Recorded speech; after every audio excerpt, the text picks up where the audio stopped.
Alright, hello everyone. Whoops, it's still muted, and I have not appeared. I have now appeared. Wow. There! Oh, finally, right? Alright, so let me just check everything. Because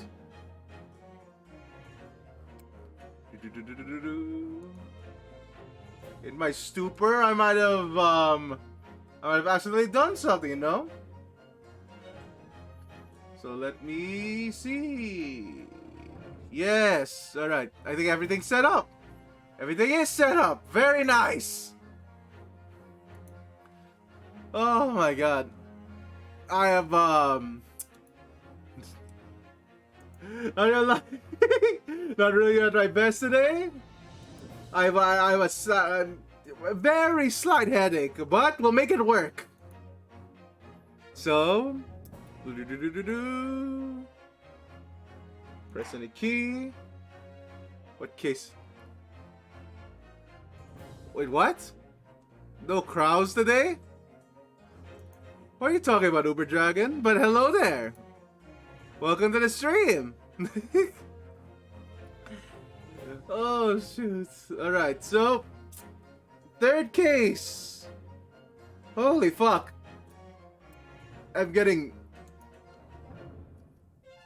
excited. Okay, there we go. Continue.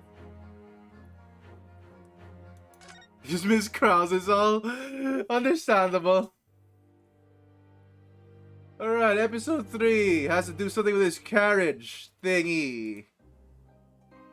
The runaway room. Glancing over my records of the late last century, Alright, I'm well, faced by the events of a certain bitter winter.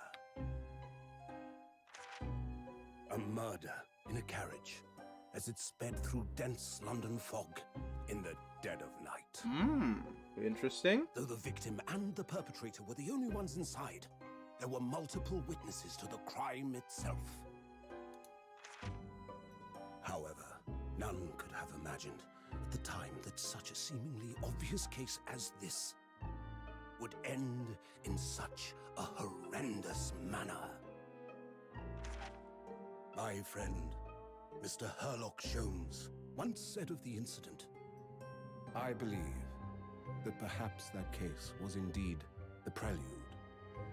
The beginning of a long concerto that impressive Japanese student and I were to play together. I agree, Uber Dragon.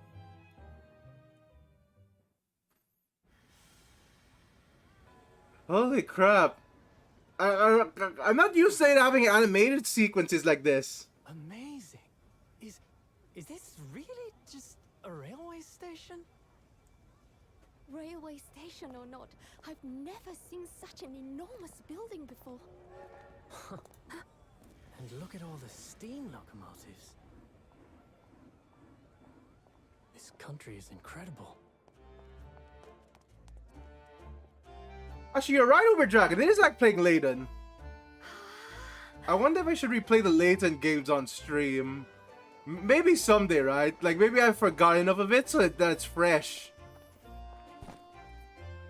I feel like I'm dreaming. So this is the capital of Great Britain. So, where to? Oh, hello. Climb aboard. I'll take you wherever you want to go.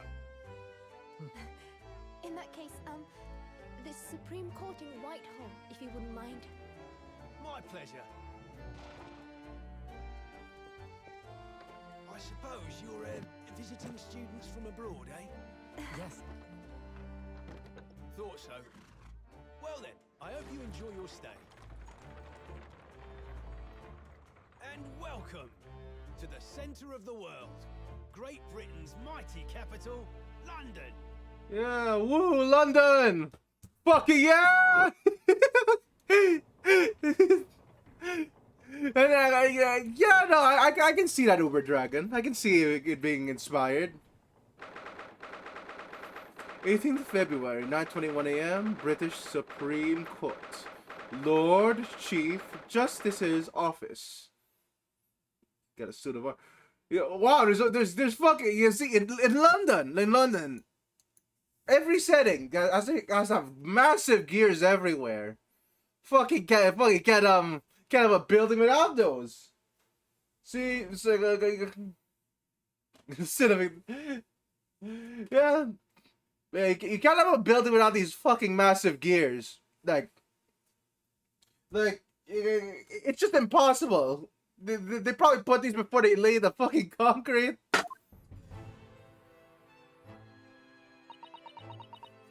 Oh no, she's shocked. What an incredible place. It's so imposing. It's almost suffocating. The place is breathtaking. It looks like a fortress. There's some stone buildings like this in Japan now, of course. Do they have giant gears though? But they've only been built a few short decades since we opened our borders to the outside world. I believe in Uber Dragon. An authentic example like this is quite different in impact, would you agree? A far cry from the wood and paper most of our buildings are constructed from. It's certainly unfamiliar. But I think there's more to the differences than just the construction materials. What is this place again? It is the Lord Chief Justice Office, Naruhodo-san, in the Supreme Court of Great Britain. The Lord Chief Justice. He had instructions to report here at this time. Me or in the game? Like, if you're talking about me, I have traveled before. I've actually been to London before, Uber Dragon. Yeah, I've been to London before, if you're asking. I have also been to Japan.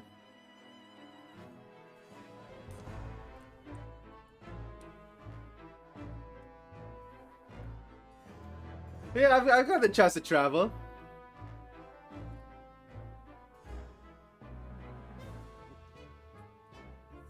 I wouldn't say so. Honestly, not gonna lie, I was kind of bummed out just a bit when I visited London. It's mostly because like as a tourist, you really can't find that many good restaurants there. Like it's very bare when it comes to that. Which is amazing when you're touring places, right? Like you expect that you expect the restaurants to be like just there, but no, no, of course there's fish and chips places, right, Uber Dragon, but it's like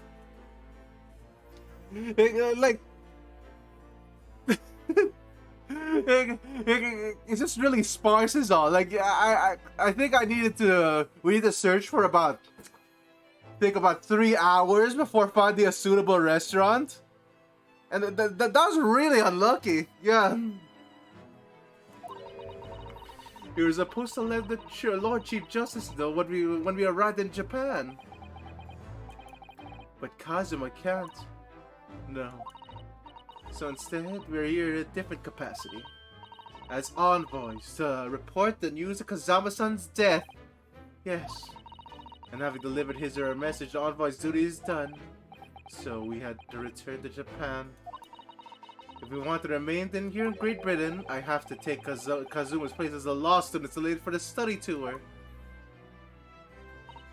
Yes, which means you need the requisite qualifications. Didn't they already study this?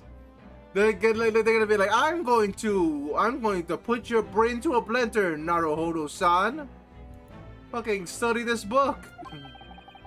Which is what I've been studying for. Here in Great Britain is the Lord Chief Justice who appoints lawyers.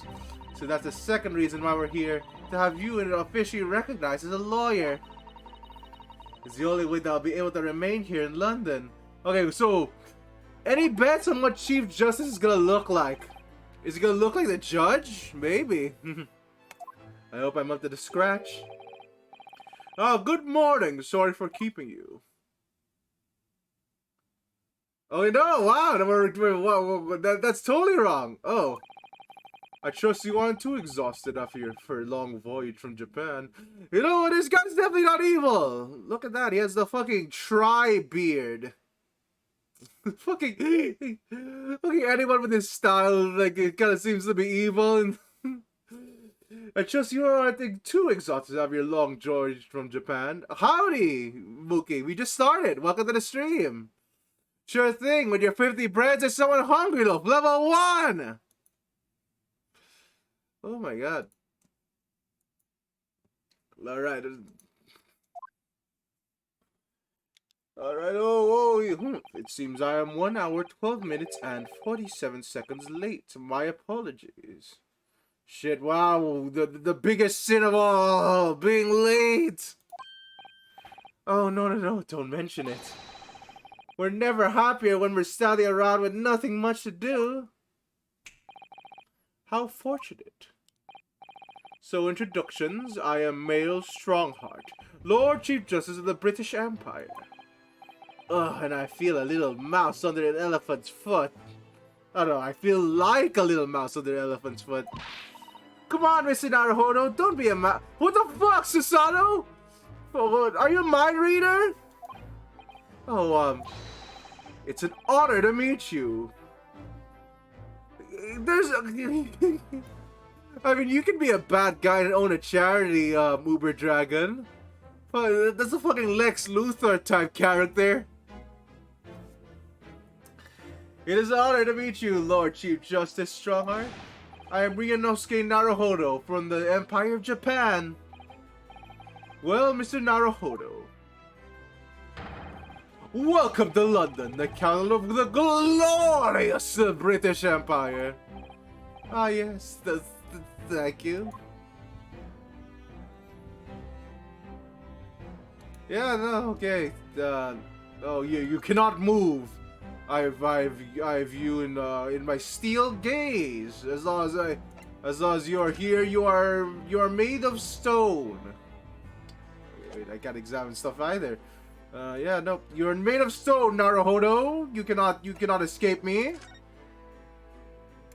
Yeah, I want to talk about London. So, what are your impressions of the capital so far? Sorry, but my bad. Mixing the names in this top part. So, what are your impressions of the capital so far? How do you like London? Oh, well, help. I've been so nervous ever since I got before that I can't remember a single thing about the city. Fucking crap, that's a cursed image, Uber Dragon. Do not ship those two. Oh. We had a wonderful view of London streets.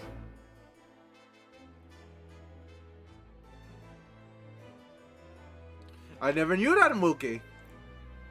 Thank you for the information. So wait, what is the Empire status entail, Mookie? Like do you need to conquer another do you need to conquer another country to get the Empire status? We had a wonderful view of London streets from the carriage on the way here from the station. Everything is so impressive and grand, I must say. I almost lost for words. Yes. I'm glad to hear you like it. Wait, are we in the fucking clock tower? Are we in fucking Big Ben right there? Is this office in the fucking tower? Is that why there's gears everywhere? There's no way there's a room there. I'm glad to hear you like it. The city boasts tramways, piped water and gas, even capable of supplying electricity. There's also sliced bread. Would you care to try some? We spearhead every revolutionary new technology in the world. Every visitor to London is astonished. Astounded. Wrong word. Oh yes, astounded is the word. Thank you for saving me there, Susanoo-san. And everyone seems so jolly and full of vigor.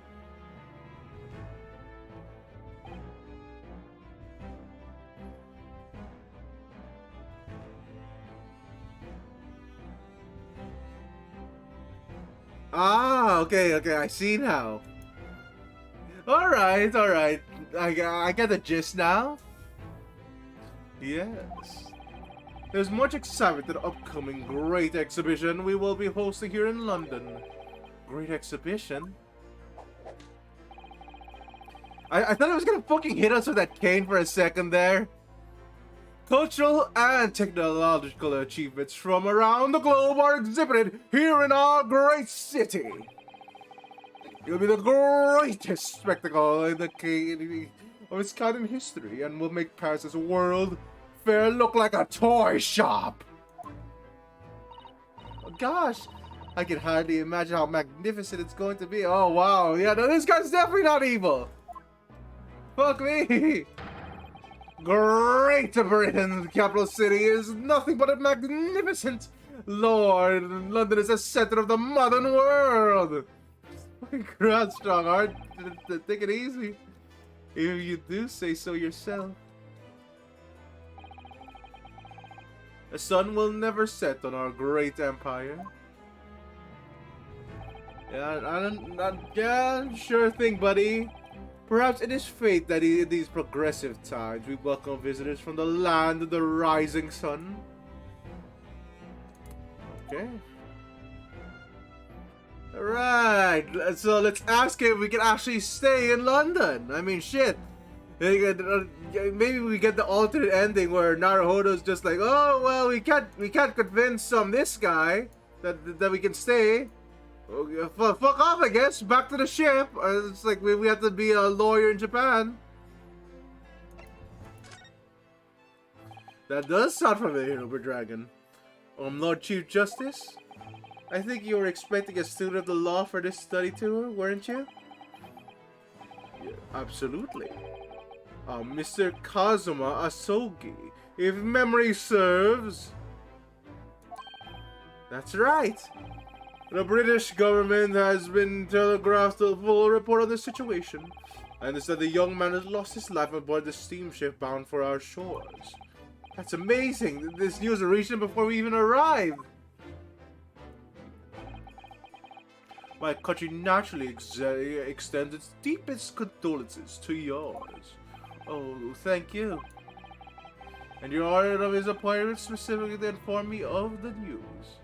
You know, that's, it's kind of fucking baffling that when how do I say this? Like, wouldn't this be a national incident as well? Like a Japanese student was just killed by one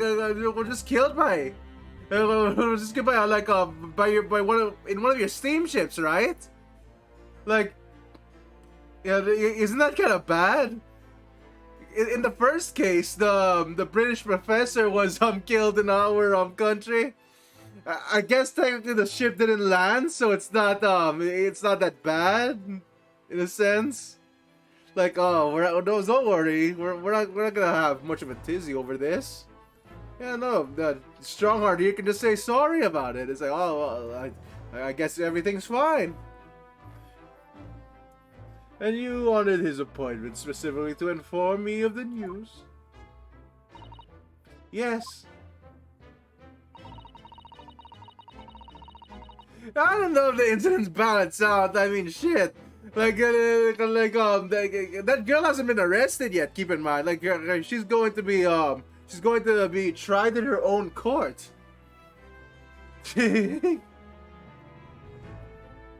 Oh, then again, the person who technically killed her friend was Russian. So. Yeah, I don't know. I guess it wouldn't really affect London at all. Like it's not like a British like someone from London killed our best friend. So I guess it's a different country of a country. Still though, I mean, you think it would be a small incident? We are here in the capacity of the envoys of Japan to the report of the sad news in person. They tell me you Japanese are a people of protocol and courtesy, and I see that it's true. And it's with some regret that I must inform you that the death of the young lawyer means that this study tour arrangement can no longer proceed. If you would hear us out, Lord Strongheart. What do you have to say, madam? It's about the study tour. Mr. Naruhodo, he would like to make a proposal. All right! Woo! Come on, Naruhodo!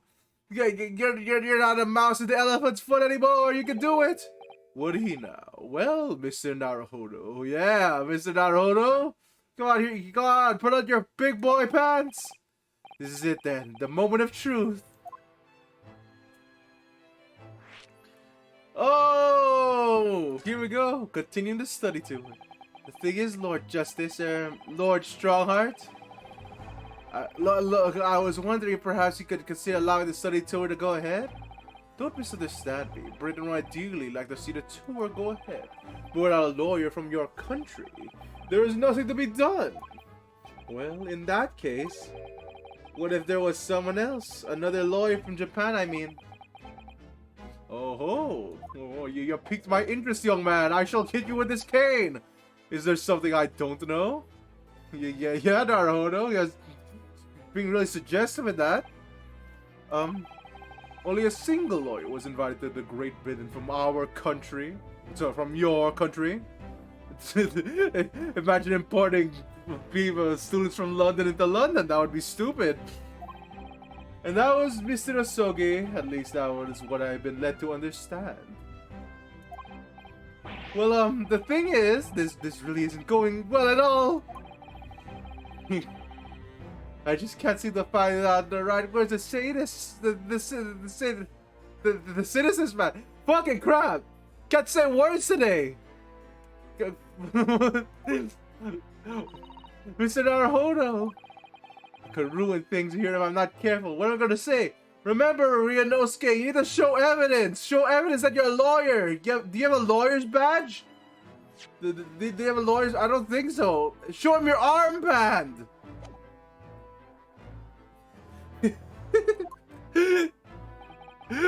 I mean, I guess Uber Dragon.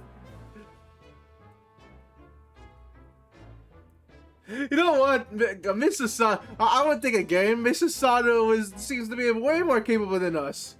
But she can be the lawyer. Lawyer Mrs. Sato! Ooh, here comes the main character! Oh, fuck. Yeah, no, it's me!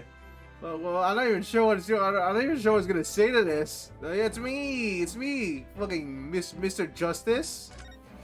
It's me! It's me! I can do it! Is that so? Do you have a lawyer's badge? I'm afraid not. You are not a lawyer, Mr. Ryunosuke. Go ahead to fucking send you back to Japan. Pass the bar exam, maybe. I mean, I don't actually have the qualifications, etc. Ryunosuke! Stop! Stop! No qualifications, you say, and yet you still claim to be a lawyer? Oh, fucking rich Ryunosuke! You are pulling my jib here. Fucking go back to Japan. I've acted as a lawyer in court before, only once, as it happens. And they had Kazuma to help me, and I was accused of glossing over the details. I've been spending every spare moment of the journey here in Great Britain studying. I've learned all about the British law and court proceedings while I was in board the SS Borea. See, I have no time for your bullshit. The voyage from Japan is some 50 days, I believe. Not what I might call a full education. To become qualified lawyer here in Britain, not only do you need a university degree in law, you must also complete several years of training. Fuck you! I realize it's far too short a period of time, but I can't just go back to Japan. Kazuma, Mr. Osogi's journey had only just begun. Coming here on the study tour was all he thought about, and I had to carry on and do everything he planned to do. Oh, shoot! I know it must sound like I have an overly inflated opinion of myself, But I would do anything to prove that I have what it takes. Any test you care to set me. Just one chance. That's all I'm asking for. Please. So I wonder what the last two cases are gonna be. We just got to London. Sorry. Your opening statement there, Mr. Naruhodo. It was 31 seconds long. Not too brief, not too protracted. A perfectly judged appeal, I would say. Which is a skill that would stand in a good stead as a lawyer. Oh, thanks. So you're willing to put those words into trial, are you? Well, I am all for entertainment. Huh? Well, let me ask you one thing, sir. So, your first test. Sure, Bob the Otter. Go carry on. What is your fun fact? Yeah, so your first task shall be to solve the Jack the Ripper incident. Carry on, Mr. Naruhodo. I hope you love your stay in Japan. Yes? You say you intend to do everything Mr. Sugi planned to do? Are you firmly set on that path? Wait, Bob the Otter, really?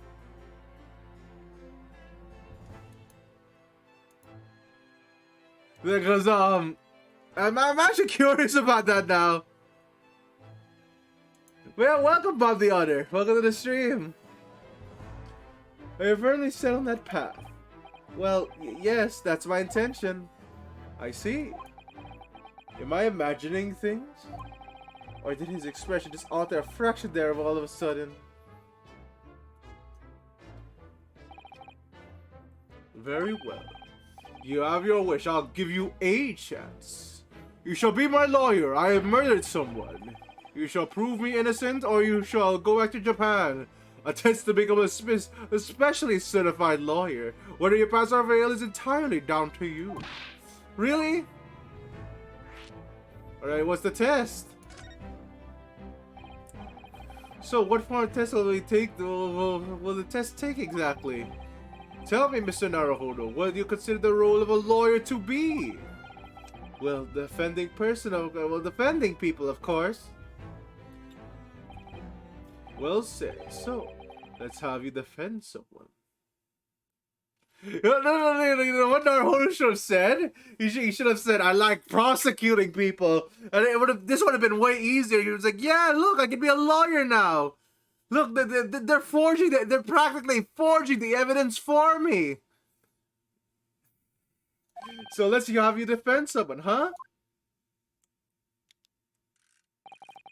Your timing is perfect, in fact. There's an apt trial about to begin later today. See, we're about to put you in as canon fodder. 'Cause fuck you, Naruhodo.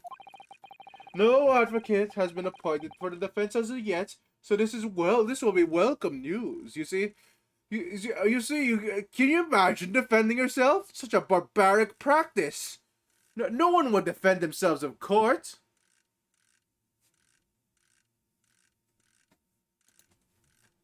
Oh, now I'm wondering what spurred this, the Bob the Otter.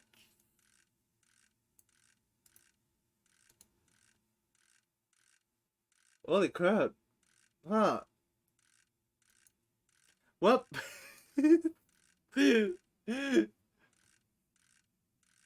Well, I believe it. Honestly, that's kind of a lot of things that are beyond my knowledge. It's just like, oh, really now? And they say it enough conviction, I'll just say, oh, okay, I believe it. Oh, I guess I have something to look up for later, though, after the stream ends.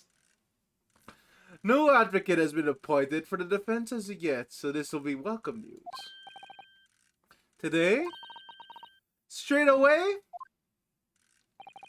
If you manage to secure a verdict of not guilty, you will have passed my test. What could be simpler? Ugh, how do I get myself into these situations? Fucking crap, Ryunosuke? Well, I could ask, what sort of trial is it, Lord Strongheart? Yes, good question. Is it a murder? I remember. Murder. It's a murder trial. Oh, whoa! How could... You know what? Have we ever solved the Ace Attorney case where it hasn't been a murder trial? Just asking, because it's like... I don't think so, right? Everything has been a murder trial. I don't know. Let me see. I guess we've defended a thief before, but... That was a thief on top of a murder. There's a robbery on top of a murder. So that's not really like yeah, that's always been a murder trial. Okay, it's a strong heart. It's a murder trial. It's a murder trial. A murder? Sasana, why are you surprised? We already have experienced this 2 times. An extremely simple case, I understand. You really can't lose. It's easy to say. But I should mention, just in case, if the defendant is found guilty, he will of course be sentenced to capital punishment. Capital punishment? He'll be put to death? Oh shoot! Stakes are high, Naruhodo-san! Well, whatever shall you do? Here in Great Britain, murderers are sent to the gallows, without exception. You see, we're not going to like, see, like, just check if all the facts are straight. If someone were to forge evidence, yeah, no, they're in the gallows immediately, Naruhodo. You should have seen that forged evidence. Okay, I'm fucking crying.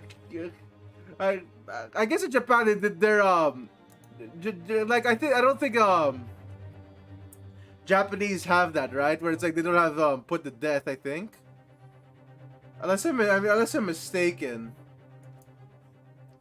I think they got rid of the death penalty. Not this early on though. Anyway, here in Great Britain, murders are sent to the gallows without exception. Presumably you read that much for your short sea-based introduction to the British law.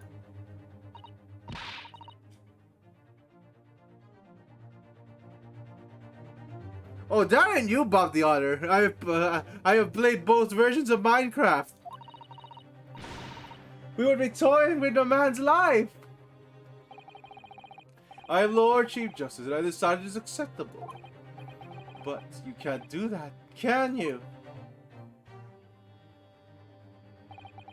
There's no need to overcomplicate this. All you have to do is ensure that you don't lose. You see, Naruhodo-san, you just don't lose. Don't lose every trial. Don't fucking lose. Don't lose. Yeah, you know, okay, so the defendant may live or die depending on how well I perform this. Wow. God damn.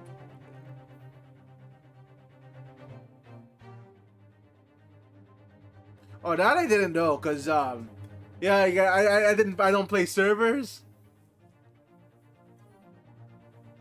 So the defendant may live or die depending on how well I perform on court. If I lose, he'll be hanged. Mr. Naruhodo, you've been claiming to me to be a lawyer. If you want me to take you seriously, you need to prove you're willing to do a lawyer's job. You see, I'm completely rooting for you, Naruhodo.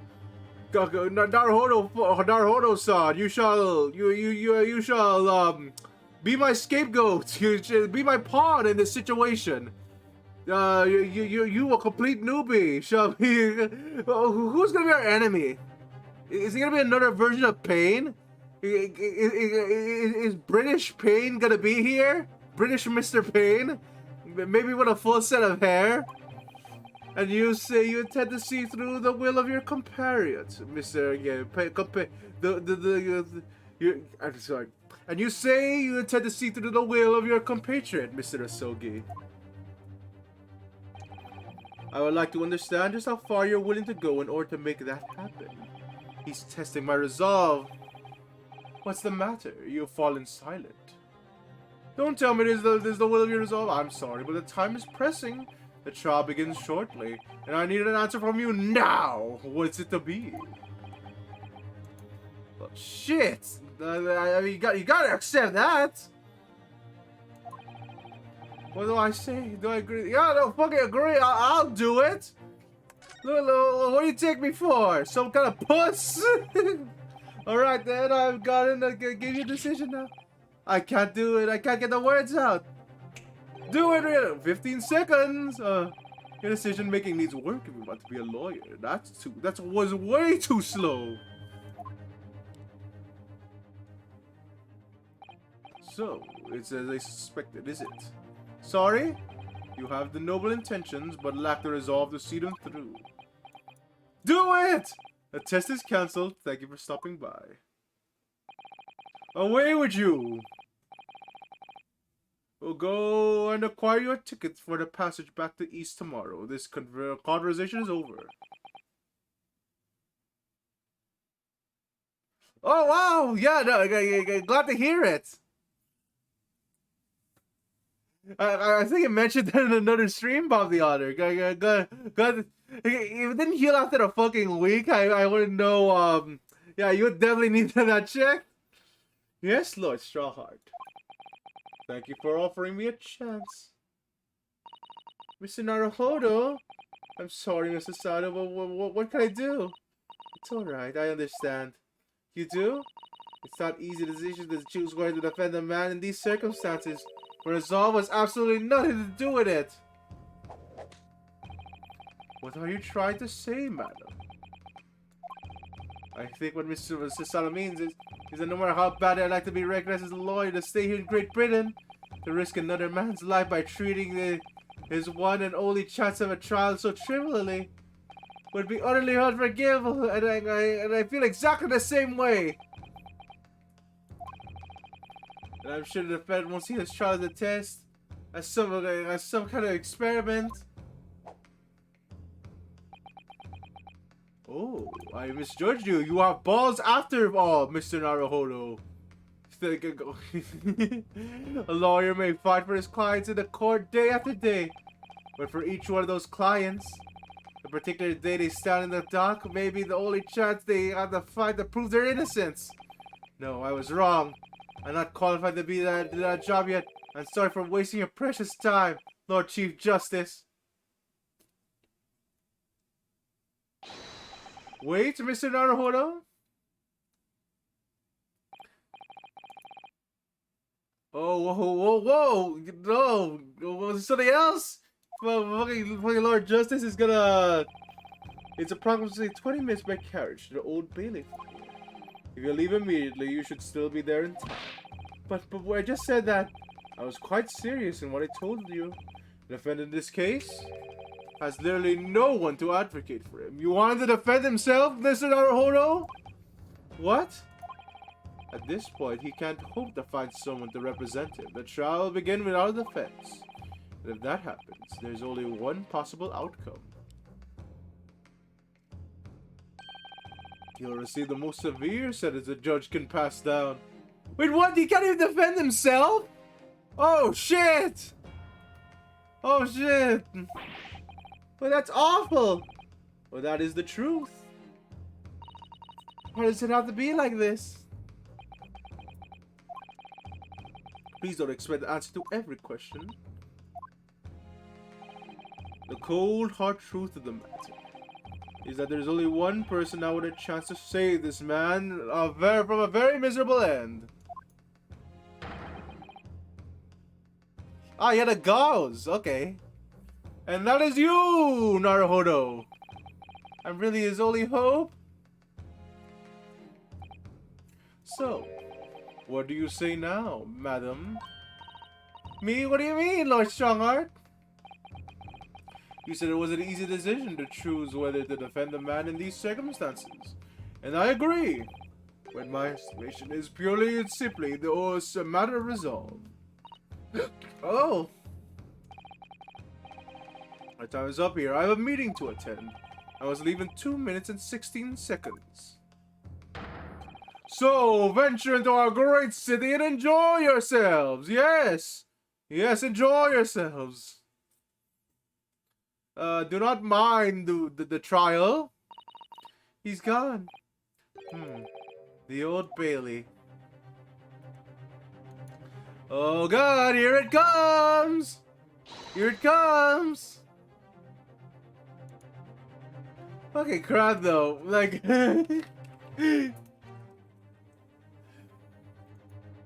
like wow, we have our job cut out for us. Can you imagine being a student lawyer and this is your first? Oh, actually, wait a minute. My bad. We're not even a student lawyer. Like, we're not even a student lawyer. We're just some guy. And if you're gonna do this, Mr. Naruhodo, we must leave at once. Oh, crap. Okay. No need to converse. We need to move. Move to the Old Bailey. Do we even have evidence? We can't gather evidence. To the trial straight away, Mr. Naruhodo. It's our only hope. Oh, sure thing, Bob the Otter. Your 50 breads is someone hungry loaf. Level 1! 18th February 1945 a.m. The Old Bailey. Defendant's antechamber. There's no new Bailey yet. Oh, thank goodness, we're in time. There's still 15 minutes until the trial begins. Holy shit! Wait, we just got here in like 5 minutes? I never knew a horse-drawn carriage could go so fast. I thought my teeth were going to rattle loose. You hear what I said? The driver did when we climbed aboard?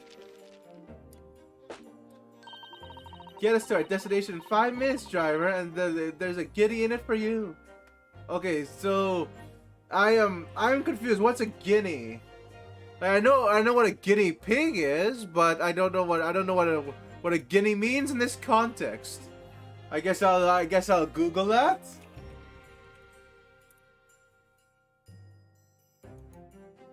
No, a guinea.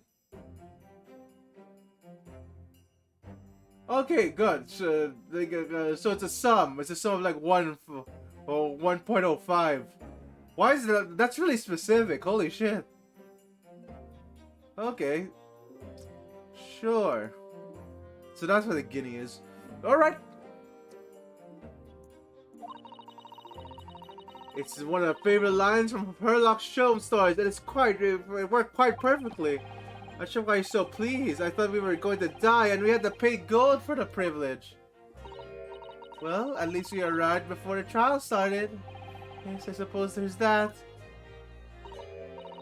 Anyway, I don't understand it. The court clerk said the defense should be here.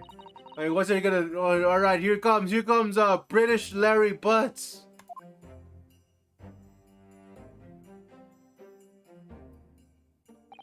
I know that too, Bob the Otter. So it is the Old Bailey, even in this room, for the defendants awaits for this grant. Wow, there's a scale there. Fucking crap. Are you alright, Mr. Naruhodo? I am feeling tense, that's all. This place gives me the same sense of foreboding that I remember from the Supreme Court in Japan. An oppressive air, almost as if the building itself is going to crush whoever is about to be sentenced. Here you see, we put a feather into the scale and your soul, and whichever is heavier, we're gonna. Actually, I forgot how that works. I think if your soul is heavier, the feather they execute you. Yeah, I think that's it. It feels like only yesterday that I was about to be crushed. Yes, whoever the man you're about to defend is. I imagine he's feeling very alone at this moment. Top of the morning to you, madam, sir. What are you? What are you? What the fuck? Okay. Sure. Oh wait. I accidentally.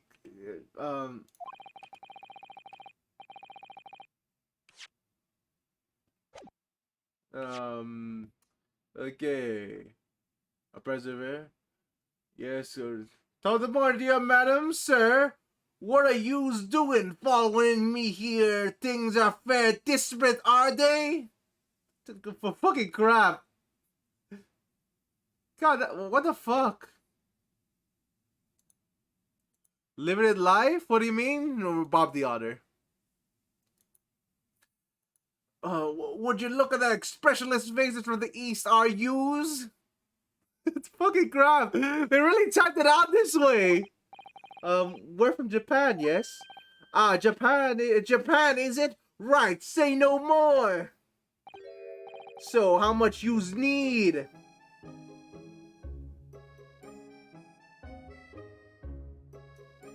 Ah, that I have no idea about the honor. No, we're just here because... No need to explain, fella. I've been there myself, so I have. No place go, none to eat. Barely a penny for your name, and while in a strange, faraway land.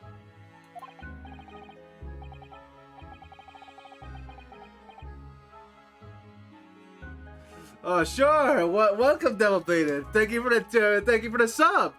9 months subs. We achieved Twitch baby status, and yes, I attacked this specific knowledge that you'd read it out loud. Sure. Well, actually, huh? Well, hey.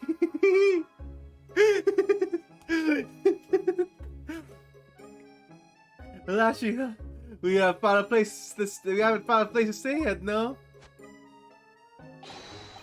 This grand. Let me start by giving you 1,000 guineas. Say nothing now.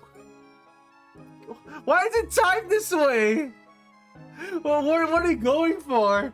There's no way. Like, you have to read it like that, right? You have to lean into this. 1,000 guineas?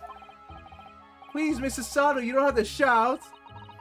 But 1,000 guineas is enough to build an entire mansion in the most prestigious area of Tokyo. What? Tis nothing to me, not at all. I like to show, but we're in London with Devil Bladed. This London we're currently in. There's nothing to me at all. I like to ensure I have sufficient funds to weather a rainy day, you see. I have enough wealth to buy the city of London 2 or 3 times over. Could that much rain fall in one day? Even well, so we couldn't possibly access such a large sum of money. Ah, that hit me in the eye! Don't get me wrong, fella. I'm not giving it to you no strings attached. I'll be where I want you to do something for me. Oh? To be honest, it's a little embarrassing. This trial about to begin, you see, is for me. Good self here, I'll be in the dock. So now, what I want you to do is come along with me and stand there beside me. Officially, you'll be my lawyer, but that's just a little detailed now.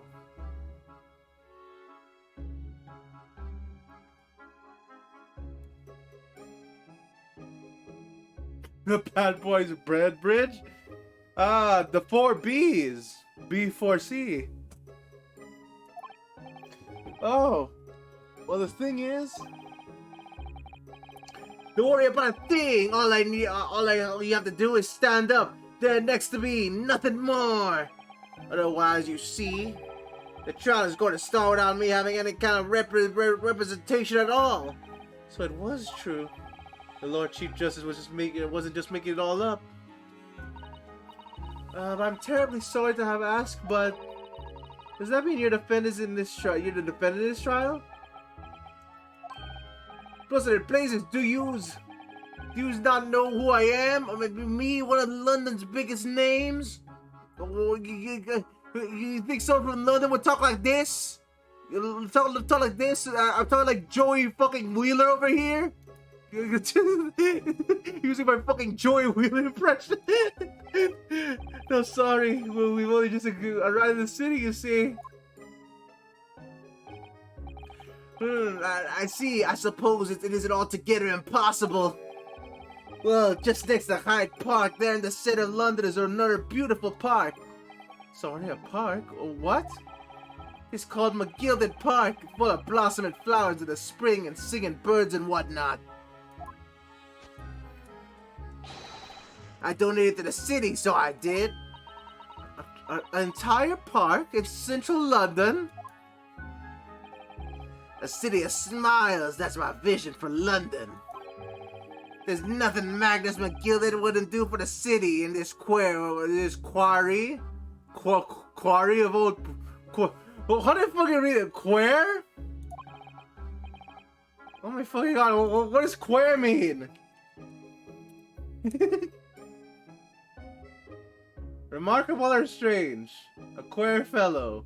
Okay, good. I'm gonna have to Google a lot of words today. That's amazing. I mean, really extraordinary. No, don't skate. You're being infected with the virus.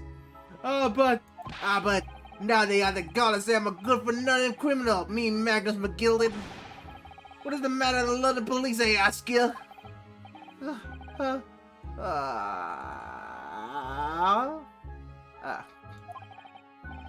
Alright, don't pass out. Mr. Naruhodo. First, now would be a good time to introduce ourselves while the gentleman catches his breath. Good. So are we defending a criminal? No, we're not, right?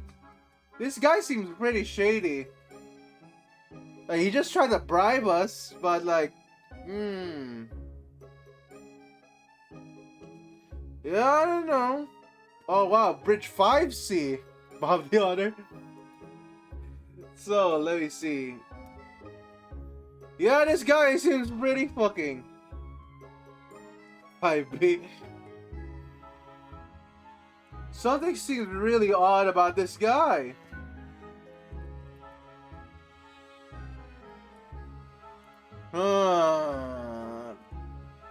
What do you think? You think we're gonna defend a criminal in this case? We don't even have an investigation right now, right? Like, we don't have any well, we couldn't get any evidence. Good idea. Mr. McGilded, the thing is, we're actually here in London to study British law. We're law students on a study tour for Japan, you see. So if you don't have a lawyer for the trial yet, and you'd be happy to put yourself in our hands, we'll do our best. What was I after saying, you daft Egypt? The fuck? Okay, what is that? What the fuck is that? What's an Egypt? Oh my god, okay. Wait, that's a pretty informal Irish? Excuse me, we're going for more of an Irish thing here? Oh, alright. What was I after saying, you daft Asian? I'll give you 1,000 guineas to stand up there next to me, haven't I? Well, yes, but I wasn't really offered to just stand up there next to you. Oh, I think I see what's going on here. Sorry? I know what you're thinking. This Chancellor fella claims to have more money than the Queen. But if that's true, why the blazes can't he hire the finest lawyer in all of England? Because he did it, that's the only explanation. Well... Oh wow, I mean, that is suspicious. That is really fucking suspicious. Like, you could have just hired a really good lawyer for all that money.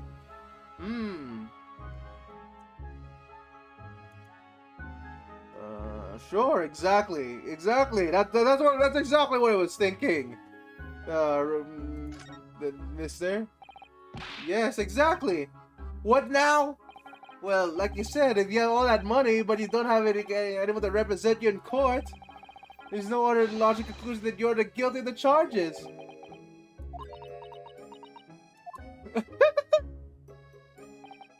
Well, you call me a Spain in the East, so you do. Oh, I'm sorry, I didn't mean any offense. Still, I can't express myself very well in English, you see.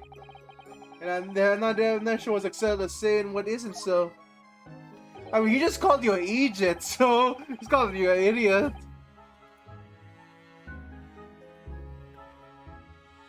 Is that so? Because you sounded fluent enough when you were telling me what a blackguard I must be? I'm terribly sorry. Ah, I'm going to hang you in the gallows.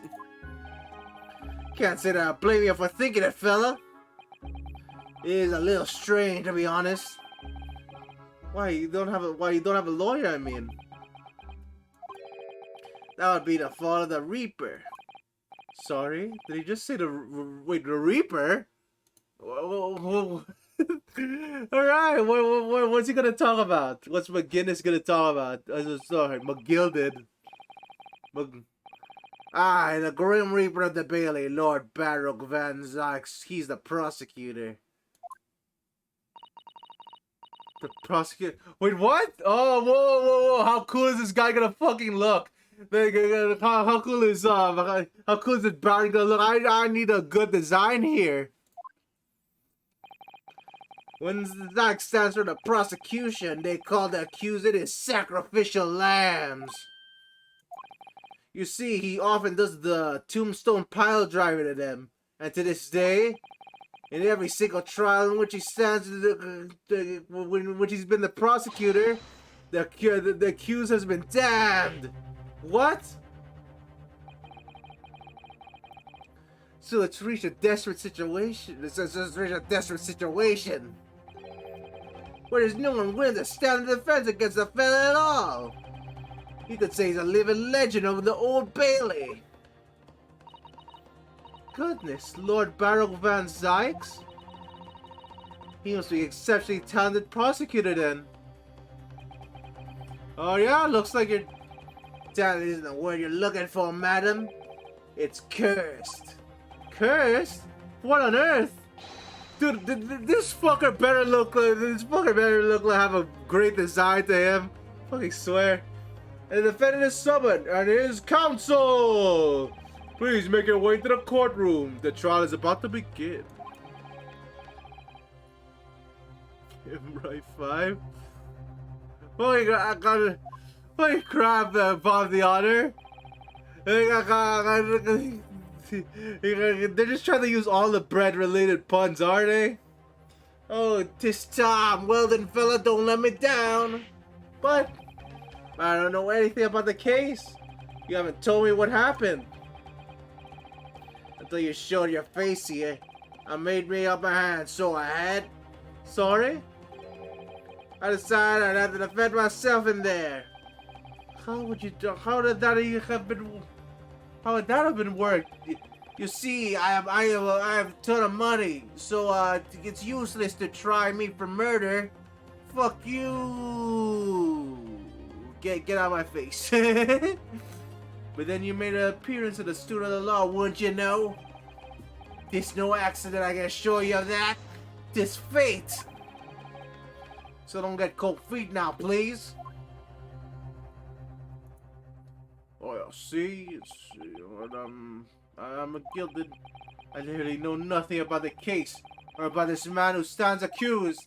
In fact, the only thing I do know now is that I can't just turn my back on him. Oh no, it's the Grim Reaper. God, I really hope we know what the Grim Reaper looks like. Ah, damn! I want to see. I want to fucking see. Oh, okay. All right. What are you after, Mister?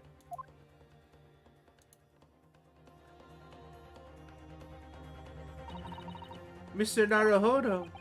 The man has no one. He'll have to stand alone into that courtroom, armed with nothing to defend himself. Yes, something that Kazuma Kiryu. Kazuma would never have allowed to happen.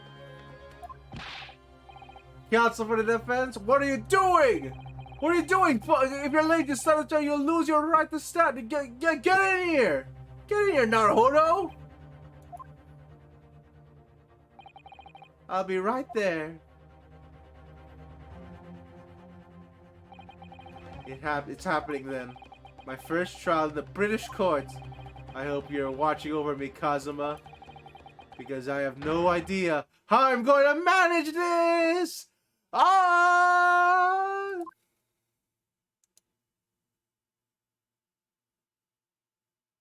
Alright. Sure.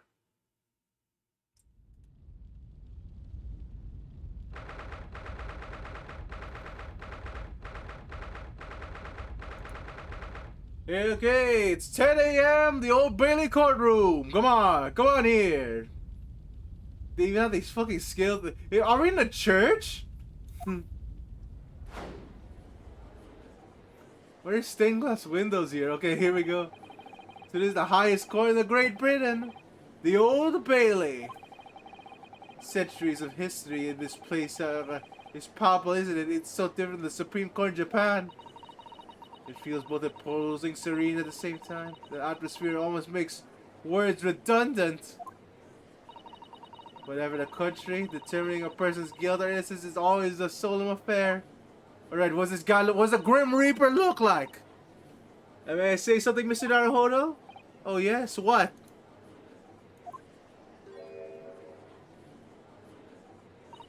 Your eyes look ready to pop out of your head again. I know, but I can't help it. Oh shit!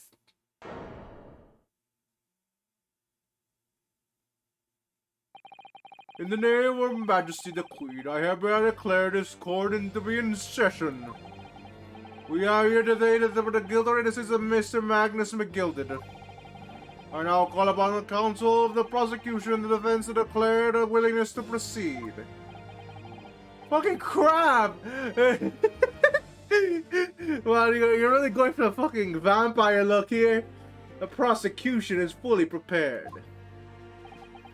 That must be the Reaper of the Bailey. He really does look fully... Goddamn! Well, who is this man? This man is next poor victim to the underworld. Counsel for the defense, you appear to be Easton. Do you speak English? Huh? Oh, yeah, yes, of course, sorry. But he asked if the defense was ready. I couldn't be further ready from ready if I tried. He is a this guy's a vampire! Those eyes please me, Nipani. They shroud your fear, your doubt, your trepidation. They run wild, clinging to some phantom notion of courage. The quintessential look of a sacrificial lamb. Sorry about that.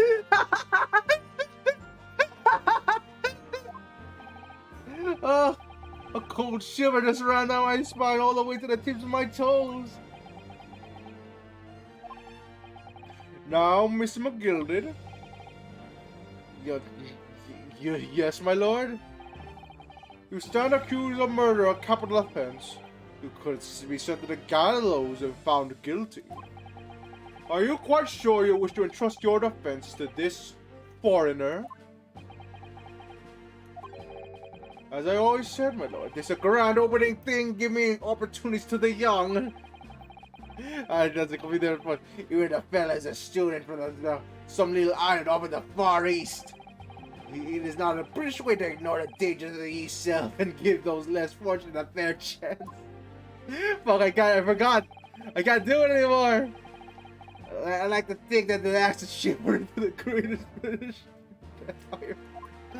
Oh, I'm losing it. You hear he donated 5,000 pounds to the government the other day? Mother, please, we make a complaint for Gilded Park. Oh no. It seems that everyone in the public gallery is firmly behind Mr. McGilded. That definitely welcome news, and he certainly has a way with words. I'm surprised you couldn't convince anyone to defend him. Yes, you see. Eloquently put, Mr. McGilded, and the most laudable sentiments. Now, ladies and gentlemen of the jury, I'm sure I need hardly remind you. The 6 members of the public are selected for impartiality. Are you ready to proceed? Yes, my lord. If the task is to send rotters to the gallows where they belong, I am more than ready. Well, fuck this guy's agenda already. Fucking god, what they're innocent. At the manor, his lordship always we should dispose of rubbish promptly. Naturally, I agree. God, any criminals here will soon be wishing they never set eyes on me. Fucking did it skip that? I feel chills. Oh, don't mind me, my dears. I'll just be getting on with the knitting. Must finish these mitts for my grandson. She's the killer!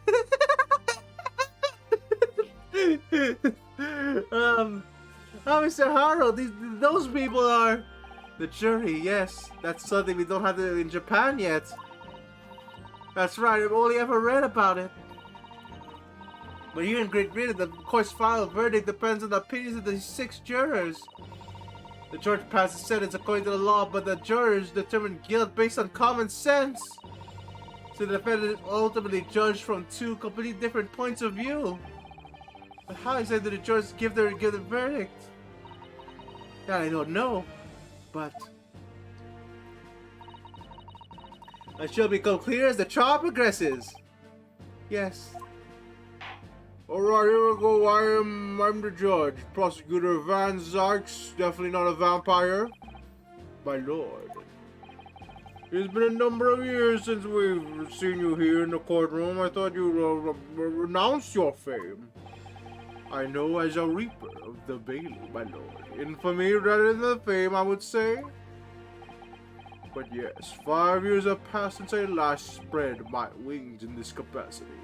This fucker's a vampire! So, what brings you back?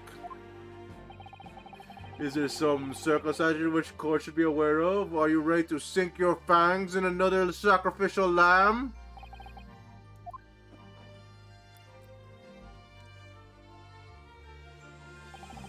I leave to your imagination, my lord. So Reaper has been out of action for 5 years. Here's my chance! He's inexperienced now! Fucking get him, Naruhodo! Why'd you have to choose the day of all days to make a comeback? Don't lose heart, Mr. Naruhodo! As you wish, sir. The court nevertheless welcomes your return. Now then, open his signals and take a summary of the case if you please. Certainly, my lord. As your lordship is aware, this case is overwhelming simplicity. We must be the only ones who aren't aware. See, this is the old autopsy report. Thou shalt thou shalt have none of this report. The incident took place in the late evening 3 days past. The hour was some minutes after 10. The victim was the maker of building bricks known in the community as the thrice fired mason. Sorry? Thrice? He was a very accomplished craftsman. The bricks he fired were said to be almost indestructible. The victim's corpse was discovered in an omnibus in the service of the streets of London at the time. Okay, so he got stabbed in the gut. Understandable. A dagger had been thrust into the victim's abdomen. It is believed the ultimate cause of death. Here's the autopsy report from the investigation. Okay, so he's giving the autopsy report first. There's gonna be no late autopsy reports today. I'm glad to hear that. Alright, officer. Here's the autopsy report from the investigating medical officer at Scotland Yard. Thank you, counsel. I shall accept that and the photograph as evidence. The autopsy report is entered to the court record. Okay, what are we doing now? The photograph of the crime scene has been entered into the court record. Very nice. And one further item of evidence. Our prosecution submits these as well. Gloves, and these are... Good lord! Is that blood, counsel? Yes, it is quite delicious. Yes, my lord.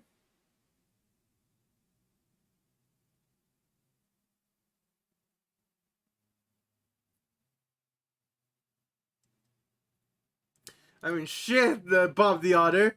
It would be Ace Attorney Chronicles, Library of Ruin, and Fantasy Star Online 3. I'm not even sure how that's gonna fucking mix. Then again, a mystery like a card game where you solve mysteries would be pretty nice. Like oh wow, here's my evidence card. So, yes, my lord, seized by a policeman who arrived in this case. Oh shoot, here he comes. The gore suckers were taken from the hands of the accused, where he was arrested. Okay, so this fucker had blood-soaked gloves on. Oh my god. Excuse, what? Mr. McGillen's gloves have blood on them. Well, shit. Yes, I repeat, these are evidence as well. The defense leather gloves have been added to the court. Okay, so place your bets. Is this forged or not? Can we prove that it's not forged? Maybe. Okay, let's see here. Oh no, here it comes. Here it comes again. How did I get into this? I backed to the court before I even started. You know what? I believe that, Mookie. That could be the case. That's a wine stain.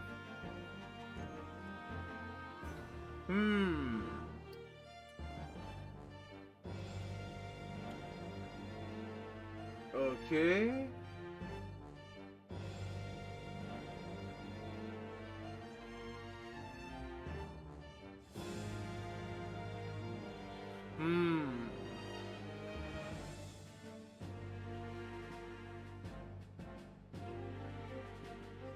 Shoot, okay, no.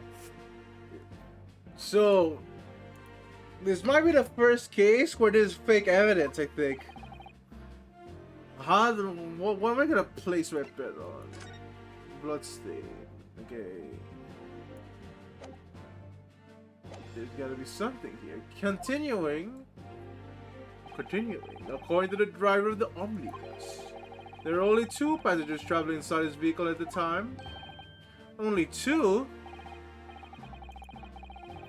Obviously, one of the passengers was deceased, the brickmaker Meister Mason. The other was the accused, Magnus McGilded. Well, rather damning circumstances to say the least. Defendant, what say you, defendant? I didn't do it. Well, of course, I have no recollection of such a thing. Mr. McGilded? To be sure, I rode the omnibus that evening. Whatever I have in the carriage, I've taken with a fierce tiredness. I always succumb to it. I claim to have been asleep. Tis a motion of the courage, my lord. Little just always the well I opened my eyes again. 'Twas a desperate sight before me, the body of a man I never laid eyes on before me in my life. See, what is my motive for killing the brickmaker? Nothing. You cannot try me.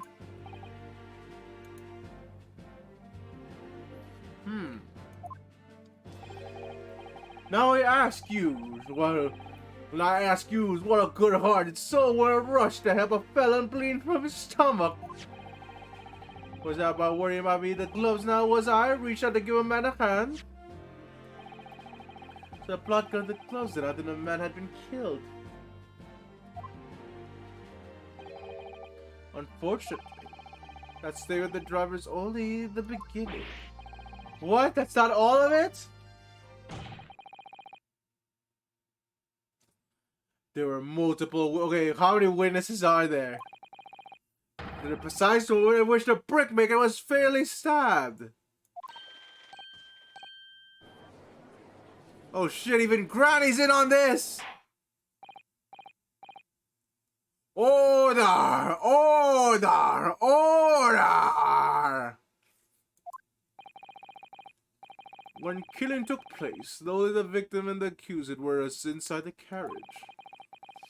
And their witnesses to the crime. It's not a case of it's not just a case of compelling evidence. It's the nail in the coffin for the accused. Oh shit, Ryodosuke, you're going to fucking jail now. Thank you, counsel. The circumstances of the crime have been made quite clear. I think we will hear the testimony from these witnesses first of all. Your wish is my command. Bailiff, bring the witnesses in at once! Shit, here we go. Wow, these are not non-shady individuals at all. Witnesses, your names and occupations. My name is, well, everyone calls me Beppo. I drive an omnibus in the East End. Bruce Fairplay. I'm a banker of the city. You see, he's Bruce Fairplay, okay? Okay, sure. My name is First. Lady First. My fucking ladies first? Are you fucking serious with that pun, Ace Attorney? I make hands for jets. Let's begin by confirming facts. 3 days ago, at a short time at 10 o'clock in the evening. All of you present were in the stand, were in the omnibus, and witnessed to the aforementioned incident. I have no idea. I guess it's ill-fitting, Bob the Otter. That might come up with the case. Is that correct? Yes, sir. Quite right. Yes, sir. That's right, sir. Very well, then let's proceed to your formal testimonies, please. Each of you will tell the court precisely what you saw. Okay, here we go.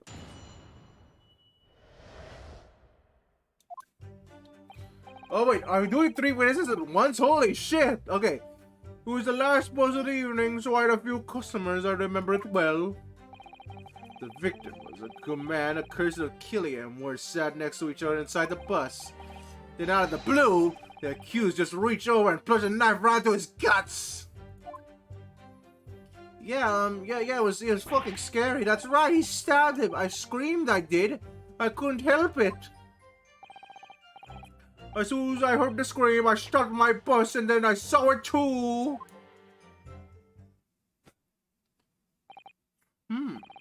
Unambiguous testimony, I must say. Exactly, my lord.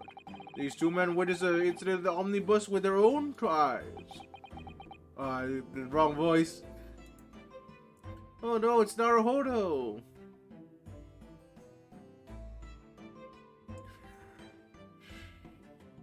Okay.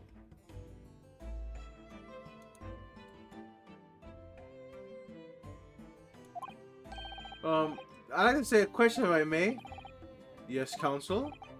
Well, this testimony makes absolutely no sense to me whatsoever. Why not? Well, the incident took place inside a moving carriage, didn't it? As I clearly stated from the outset, yes. Well, in that case, how could 2 witnesses possibly have seen what happened? There's no way they could have seen the inside of the moving carriage.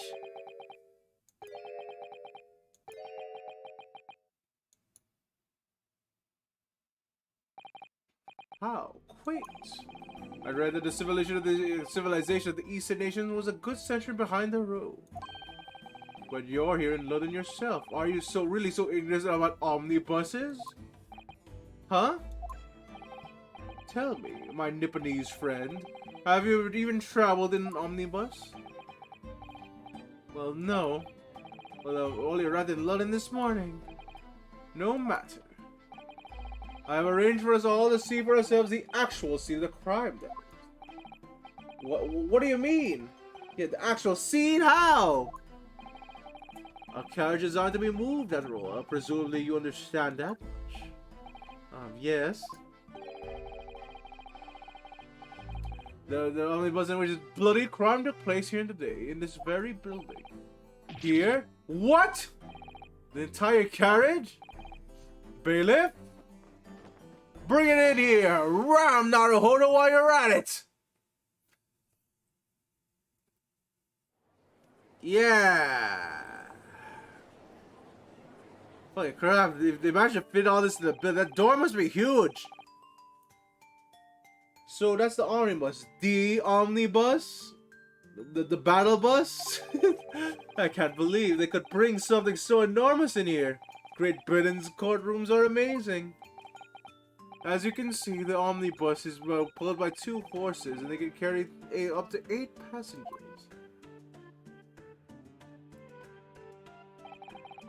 Four passengers seated inside the enclosed cabin, and another 4 on the top roof of the deck. Alright? Even every Londoner knows that the best views of the city's architecture and sights are to be had from the top of the omnibus. And I should point out for our foreign guests that these are the skylight of the roof, allowing for a view of the interior from the seats above. A skylight. Oh! The penny drops at last, I see. The 2 gentlemen were occupying the rooftop seats of this omnibus as the murder took place. Yeah, I'm not sure why his hat is so ill-fitting. Why are there stitches in the middle of it? Did it just get sliced in half? That is how the witnesses that's how they came witness to this grim incident. Through the skylights. Ah, that makes perfect sense. Well, counsel, this is a first. All my years in the bench, I've never experienced a crime scene except to be brought into the courtroom. There are a number of important clues remaining inside the carriage, my lord. I would like to submit the omnibus itself as evidence. That is the prosecution's wish. Fuck me. Alright then, sure, very well, I see no reason why not. Guilty! The omnibus is hereby formally accepted as evidence. Enter the courtroom. I can't believe it, the entire crime scene has entered the evidence! Yes, the Great Britain is simply extraordinary. I can help myself a lot by giving that omnibus a thorough examination. See as it is here. Let's continue the proceedings then, your cross-examination, counsel. Pray don't expect this Nipponese stray to understand the intricacies of British court's cross-examination rights.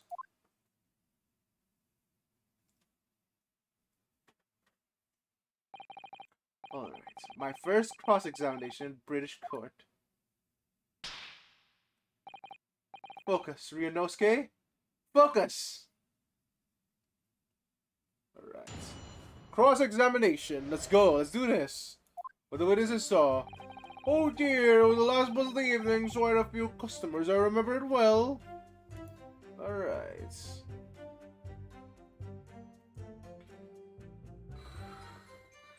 Okay. So, before we do anything...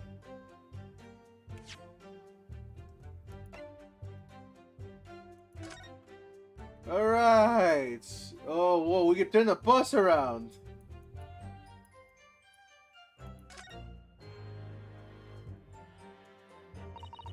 Well, let's open the door and go inside, shall we? The scene of the murder? It's horrible. Alright, we're in the bus. And let's see... Oh, whoa, whoa, whoa. Whoa, holy shit! Wow! Look at that! Live crime scene examination! It's a bit finicky. Alright, blood on the seat. That's blood that's soaked into the seat. The victims obviously... Yes, and that seat would clearly be visible from the roof of the deck. Would you really stab someone in full view of the other passengers like that, I wonder? But it was after dark. And there was a lamp on here, so perhaps the culprit couldn't see anything outside the skylight? Whichever way you look at it, it doesn't seem like it was a planned attack. Alright. Anything else here? I guess you can see the skylights. And that's it. Yep, that's the skylight. Alright. Okay. So I have made my conclusion. This guy has pissed out blood. That is how this blood stain came to be. I said it, therefore it must be true. So let me see. You're looking up to the window. To the bottom of the cab. To the bottom here. Oh, there's London. That's it? Is that it? Okay, we can't go through the shelves or anything. Is there any luggage?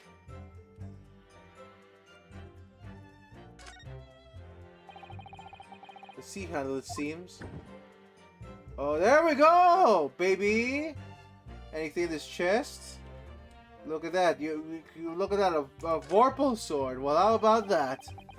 There's all sorts of equipment that might need to keep the omnibus running.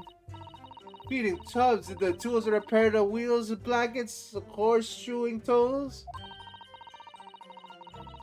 So it's a storage compartment for the coach to keep his things, it seems. There doesn't be any space for the passengers to stow their luggage, that's for sure. Well, I don't imagine to be very convenient for that purpose anyway. Okay. So, is that all we have? Okay, can we go on top? Have you seen enough? Let's step back outside then. Can we go on top of the carriage?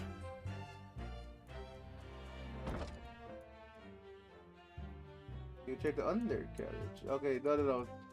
Here we go. We can move over there. Yeah, I really don't see anything. So, job match led office. Okay, so they would have had to be looking through there. They could have seen it here. I guess we just have a bad angle. Okay. Sure thing.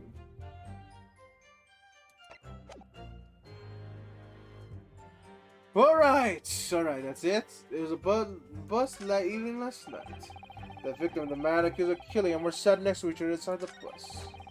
Now the blue accuser just reached over and plunged a knife right into his guts. He stabbed him and I screamed I couldn't help it. Okay, wait a minute.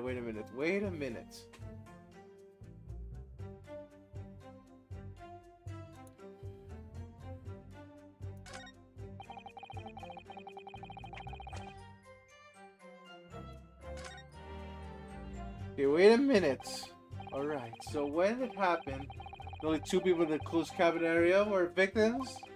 The defendant. And so, help me, 3 whole people. What is the man trying to defend trying to defend do the deed? I don't like to be pessimistic, but we seem to be in a rather difficult situation here. What am I supposed to think here? Is Mr. McGillard really innocent? Or could it be? Before you jump to conclusion, our first task should be to gather information. Alright. Okay, so press. Remember, treat every case like it's Mo the Clown. We can't. We want to press statements we only want to press. So let's see here. Alright. Punch and knife. What I want to... Is that possible?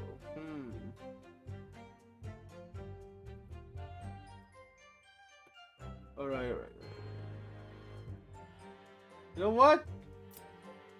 Yeah, okay, no. He said he saw the exact plunging of the knife. You actually saw the exact moment it happened? Didn't I already testify to that? Okay, so... Okay, wait a minute.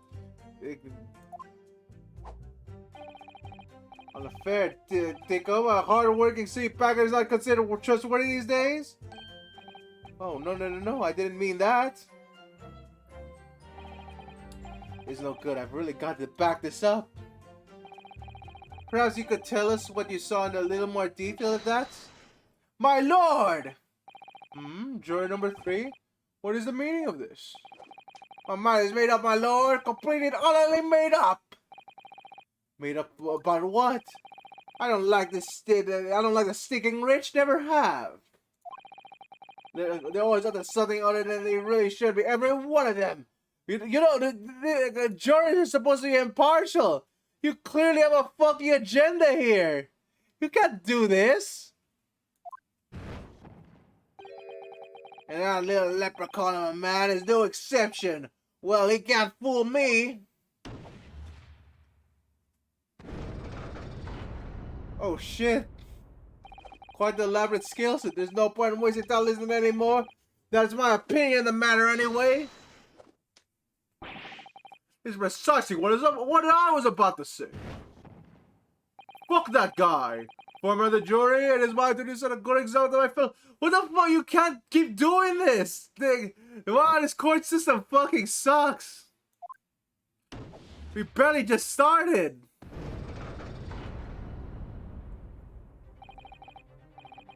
What is happening here? Let me see. Ah, yes, it seems that is how the members of the jury give their verdicts. With fire?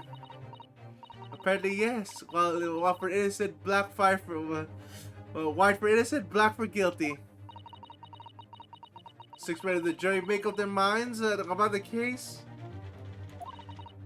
One by one, they can each cast a ball of fire to the great scale of justice, just as you saw a moment ago. So those who know our scales fall completely to the black side, does that mean? Let's do our very best to make sure that doesn't happen. Now I'm even more worried than I was before. Oh, shit. That's no good. I mean, all right, I guess. Good luck with that, Naruhodo. Counsel for the defense, please continue with your cross-examination. This is a nightmare. That's right, he started I screamed, I couldn't help it. Alright. Well, that fucking happened. Is that because could I not press the third statement, the third statement there? Like, shit. Could I just not press that and not have the number 1 and 3 go like, oh, I don't know this fucking bullshit? Yeah, this guy's fucking guilty.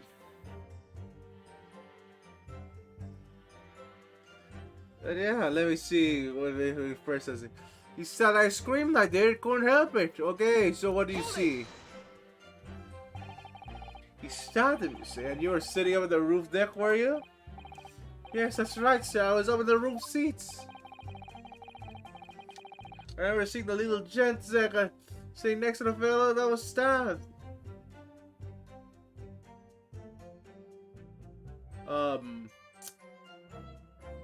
That doesn't look like the person we're defending. I think about a new hat to that, so you see, so I was gazing absentmindedly around. But then I happened to look through the skylight. Happened to look. He's sticking right out of his belly. That's a huge, great knife. A grim sight indeed. Ah, that didn't help me at all. The jury looks like they're even more convinced my client than they were before. They appear to have made everyone even more dupes. Am I not let the press fucking anything? If only we had some evidence to counter their suspicions. Mr. First. Oh, yeah, yes, sir? Is this the knife you saw? Oh, good grief! Yes, that's it! That's the very one, sir! Is that... Yes, counsel, this is the blade that was driven into the victim's belly at the stake through the heart. is a blade of considerable size, Council. It is, and furthermore... I mean, shit, okay? Yeah, I guess we're screwed. Furthermore, discovery is emblazoned prominently with a certain initial. The letter M, which seems oddly familiar. Please, no. M for Magnus, perhaps, or McGilded, possibly. Take your pick. It seems this particular big name in London made us a magnificent mistake. Objection! Goddamn, Rinosuke! Slam the table like you fucking mean it! But there are M's everywhere. Yes. Like in Mason. Objection! This blade is far too extravagant for a poor brickmaker to have owned. No, this weapon is a murder almost certainly belongs to the accuser. Ah! Not conclusive, but certainly compelling, Counsel. The murder weapon has been entered in the court record. My lord, if you will, forgive me for interruption. Fucking crap! Really? Fucking crap! Do I just not press anything? Mr. McGilded is a pillar of the society and a gentleman, and the gentleman's word should be sacrosanct. However, those of us in service know we must accept the hard truths. But what are they about to dispose of the rubbish? Goddamn! Everyone hated McGillis! Shit! Well, we're fucking dead here! Oh no, I don't wish to cause offense, but I do like to eradicate all traces of filth and grime.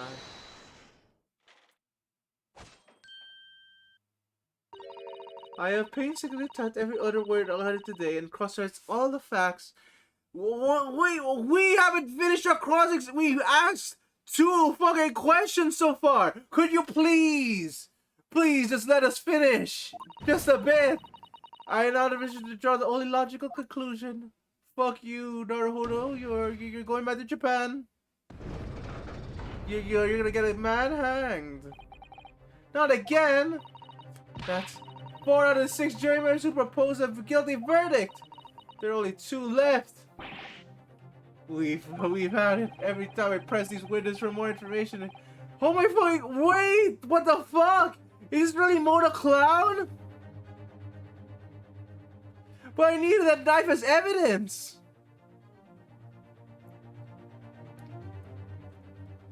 Holy shit! Okay, wait. Okay. Alright.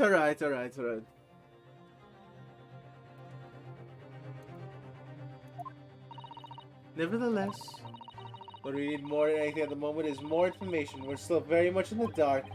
I suppose we'll just have to keep pressing to the witnesses knowing that, and then that more sparks may well fly. We mustn't give up hope. We'll uncover something that will give us a way to fight back. But... alright, I'll keep trying. I can't give up. I need to keep calm and listen to the witnesses' statements again. As soon as I heard the scream, I saw him. Oh, fuck. Do I press this too? First 2 statements kind of suck. Okay, fine. Hold it! What exactly did you see? Oh, well, you're a passenger, sir. Yes, collapsed on the floor, he was. And by passenger, obviously you're referring to the victim, Mr. Mason, the brickmaker. And the other passenger, that knife in his hand like this. By the other passenger, obviously you're referring to the accused, Mr. Magnus McGilded. And then the bludgeon down like this. Stabbing the other person right by the building. But you're driving! What?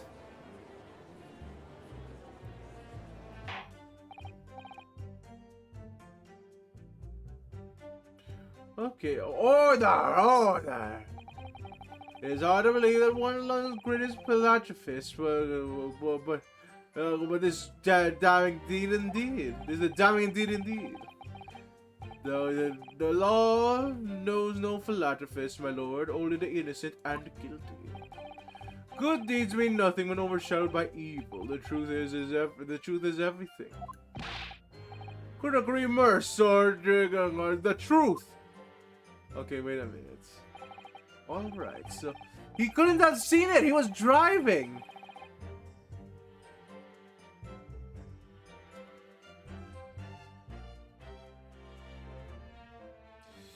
Okay.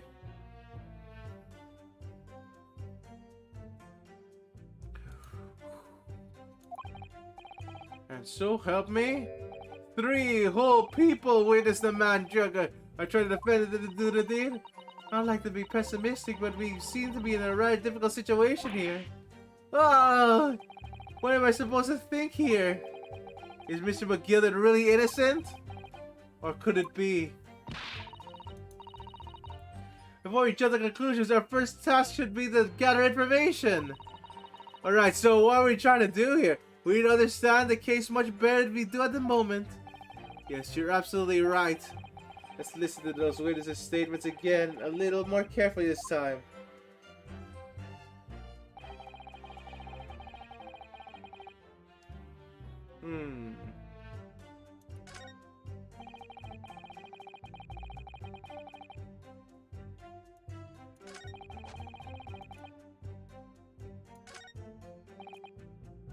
Shoot, okay.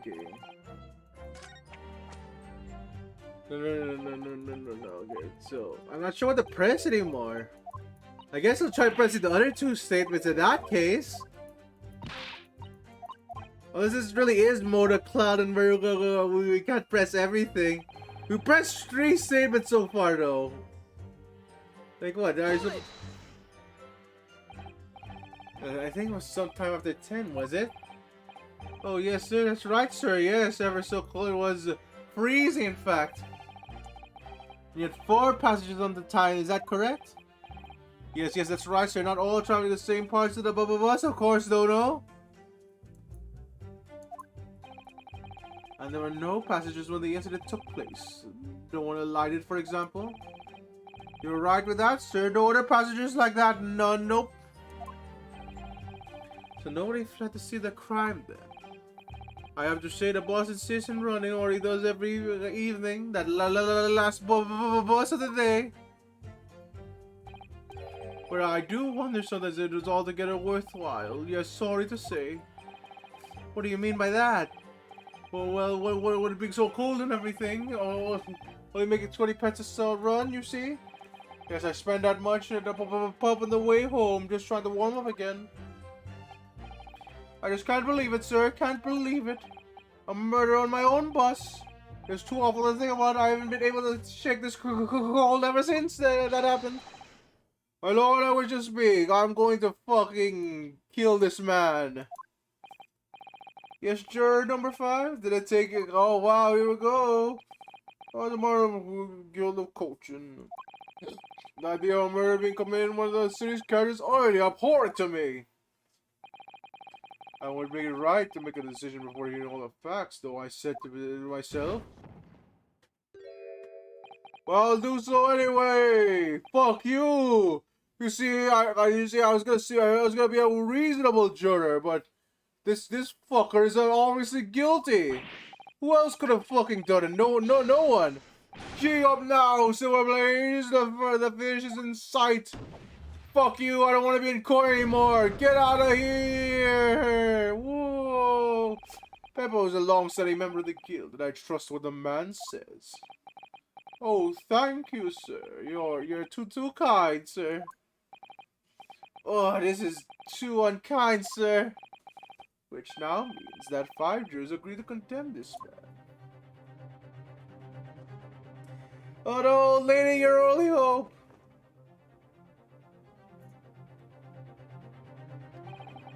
Madam Juror number 6? Yes, dear? What can I do for you? You have heard the testimonies of the witnesses in the stand. God damn, we can't even just finish our shit! Oh yes, I certainly have. Yeah. Then pray tell, why are you not yet to pronounce your leading? Well, dear, the thing is, I'm a creature of habit, me. I always go to the park at the ground this time of day and sit on a nice bench to get on with my knitting. There's a lovely little park just near where I live. A Gilded Park, it's called. It should have been donated to the city, you know. Put down a smile on others' faces, he said. I can't imagine such a fine young gentleman would have it in him to take another man's life. Yeah, he's always doing wonderful things in the city. That's right, a man like that wouldn't stab someone, surely.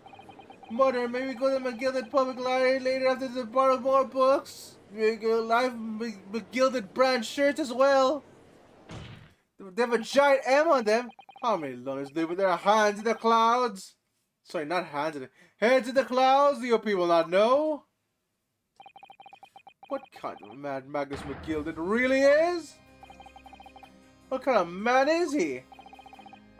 A philanthropist, Magnus McGilded, has enough wealth to purchase the entire city. He claims the value so highly. But where did all that wealth come from? Your client is a Shylock, sir, and one with the very darkest of souls. What? Stones or crows? Gilded lends money to an extortionate races of interest to those figures have no hope of repaying them. Right of all, he takes every possession of everything they own. He is a vulture that preys on the weak. I've never heard of any mention of that before. Your faculties have deserted you, I'm sure, madam. So has this thought not crossed your mind? When a man rolling up the by London, it's entirely not have a carriage of his own? What possible reason could this man have had to make a use of a trip? I mean, shit! It's not really that difficult for Van Dykes. And maybe he just likes he just likes to take the bus. It's not really that big of a leap. Fucking crap.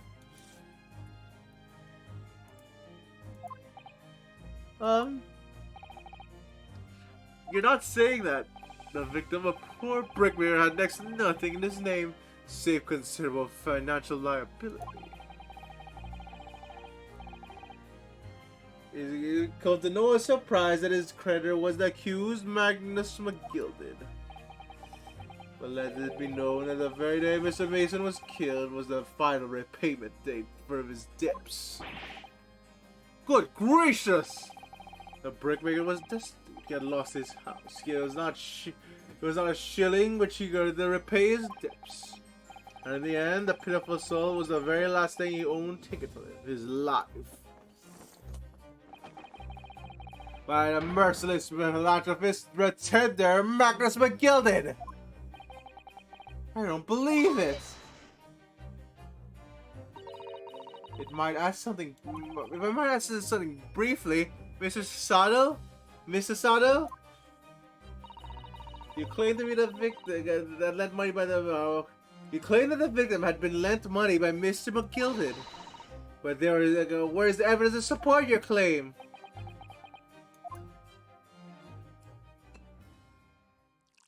Shit!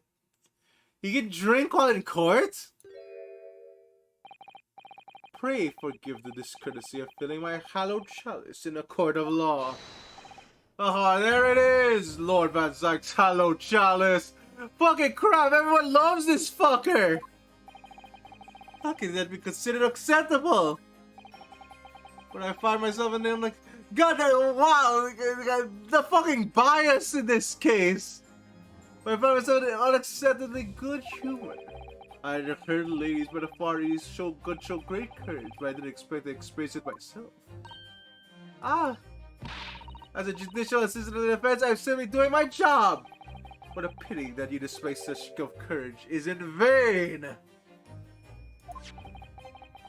The debtor's letter, which should have all the details of all the monies loaned by the accused. You will find the victim's name clearly recorded inside. Oh. Well, here we go! Is that it? Are we dead? Allow me to present this ledger as evidence. and pray forgive the discourtesy of raising my chalice to the toast of an enigmatic East at the same time. Well, shit, alright. The marvelous toast, God. I will gladly accept this new evidence. Isn't this rather bad? Like, this is a bad look. Like, everyone's a fucking against us. Not only that, they're cheering for this man to tear me apart.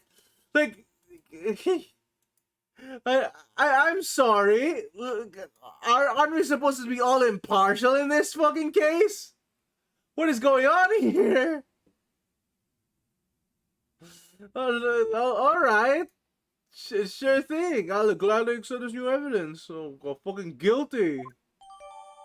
That this ledger has been entered in the court record. Ah, yes. 20 guineas. The victim owed a considerable sum, and the accused made quite certain he had ample recompense. But it would seem I've been kind of put wool over my eyes. Regrettably, madam, is the modus operandi of the accused. And it's such pretty little park too. What a scoundrel! But still, maybe it's all for the best. Oh, wait a minute. Let's think about this for a little bit more. I don't stand for nonsense. Fuck this! Oh, well, we're dead. Not good. Going back to Japan. Just killed guy, Naruhodo. Naruhodo's dead. Alright. Stream's over. Bye-bye, everyone.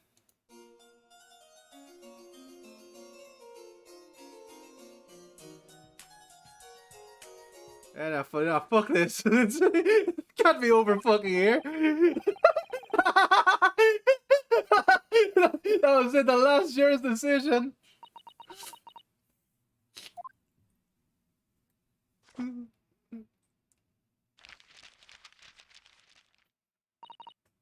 According to this encyclopedia of the British law, well, when all the members of the jury have concluded the defendant is guilty, court proceedings are suspended and the presiding judge will deliver the final verdict and sentence. That's what it says here. I don't think we're gonna get out of this. Like, okay. Oh. There's a footnote though. A footnote? I heard an offense. All 6 members of the jury are in agreement on the case.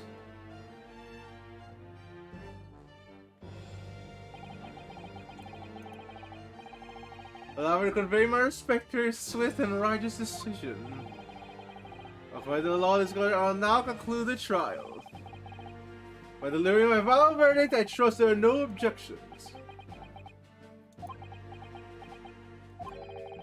Mr. Sato, just tell me one thing. Oh, yes? You were in the middle of saying something before. The footnote of your encyclopedia is the British law, however, the defense? What did it say next? Oh, yes. Of course. One moment. When all members of the jury have concluded that the defendant is guilty, court proceedings are suspended and the presiding judge will deliver the final verdict and sentence. Then the footnote says, however, the defense has the right to demand a summation examination of the jurors at this point.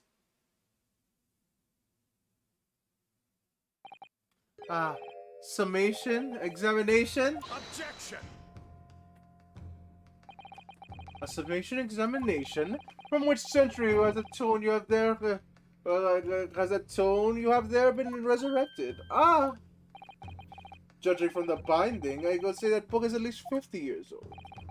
Any modern touch of the British law wouldn't give even such an antiquated procedure a mention. It's a relic, long forgotten, and certainly no longer practiced. Spelled with an S. Then again, I think it'd be practice can be spelled with an S and a C, right? Practiced. So you're out of luck. Oh. What even is it, Mr. Sato? A so-called summation examination. Oh, one moment and I'll read about it. You would demand the right of procedure before you even understand what it entails. Typical Nipponese. Alright, Mr. Naruhodo, I think I understand. It seems that under this procedure, we would be able to appeal to the members of the jury. To do what exactly? Appeal to them, change and leading to the reverse of their decisions. It says here that if successful, the proceeding of the trial must be resumed. Next and reverse the decisions. Yes, in times gone by, barristers would just use a submission examination to attempt to influence the jury's decision. That procedure became something more of a formality with no practical benefit, really, so it fell out of use. I wonder why. Because it was devoid of purpose.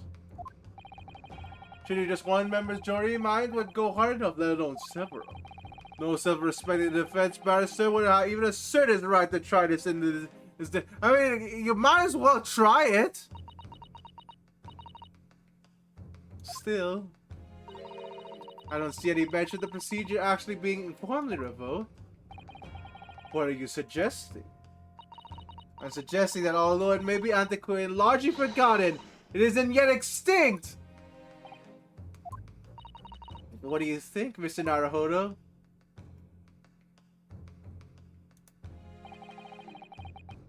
Oh my god, it's another mechanic!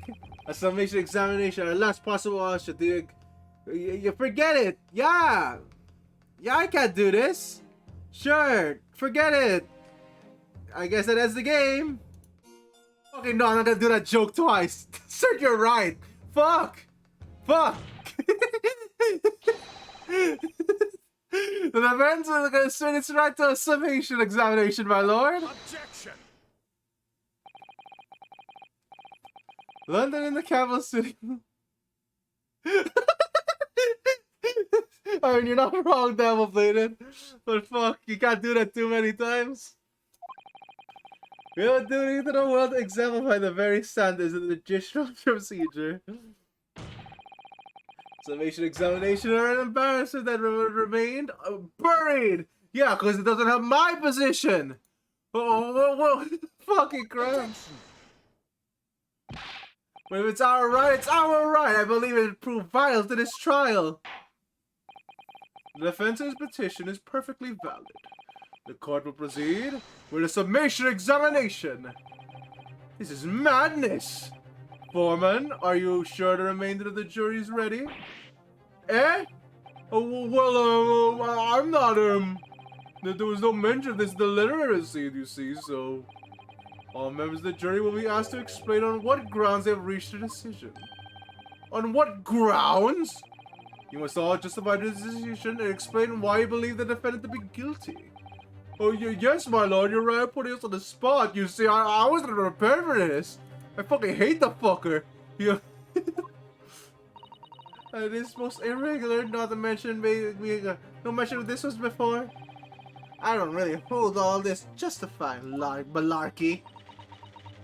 Fucking... Alright, here we go. That seems to be, have thrown the jurors off. Guess it's none of them have experienced this before.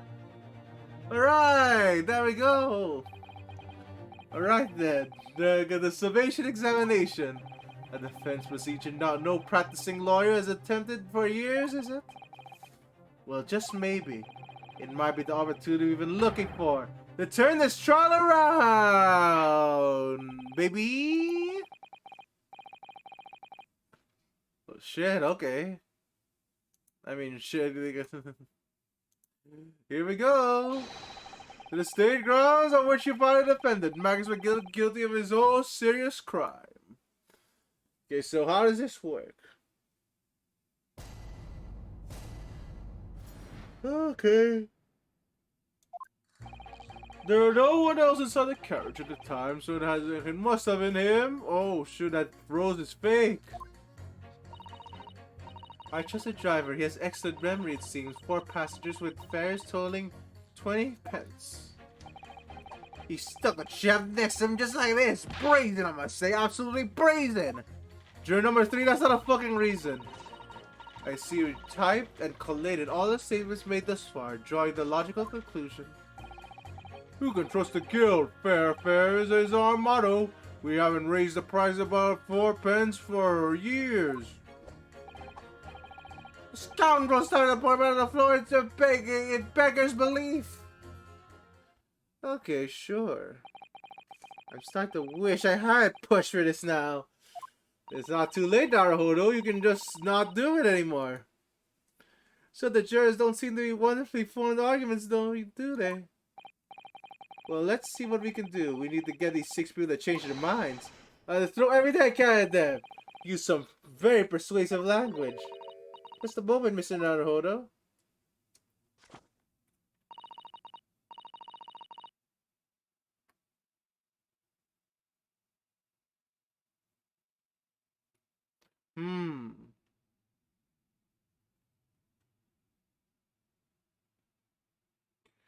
According to my book, that's not kind of... Wait a minute, what the fuck? Oh? I thought I was going to achieve an IC. Wait a minute. There's a contradiction there already! Unfortunately.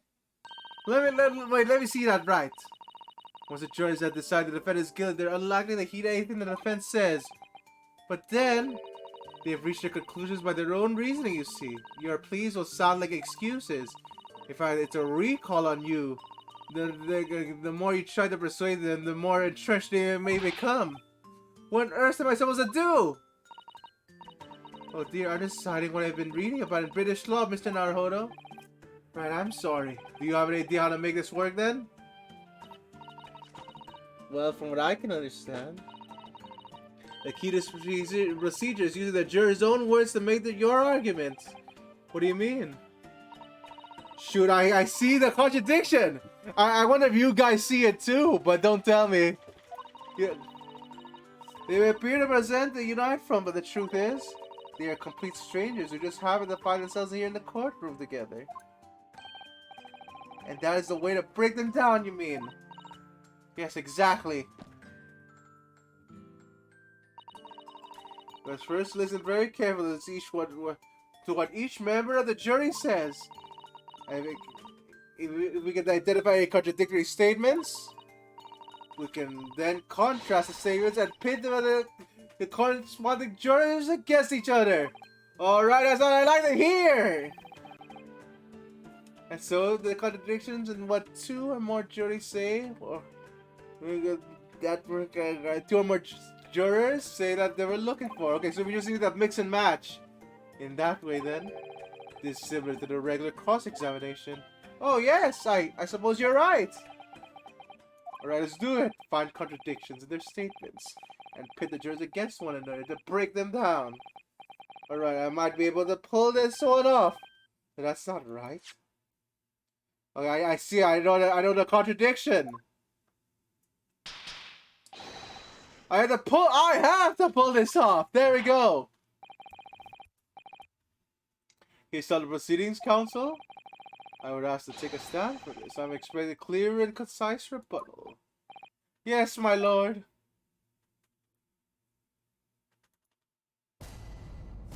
Yeah, here we go, baby.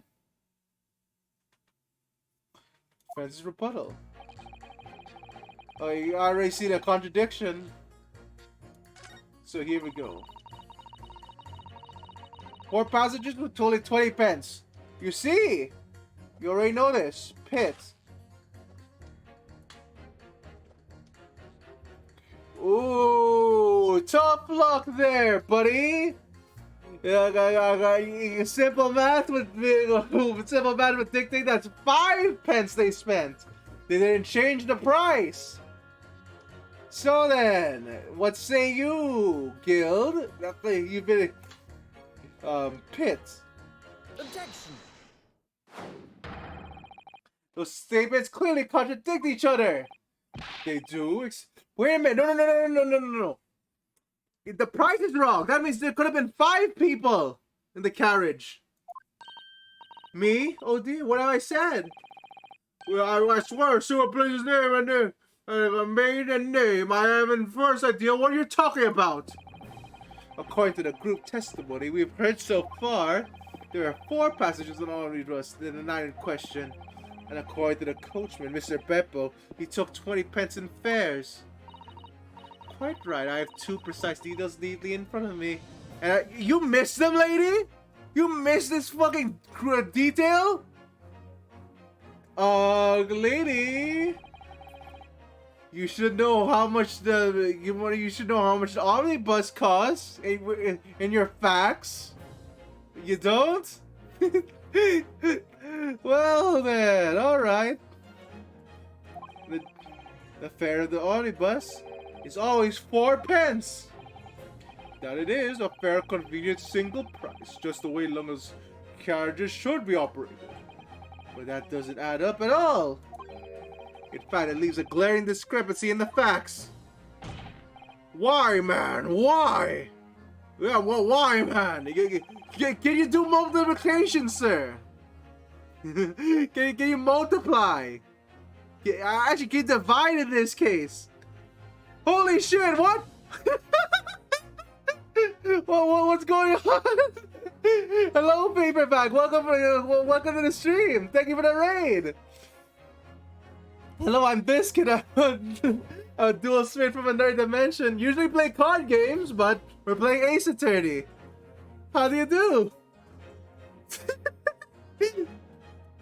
Also, thank you for the brisket, Ratty.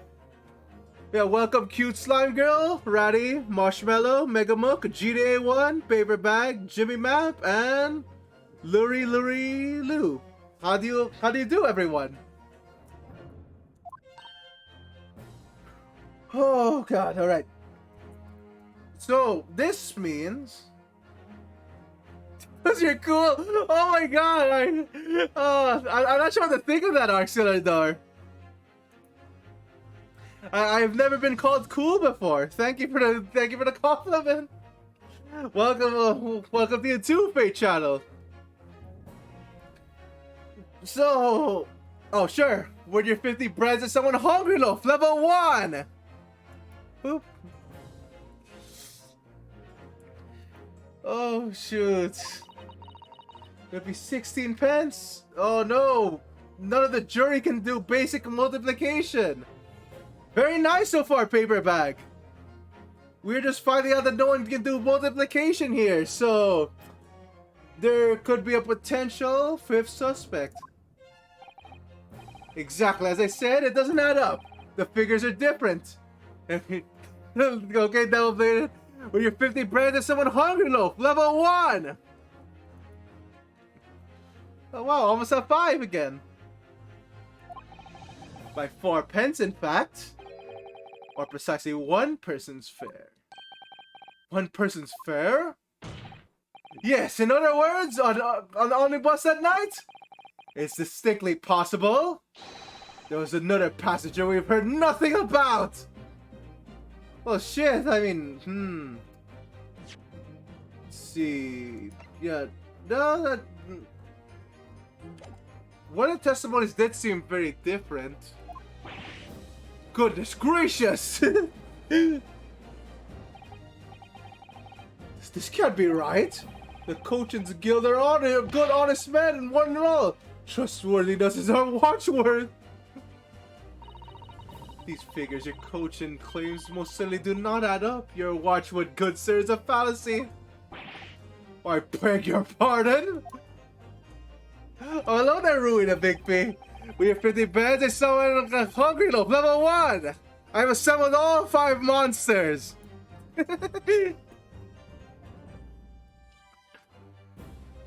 Okay. That's confusing though. Alright, so extra person could have been on board of this. Okay, what could it mean? The news will surely spread all over London. The news that one of your coaches tried to hide the fact that he lets nefarious characters ride his omnibus. Alright then, how do I make it so that miserable child doesn't end,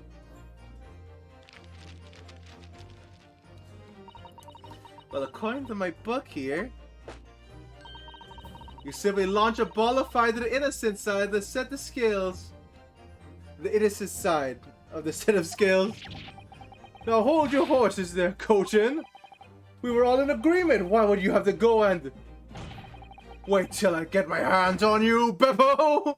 Oh shit, Beppo's gonna get fucking strangled after this case.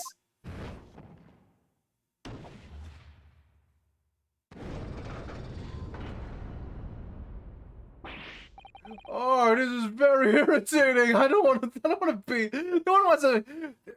To be fair, I understand. Like, no one wants to be in court for this fucking long. Then again, we've only been in court for about, what, an hour or so? Begging your pardon, sir. I'm going to do the same.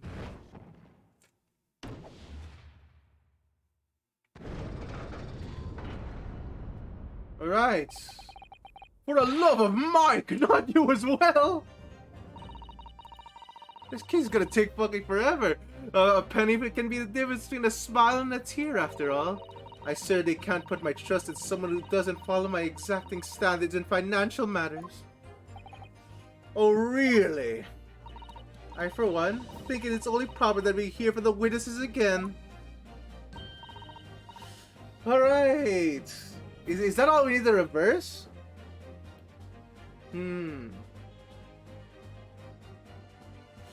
Okay. So, if I think I saw another contradiction here.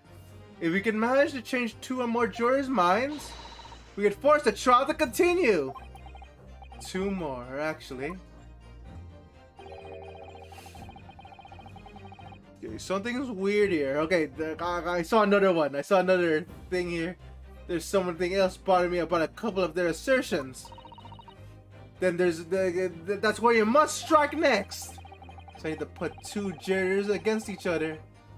Show there's another contradiction in their assertions. Exactly, you can do it. Well, the scales of justice have been shifted, but this still weighs heavy on the side of guilt. Counsel, you have the floor again. Continue with your summation examination. Alright. Alright. Innocent side, but... Oh, there we go. No, fucker, you're not getting away with that. Not that.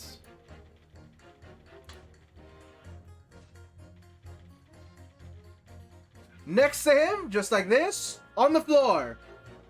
Nope. Objection. Contradiction.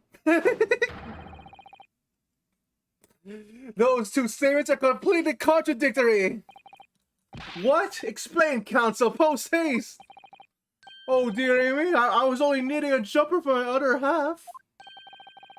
What is all this cat trap? What does contradictory even mean, I ask you? Does he not know? We've heard from more than one witness that they allegedly saw a moment when the defendant actually stabbed the victim. Now, out of curiosity, juror number 3? What, can't you see I'm busy here? How would you say this defendant stabbed the victim? What sort of motion was it? Want to test me, do you? Like this, struck the fellow next to him without even getting up. Wait, that's not even right. Is it like wait a minute, do we even have the autopsy next to him? Wait a minute, next to him? Like, no, not like that. Like, if he was next to him and he stabbed like that, the knife would be to his side. It wouldn't be like straight into his abdomen like that. I guess unless he was turning. Alrighty then. Now then, juror number 6. Oh, is that me, is it? What can I do for you, young man? How are you to this defendant stabbed the victim, madam? Oh, well, dear, as far as I understand it, it was like this. He stabbed the poor man after he collapsed on the floor. The coachman said so. Now, don't move! Take a look at these two jurors. He stuck the fellow next to him without even getting up. And he stabbed the poor man after he... Could those... I guess they're still contradictory. Like, that's a downward stab. Well, I never dare. They're stabbing in totally different directions. What? Oh, bless my stitches, what a muddle. Alright, well, what this tells us is that there's a strong possibility one of the wizards isn't telling the truth. Oh, but why? Why the dickens would they lie? Okay, do I have to Google again? Alright, what does Dickens mean? Oh, okay, I did the whole saying.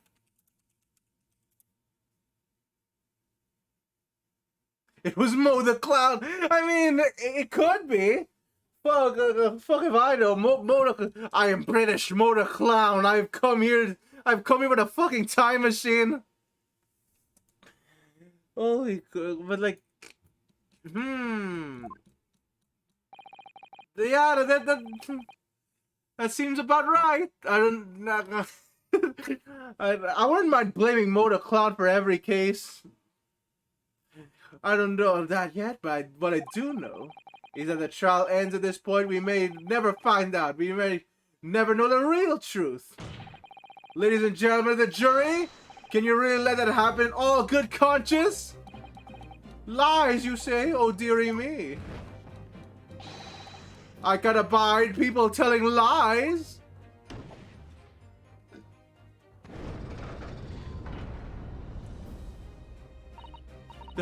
The scales. I don't believe it.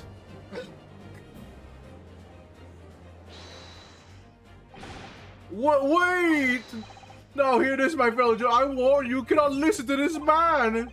Look at him in his black suit. He's clearly some devious Eastern sorcerer using man. Holy fuck!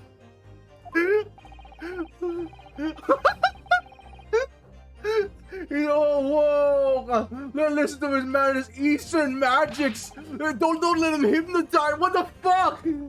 What the fuck, Juror One? Whoa there! Whoa! Easy with the racism. Answer me this dark jinx.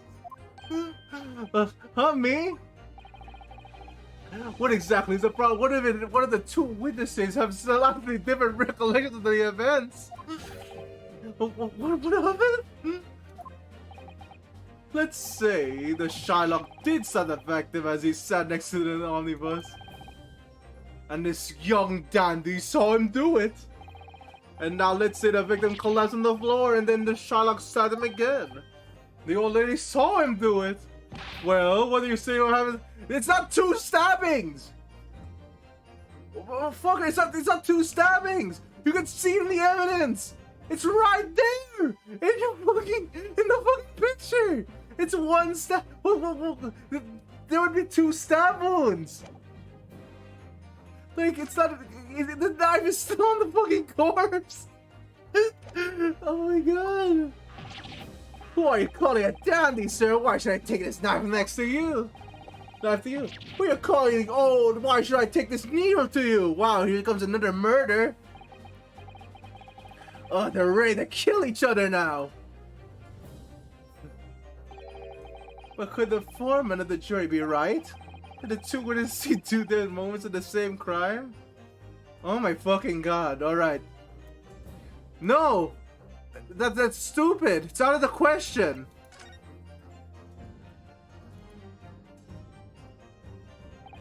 Unfortunately, Mr. Foreman. Alright, here we go. What is it, you dark jinx? Come on. Oh my fuck. Juror number one's not fucking letting up with this. Come on, out with it. What you're suggesting is impossible. It's out of the question. What are you talking about, man? How can you possibly say that? You don't realize that I'm only doing my job. Fucking. As a foreman of the jury, I am responsible to steer everyone in the right direction. Oh my god. You know what? That's a really good joke, Gene. What the fuck? Okay. Well, that's what we want to see. I want to see the two witnesses have I say two witnesses saw two different moments of the same crime. If you say that's out of the question, show me some proof. Alright, sure. I'm going to convince him. Okay, he can't dismiss. Okay, gone. We have the proof. Some irrefutable hard evidence. As you wish. What? I'll give you the proof. It's out of the question that these two saw the two different moments of the same crime. As proven by... Not the picture, because that doesn't have any... Okay, is the autopsy report? Stabbed once in the abdomen. Very much so. Okay, sure. Here we go. Autopsy report. Boom. Screw you. Didn't even read that. Here's the victim's autopsy report. According to the what's written here, Mr. Mason was stabbed in the abdomen. Only once. Only once? It's quite simple. The victim was stabbed precisely one time. Which means the witness can't possibly have seen it happen 2 different times. Alright, I concede defeat. Where did the knife go? Alright.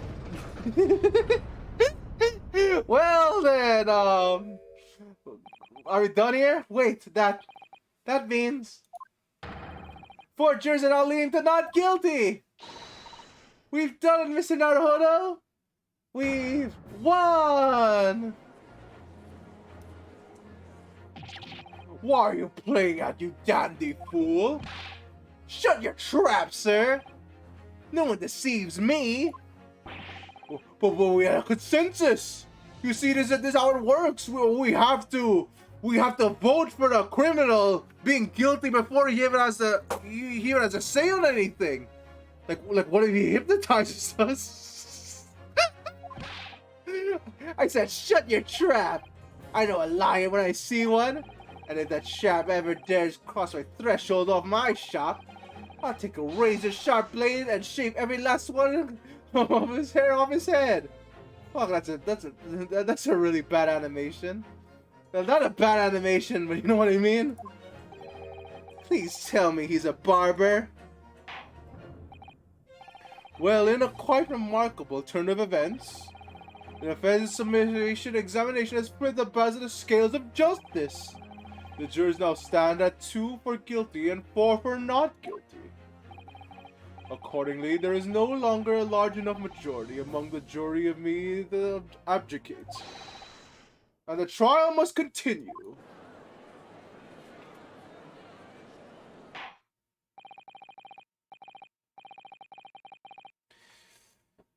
Oh my god. Seville Street? Damn, is that going right by my head? Oh shit, I don't think I have no idea what Seville Street is actually, though. At least I think I might be drawing blanks. I hereby ask the defense, prosecution, and witnesses to return to their places. I call upon all of you to continue to pursue the truth. Well then, trial continues. So, Lord Van Six, continue the substantive case for the prosecution, if you please. Also, I haven't talked about this that much, but oh, Sweeney Todd, okay? Thank you, Axelador.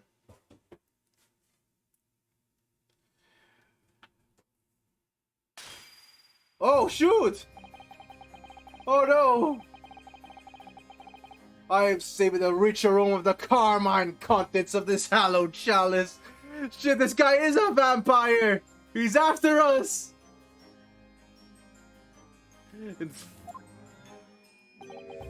It may seem crushed to dust. Pray forgive the discourtesy. The Lord Van Zykes! Or it was Fleet Street. Ah, okay, I see now. It is cold in here, or is it just me? Wrong reference! As for the adequate tone no doubt says, the prosecution may not speak during the summation examination. So I honor the deathly silence and listen to the charade. It seemed I overestimated the intelligence of the jury. Oh my fucking god! You're all idiots, according to me. You should have had this guy found guilty already. Oh shoot. Well, no matter. There is nothing so hard as to prove self-evident truth, it would seem. No, and why else would we grace the courtroom with our presence after all? So, let us proceed to the next round of the battle. Oh shoot, he's taking the gloves off! He's taking the cape off! Bring forth the witnesses once more! Alright. Okay. Alright, here we go again.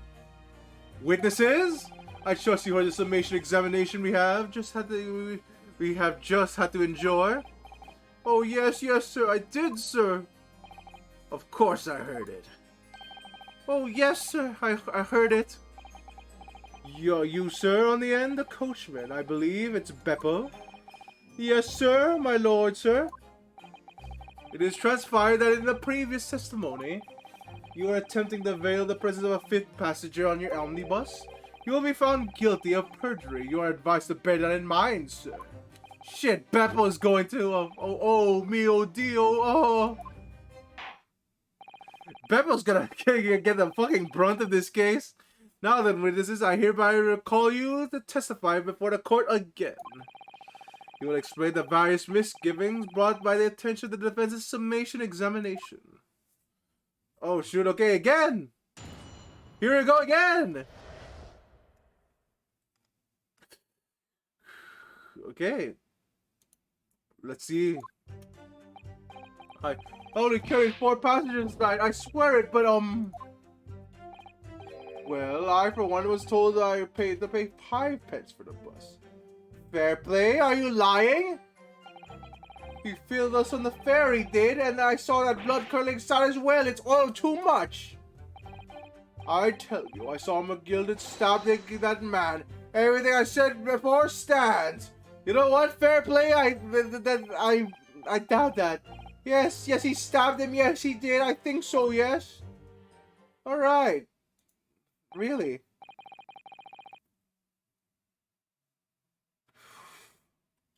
All right. Okay, let's do this. Counsel, make sense this for me, please. The phantom fifth passenger contradicted existence by my learned Eastern friend never existed. The confusion has arisen for the coach and sly little cozenage. Oh! Beppo, explain yourself. I'm terribly sorry, Guildmaster. The guild fares 4 pence across the board. You know that. Am I to understand that you've been overcharging your passengers by a penny a fare? It's so cold, and the last run of the day is always half empty. You have been dishonest, coachman. Oh, I'm sorry. You're a disgrace, Beppo, a disgrace! And your selfish actions have brought dishonor on the entire guild. If I may, sir, I had to pay 10 pence on the bus just last week. What? What the fuck? Whoa, what? 4 passengers, 5 pence each is, yes, 20 pence. I've done arithmetic 10 times already. I can't make the result come out differently. No, that figures. Or what the fuck? Alright then,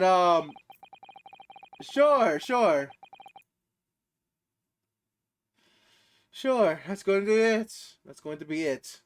Well, it'll be that one aforementioned misgiving has already been explained. So, counsel the defense, your cross-examination, if you please. No, yeah, like, he was taking, like, tips, I guess, Auxiliador. We've already had the pleasure of protracted summation examination today. I see you intend to continue the parlor games. Absolutely. Alright, let's see here. Cross-examination, again. Alright, so as usual, treat every press like motor clown. 4 passengers in that light. Well, I for one had to pay 5 pence for the bus. Even also the fairy did and saw that blood-curdling sight as well. It's all too much. I tell you, the silver gilded scion man, everything I said before stands. Okay, wait a minute. Oh, yes, he stabbed him. Yes, he did. I think so. Wait, you fucking think so? You're not sure? Hold it! Earlier you testified you saw the moment where you allegedly stabbed the victim, didn't you? Oh, yes, that's right. You said the victim was on the floor and described the assailant holding a knife in the ice pick grip. Oh, Beppo! I'm gonna grill you through the fucking coals! Get in here, Beppo! I suppose. I might have, yes. Put the cart before the horse, maybe? Oh my god, Beppo's so screwed! Beppo! What's this? I'm quite sure about most of it. Oh my god. Oh, I don't want to be in Beppo's position right now. I was driving the horses when I heard a scream from the sky from the seats of the roof deck. Oh, I said it was me, sir. Did it turn around? Yes, I saw it run through the skylight.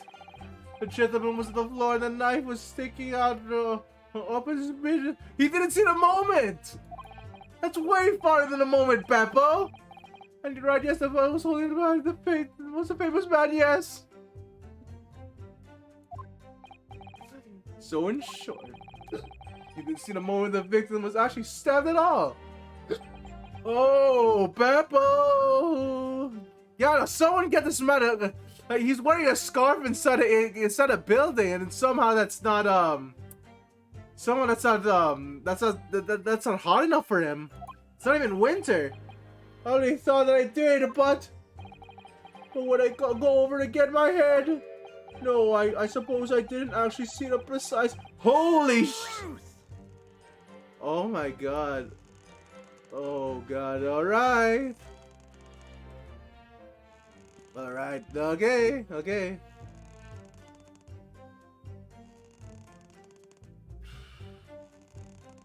Well, pursue? Like, he's already doing that. Excuse me. Do you have something to say about that, Mr. Fairplay? Now listen to me.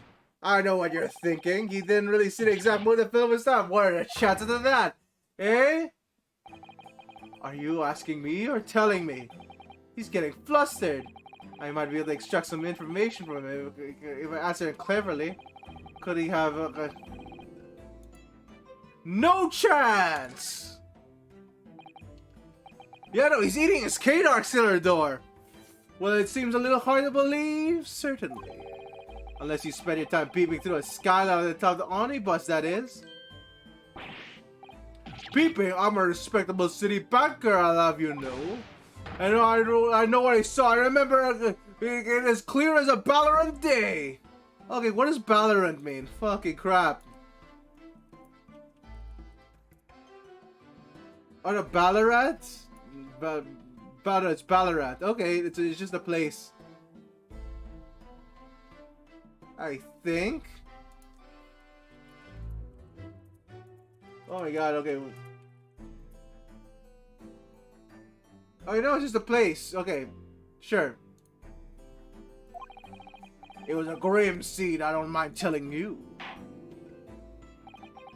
Thank you, Mr. Fairplay.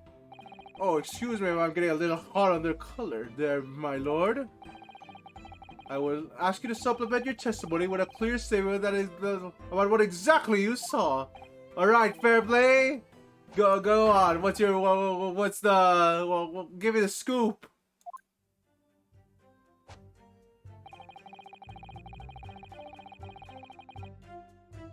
Do you think you're ever gonna sign those blood-soaked hands after that butcher stabbed the man? I mean, shit. Okay,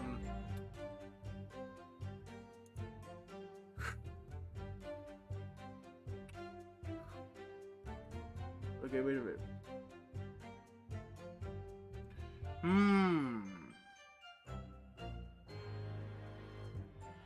Wait a minute. Stab the man. Okay, wait a minute. Blood-soaked hands. He was wearing gloves? You would still call those blood-soaked.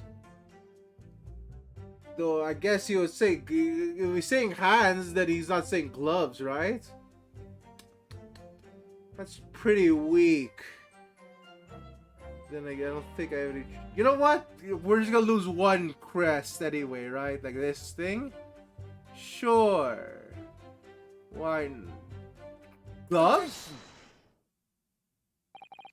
Blood-soaked hands? Oh, really? That was it? Well, I admit the soap might have been laying a little thick, but anyway, there was definitely blood all over them. Both of them, they were covered in it. Oh! Hands! Hands! Okay, no, both hands! This glove only has blood on one hand!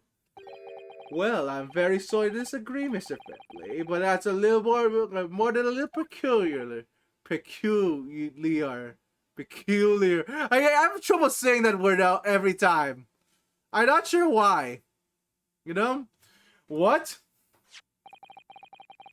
Here the gloves worn by the defendant, Mr. McGill, did on the 9 question. Oh yes, right. And there certainly does appear to be a sizable dark-colored stain there. But as I'm sure you can clearly see, it's only on the right-hand glove. Oh, hello there, Dishwasher Pate. Thank you for the raid. How do you do? How was your stream? What'd you do?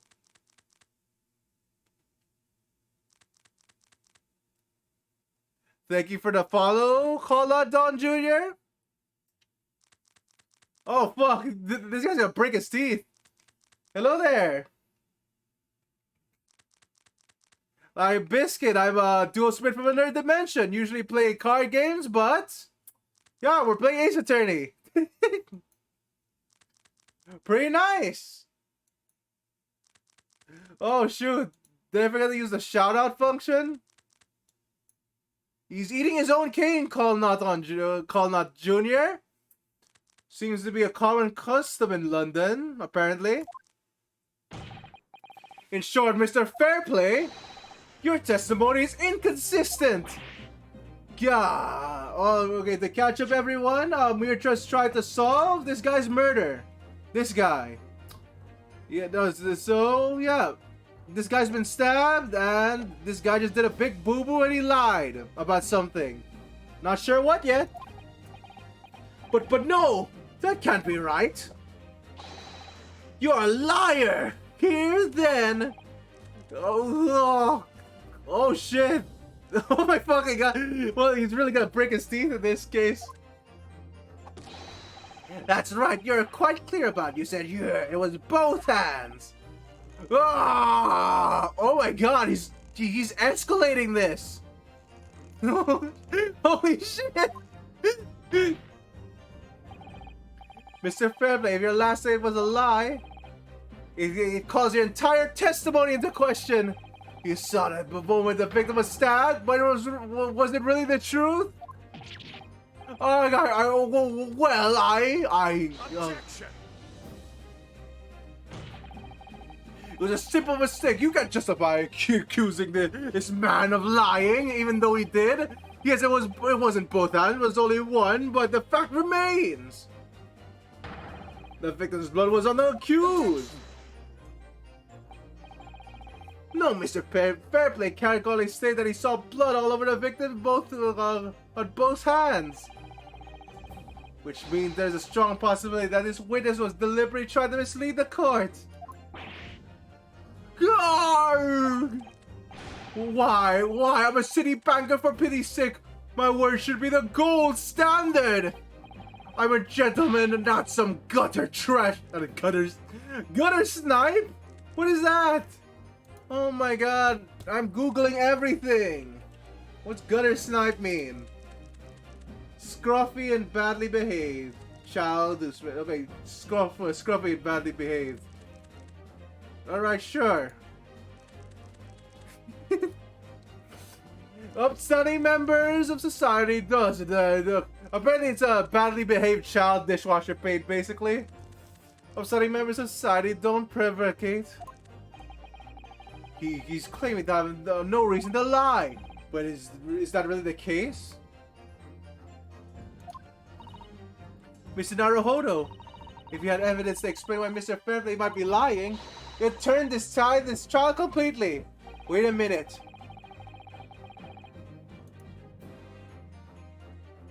Wait a minute. Oh my fucking god. I see it. Oh wait, no, okay. Sure, see you later, dishwasher paint. Thank you for the raid again. Oh my god, wait a minute. You have a ledger. This is a piece of evidence we haven't done, but let me see.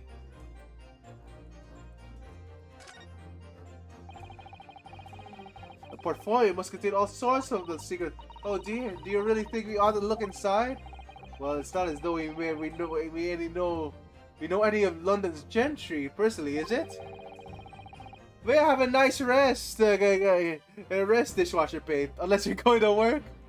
Apart from the great detective friend, perhaps. Actually, I wonder. Are you sure you will not find Mr. Sholmes' name inside? Well, let's see what we find.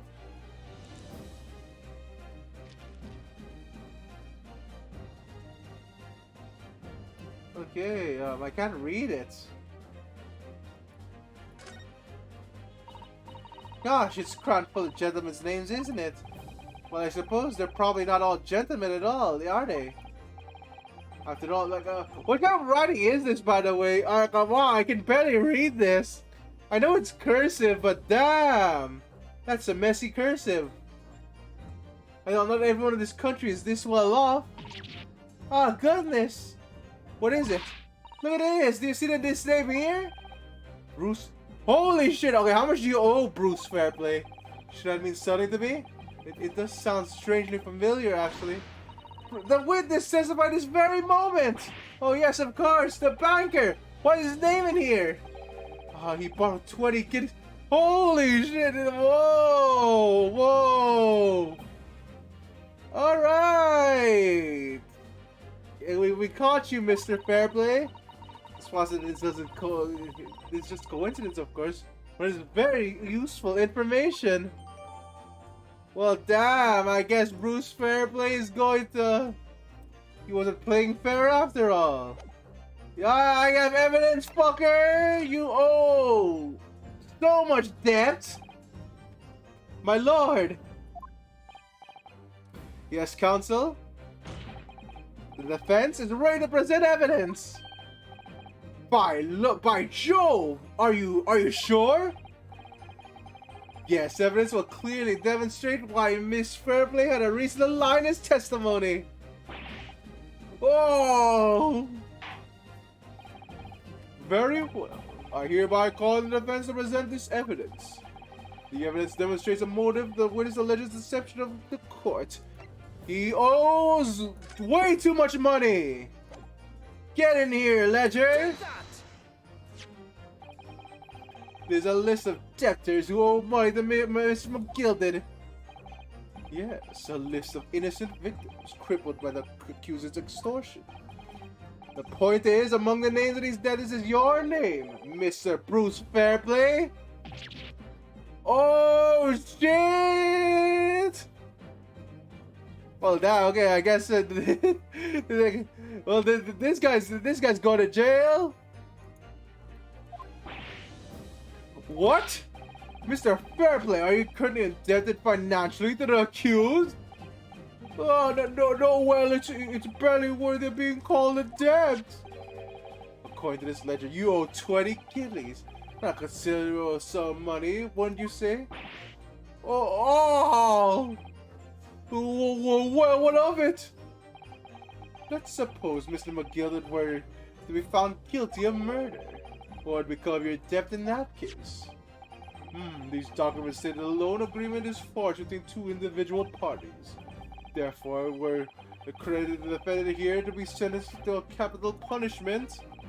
All outstanding debt which were owed to him would be annulled. They would cease to exist. Cease to exist? Mr. Fair... Oh my god. This is just really bad for the prosecutor's case. God, wow. Wow, that's just a smoking gun right there. The fucking witnesses you have, one of them lied, one of them's extorting money, and the other one is like just trying to get their debt erased through this murder case. Oh damn, that's painful. Shit. Is it not the case that you claimed in your testimony to have seen something you never in fact saw? In the devious attempt to annul the debt of 20 guineas to the defendant?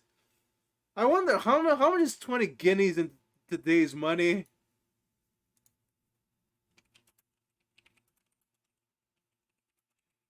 Like, I'm oh shit.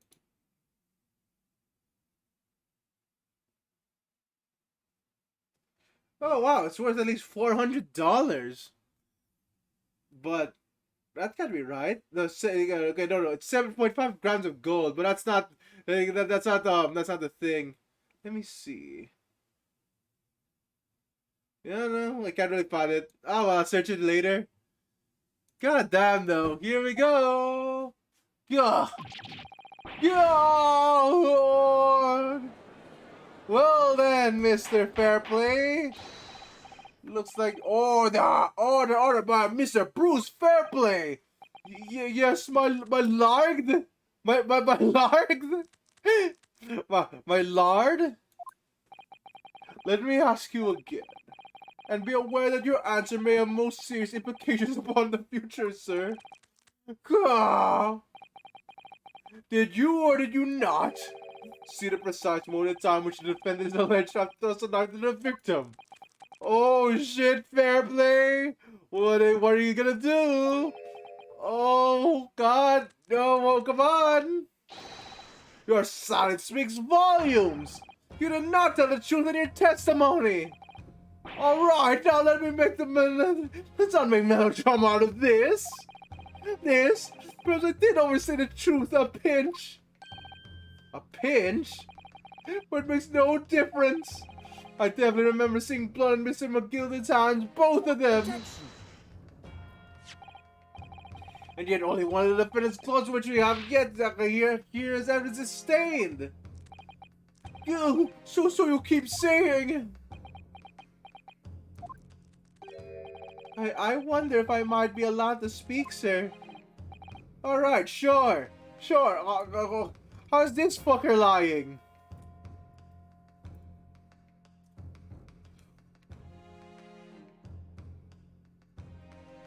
Alright, sure. Well, the thing is, I think I remember seeing it myself, as it happens. Seeing what? The blood, sir, on the assailant's hands. I think, yes. I am almost sure I was on both of his hands, not just one. What? Okay, but one piece of evidence is mute now, right? We're pretty good so far. 2 for 2.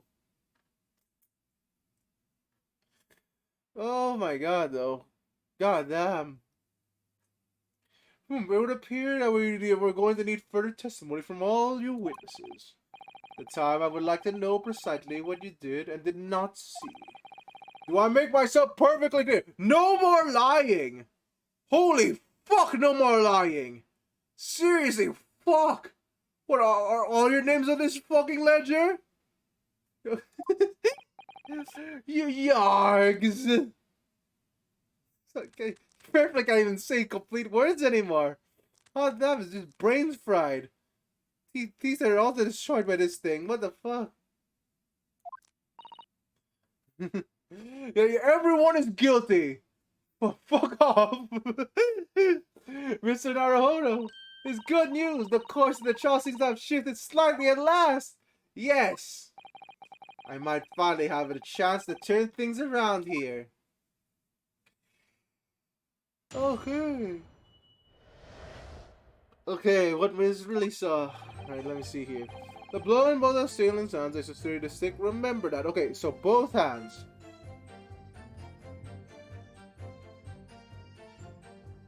Okay. Alright. However, I suppose you might say that I didn't see the exact mode the stabbing transpired. Alright, so we already know all this. I remember seeing the knife, and I remember seeing both attackers' hands with blood on them. I didn't actually see anything myself, no, not until I heard that scream. Anyway, the fact remains, there can't have been anyone else inside the carriage we all would have seen. Could the angle have done it?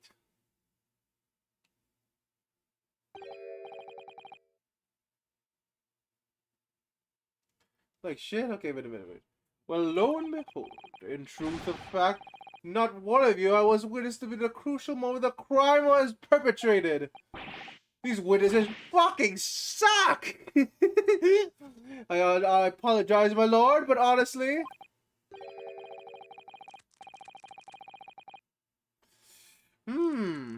It is possible. Either that or they might, wait a minute.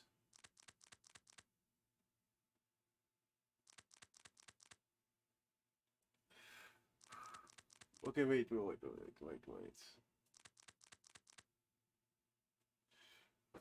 I think I see where this kid is going now. So let me see court record. I think I know where this is going. So the contradiction here is that they're seated here. They have to be the seat of this window. So someone was under the carriage over here. And that someone could be the perpetrator here. Could be the murderer. But like that, like I can already tell that's the fucking contradiction here. But let me see.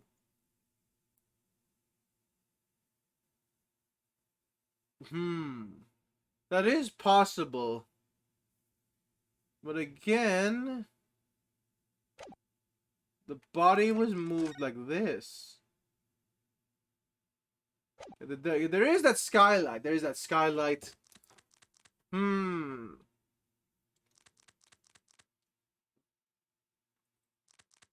Okay, wait.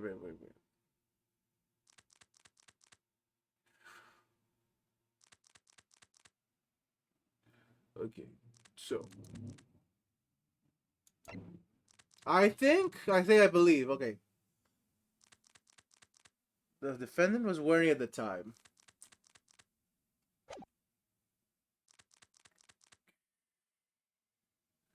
Okay, blood. Okay, no. I damn it, again, not enough information yet. You're not much a criminal evidence is tantamount by to say that we saw the man do it. That's really not what a testimony is about. Let us examine the exterior of the omnibus once more. The victim's fresh blood is clearly visible on the seat, corroborating the witness's accounts. In other words, there is no substantial nor significant change in the facts of this case.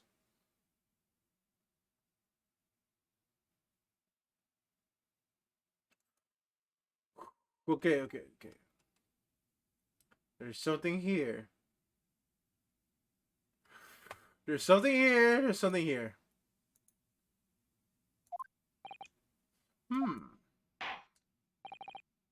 Very well. Your cross-examination, please, counsel. Alright. Let's go. More cross-examination. You're soluble in both hands of the sailor. I sincerely distinctly remember that. However, I suppose you might say I didn't see the exact moment the savage transpired. Both statements are true. We don't need to press that. I remember seeing the knife, and I remember seeing both attackers and their hands with blood on them. I didn't actually see anything myself, though, not to... If the fact remains, there can't have been anyone inside the carriage. Okay, so no. Press this, because we already know the contradiction. Hold it! They were on top of they were on top of one of the half of the carriage. There's no way they could have seen there's no way they could have seen on this side of the carriage. That's right. It was fiercely cold that night, but the glass wasn't frosted over. Oh yes, I remember shivering. It was so bitter. Which right at best the question why a pair of you were sitting on the roof deck in the first place. Well, I don't know about this young fellow, but I couldn't enter the cabin. Oh, why not? It was locked from the inside. I tried knocking, but no one opened the door. It was locked? That's right, it's a public bus service for pity's sake. That's not what I call fair play. But lying, that's fair play indeed. Yes, I had exactly the same experience. I tried knocking, but the gent inside just gestured at me to clear off. So I had no choice but to climb up the roof of the deck and look down longingly in the warm cabin below. I assure you I wasn't looking down, I was glaring long and hard. And that's precisely why I could tell with absolute confidence that there was anyone else in the cabin, I would have noticed. Unequivocally, I would say. I'm not sure what about these two witnesses. Could they really be everything? No, they couldn't. They might not have been able to. We already know. You can't see what's below you. Allow me to confirm one thing, Mr. Fairplay. You were riding on the omnibus. And the witness events that came to the skylight, the floor of the upper deck. Is that right? That's right, yes. In that case, there's a portion of the cabin interior you would not that would have been out of sight from you. What? By golly, really? Obviously, at this stage, you can't say for sure. But the possibility cannot be denied. At the time of the incident, there could have been another passenger in the closed cabin of the omnibus. Objection! Enough hypothetical meandering, my Nipponese friend. The prosecution demands that you substantiate your claims. After all, the scene of the crime is here in the flesh. Very well, I will hope to uphold the prosecution's demand. You will identify the area that, yep, we already know. Right below you. You can't see. It will be like, boom, line of sight. Bam! Take that! Both rows will see the roof and the face direction of travel. Whereas the seats in the enclosed cabin face each other. Which means the visible part of the cabin which passengers on the roof can see through the skylight is drawn here. Ah! That's right, my lord. As you can see, the seats opposite the one which the victim and his attacker were sitting is obscured from view. In other words, if someone had been sitting on that seat, it's quite possible these witnesses would have been completely unaware of it. Oh shit! They couldn't have seen shit. It's quite possible some phantom was sitting there. You Nipponese have been forbidding a habit of obscuring the truth with ambiguity. The fuck? Okay, sure. I concur with the prosecutor's rejoinder. In the British court of law, evidence is paramount. I cannot entertain this conjecture, counsel. That is, unless you're able to put a name to this mysterious bastard who you allude. Can you, Mr. Naruhodo? I honestly don't know. Who could have been? Who would have been the other seat which was out of sight the windows of the roof deck? Wait a minute. I have an inkling! It's Magnus McGilded, isn't it? I understand, my lord. The defense would like to put forward a name. You are a fool. That response was desperate attempt by a man who has no motion of his limitations. Fuck. A toast to hard lessons not yet learnt. Can you drink alcohol while in a case? I don't think so, right? Let us not delay, counsel. The defense is still to name the passenger in the other seat. This could be it.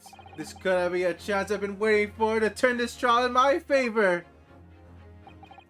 On that night, on the night of the murder, the person occupying the scene, the omnibus cab that obscured the view was... Oh, of course, it's Magnus McGilded! Take that! The passenger in the enclosed cabin that whizzes of the roof deck filled the sea had have been Mr. Magnus McGilded. Mr. McGilded? What are you talking about, counsel? That's the name of the defendant. Objection! Oh shit! What a miserable pile of secrets! What is a man?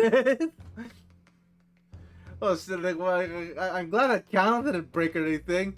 You know, I desecrate this chair by smashing my hallowed chalice to forgive the discourtesy.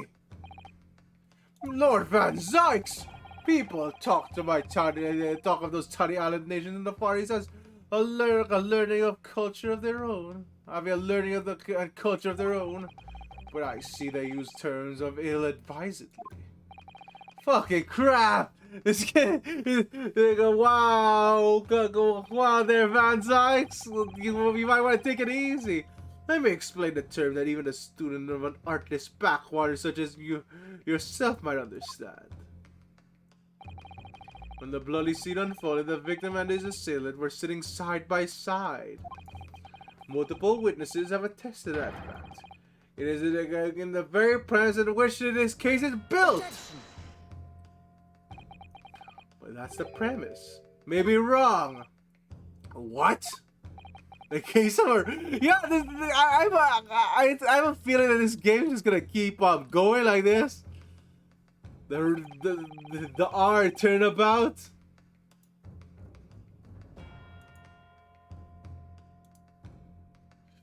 Oh my god, though. All right. Also, hey, wow. I just noticed. Wow, I'm 2 followers away from 200. Huh. Oh, wow, I might actually reach 200 before my anniversary. That's pretty neat. Anyway, it creates inconsistency and that can't be reconciled. That can't be reconciled in any way. What inconsistency, counsel? What inconsistency, counsel? The defendant's gloves, my lord. Both witnesses made the same testimony.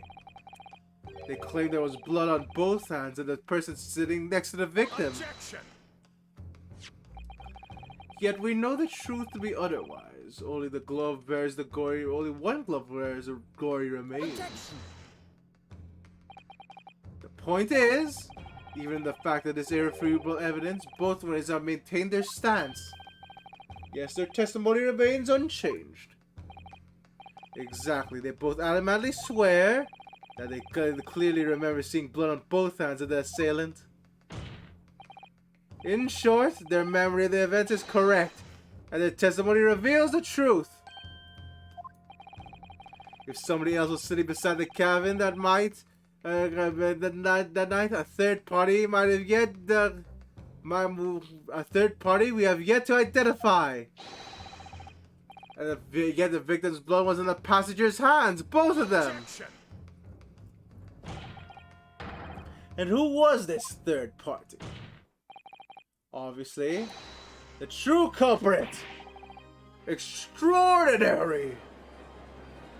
Fucking crap. Alright, here we go. Here we go. Third party. Third party, everyone. Order, order, order! What exactly are you postulating? Objection! The defense's postulation is just that. Nothing more than conjecture! Oh my god. Alright! Oh my goodness, here we go! The witnesses have clearly stated they saw the cursed! But when elaborating on this testimony, Mr. Fairplay said the two of them were wearing hats and I couldn't exactly make out their faces. Yes. The top of their heads were obscured by the roof. I could see the rest of them though. Yes, that's right. Both jets were most certainly hatted. Hatters do tend to notice such things, sir.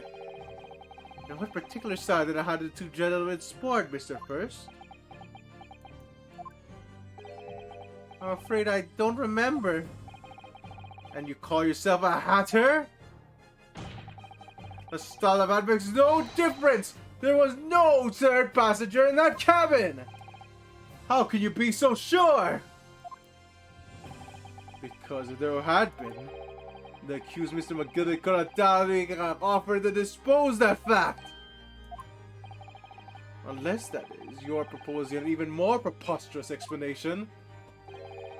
The accused failed to notice the presence of the true culprit in the very cabin in which he traveled? Ah!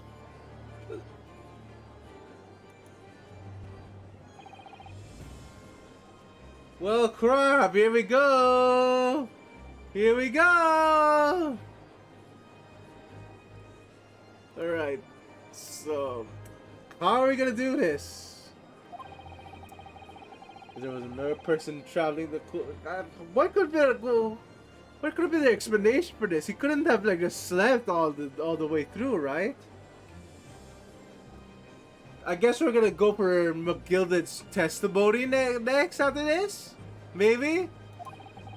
It is inconceivable that Mr. McGilded would have been unaware of it. Order! There is clearly a simple solution to this problem. Bring the accused Mr. McGilded to the stand. Well, what do you say, counsel? The prosecution objects, my lord. On what grounds? As a suspect, you'll already have a full statement to the police. But what if there's no reason he's unable to speak freely? Magnus McGilded is no uneducated ruffian. If it indeed turns out the man has been withholding information, I'm assured it will have been some deliberate act. Counsel for the defense, what is your opinion? My lord, should we testify! Demand this testimony! Yes, we need to hear what he has to say in order to find out the truth. The defense would like to call Mr. McGilded to the stand. In that case, I would like to hear the opinion of the jury. Ah, yes, sir. I need a little time to consider this. If you ask me, I think we should hear what Mr. McGilded has to say. Get the man out here, I say!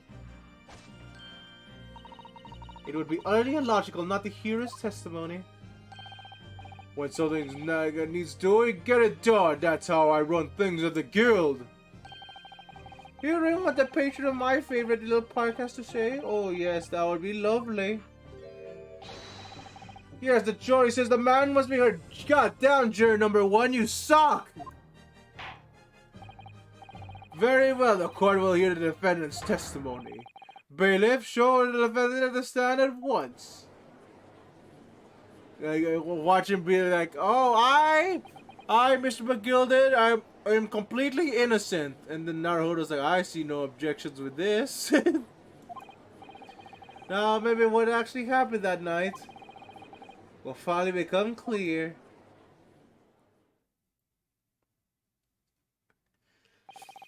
Let the proceedings be resumed. Mr. McGilded, have you been listening to the discourse of the day? To be sure I have, my lord. There are now two... Oh, what the fuck? Oh, shoot. Alright, I accidentally clicked something. There are now two matters on which this court desires to hear from you. The first is whether or not was the queen. Yeah, the queen. I mean, yeah, no. See, the queen actually had a debt with Mr. McGill and tried to frame him. Whether or not a third party would you, the omnibus count is proposed by the defense. The second is if such a person was indeed present. Why did you conceal the fact from the police? Because no, this is not my nation hiding anything at all. Just answer the questions, please. The truth of the matter is, I've been this desperate about this all along. Do I tell yous all or keep my mouth shut? Tell us what, Mr. McGilded? The fine fellow representing me is absolutely right. In the carriage of the 917, the other man, there was another passenger. It's true? Yeah, probably, Auxiliador. Fucking crap, that hat is half his height. Aye, it was me. Yeah, it was me that helped the little urchin get away after it all happened. You... What?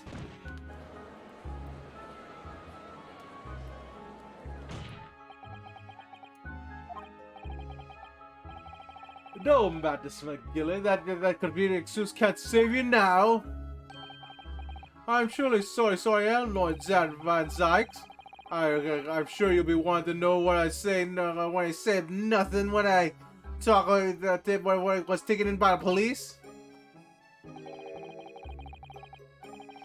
I do be having a good reason, I assure you.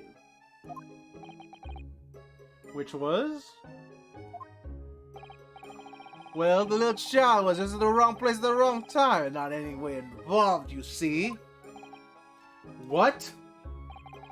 If the police had known the wee one was there, they'd assume she'd done it. They'd be hauled her into this courtroom, just like myself. I was trying to spare of that. Young hearts and young minds are easily damaged, my lord. And who is this young child of whom you speak? That I don't know. You don't know? Aye, well, the wee thing just happened to be in the carriage last night. Never saw her before or since. We have absolutely no reason to believe this man. The prosecution calls for the witnesses to be disregarded by the court. You know, I wouldn't be surprised if the urchin isn't here in this courtroom as we speak, listening to the proceedings. What? Whoa, what? What's happening? Whoa, smoke? What? Look, the someone's trying to get away. Oh, what? What? So used? What is going on? Be careful, Mr. Nahoro. Cover your face. Here comes the ninjas. Bailiff, don't let the accused escape.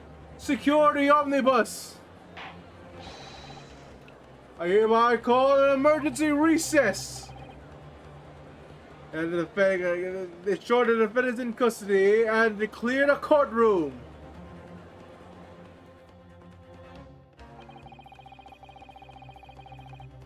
Oh my god, well then, alright. That's a thing. That was a thing.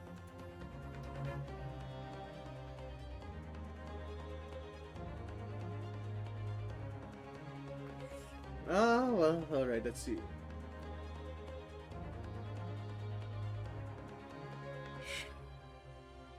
Amid scenes of chaos. Yeah, the attack of the Orphans Guild, shit. Amid scenes of chaos, people stumble over one another in their desperation to flee the chamber.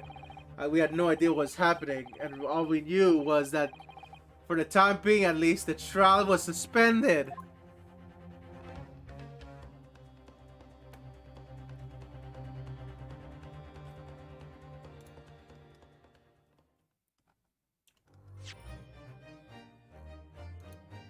Okay, save the current progress. God damn, though.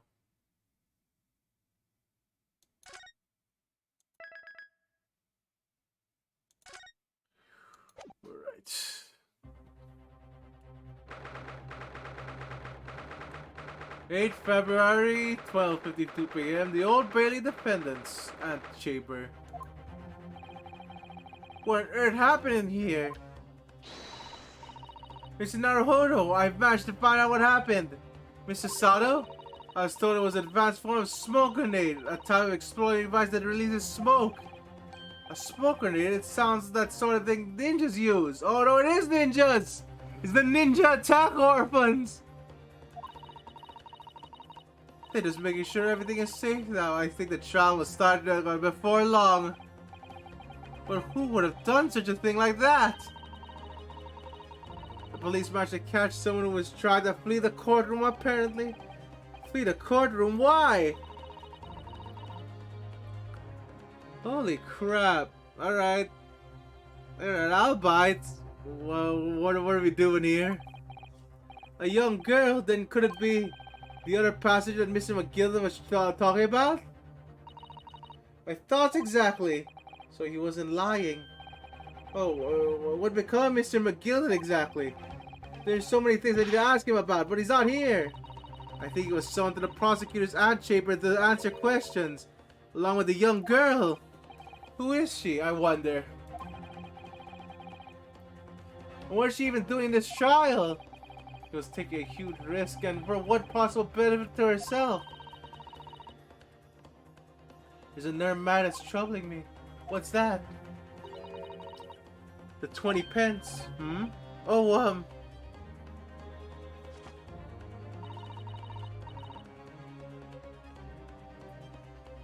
according to the coach from Mr. Beppo. Okay, sure.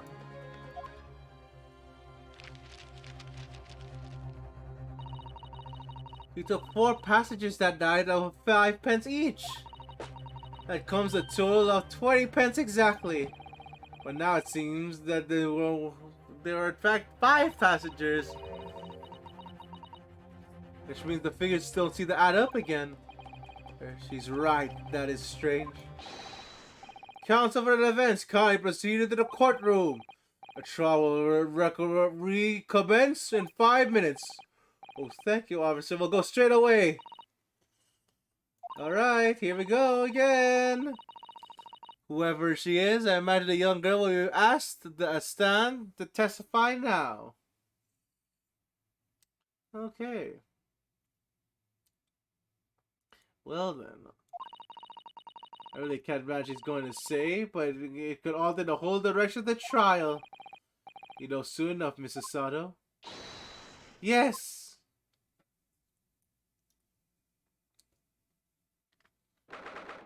18th February, 1 p.m. The Old Bailey's courtroom.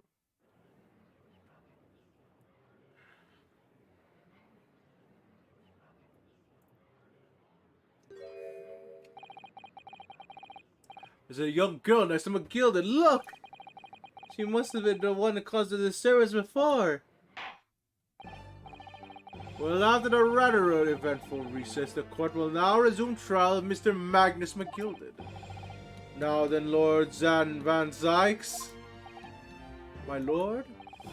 I believe you have established the cause of the smoke which veiled the proceedings earlier. It seems to have been an advanced form of smoke grenade, of the sort typically employed by the army. Good gracious, the army? What in the devil's name? It was an elaborate attempt by a young girl to cloak her escape from the public gallery, but she was caught. Now she occupies the stand. Your name, girl? Are you responsible for the smoke grenade which induced the pandemonium here in the court? Was a media of this deplorable behavior? Okay, if I may, my lord. Yes, Mr. McGilden? I think perhaps I ought to explain here. Why is it that wee lass was here in the first place? Why she tried to bolt like that? 'Tis all tied up in the events of that night, so it is.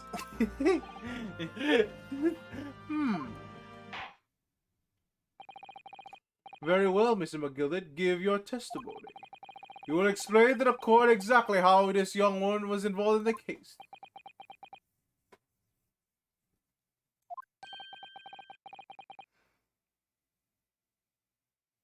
Because what did happen that night? Oh, shoot. It's not like the defense lawyer needs that information or anything.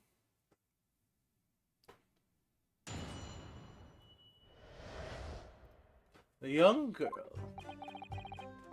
On the night in question, I took the back seat in the omnibus and promptly nodded off. Then Bigger loud thought and a wee scream woke me with a fair start. There was a fella collapsed to the floor at my feet. I sat him up in the seat across from me. I tried to find out where the scream had come from, and bless my soul, what did I find? There was a child there, all curled up in a ball, hiding her wee self away.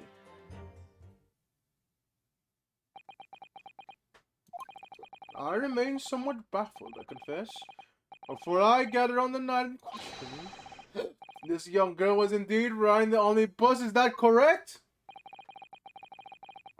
'Tis exactly the defense counsel said. This last was the fifth passenger, my lord.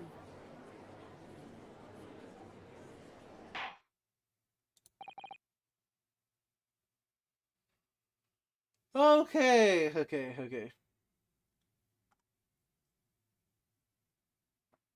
Well, okay. I'm not sure what we're gonna do here. The defense may now cross-examine the witness. We don't have any contradictions. Do I just press everything? Yes, my lord. Or rather, no. I have no idea where to start. Oh shoot, Naruto doesn't. Ryunosuke doesn't know either.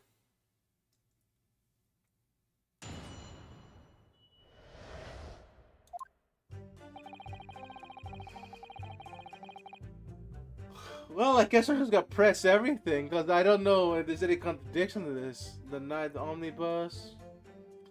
Okay, sure. Just this once. And when you first got to the omnibus, were there any other passengers already on board? There were not. The cabin was empty, and there was no one in the roof deck either. You were the first passenger, as it were, I see. Ah, that's why I took the backside as I did. 'Tis most comfortable, so it is. Could you explain exactly what you mean by the back seat? By all means, this is how I already described it earlier. I'm talking about the seat opposite of which one the poor gentleman was sitting. Like I said, this most uncomfortable where I feel more. This the most comfortable and where I feel the most at ease. And of course, I enjoy gazing through the skylight from time to time as well.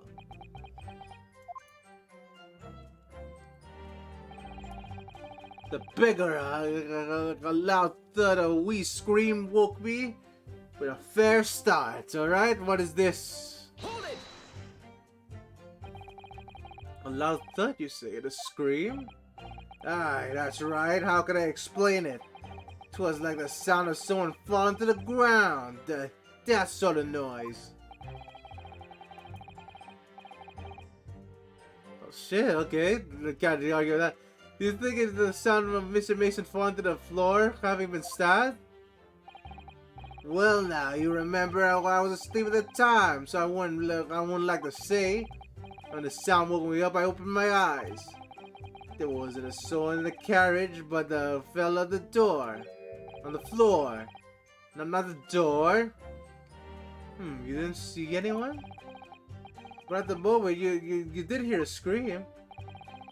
From the seats above the roof, on the roof deck, I assume. Not above me, no, my lord. It was inside the cabin. Oh god, but I wasn't all together thinking about the scream. No, I was too stubborn to death was sat before me eyes. Okay. The fella collapsed to the floor at my feet. Okay, so why are you moving the body? You sat him up, the victim, you mean? That I did on the seat across from me, I said. I could probably see the poor devil was already gone. And you wouldn't leave a dead man lying on the floor now, would you? Tis a common courtesy, so it is. I find it a little hard to believe. Rah, Lord Van Dykes. For Lord Van Zykes. Now, why would that be? You want to find a man lying dead at your feet within a carriage. Any normal person would hail the cabman. Any upstanding member of London society, that is. Well now, as you know, I'm studying a special line of business. This business of lending money at exorbitant rates of interest. Unfortunately, my lord, not everyone is thankful for the help I offer them, and some would even see me dead. So I do try, where at all possible, to avoid getting myself tangled with trouble. Are you suggesting that you are just going to leave the man there?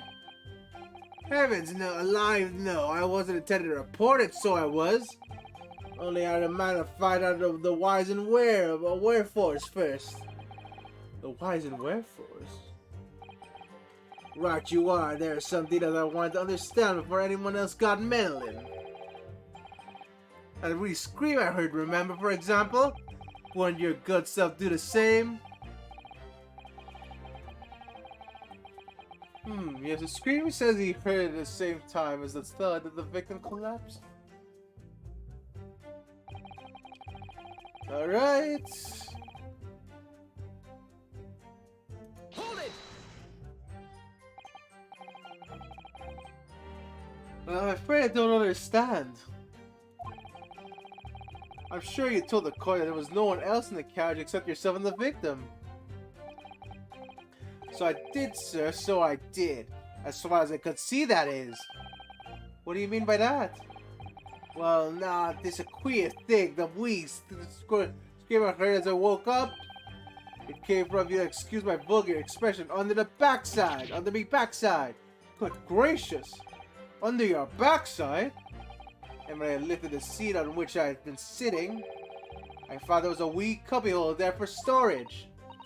Mr. Horner, we examined the omnibus ourselves, remember? There's no way no one could fit there. The whole bus was submitted as evidence. This would be a very good time to have a thorough look around inside. That's what I found there.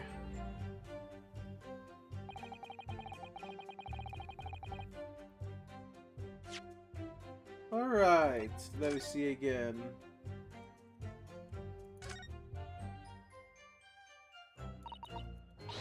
Alright, so good time for inside. Here we go.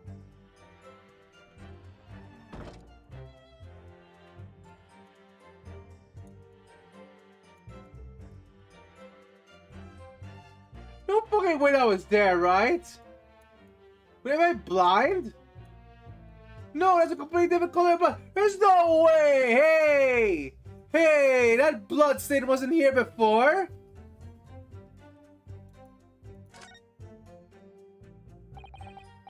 That's blood, isn't it?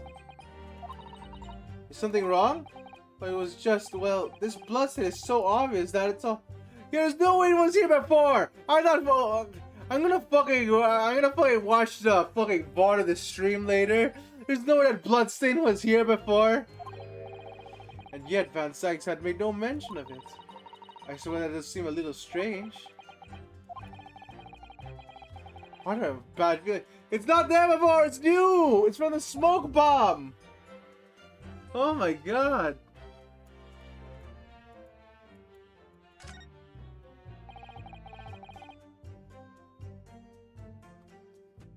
This seat has a handle, it seems. It's now empty! There's a storage compartment, but there's nothing in here. It's totally empty. Something doesn't seem right here. But I can't put my finger on what it is. Are we forging evidence? Oh dear. It looks like we're forging evidence, everyone!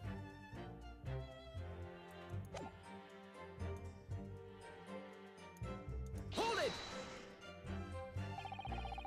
You say she was hiding herself. Aye, that right. 'Twas hard to see the dim lamplight, but she all curled up with the wee ball when her eyes met. Well, my heart nearly stopped beating my chest. Ugh, you're really overacting this. Still, all in all, I pulled her pulled her out from under there. I sat in the seat opposite so I could have a wee shin wag with her. The seat opposite. That's right, just next to the dead gentleman there. Just sat this young girl next to a corpse, sir? Well, as long as I'm sure I mentioned, a gentleman obviously can all too often find himself in mortal danger. So, I need to find out just who this urchin was, you see? And while, okay, he's forging evidence. Our client is forging evidence. I'm not sure how we're gonna put him as innocent now. A fella's voice this time. Presumably that little scream was first. Was sitting in the roof deck seats. Right, you want to get, I would say. Looking down the skylight, he must have seen this young girl and gentleman with a knife in his belly. In other words, the previous witness did not in fact see you all, Mr. McGilded. When what they believed to be yourself, the victim was in fact this girl and the late Mr. Mason? Aye, my lord. I was as I think everybody stands now, sat at the back of the carriage out of sight.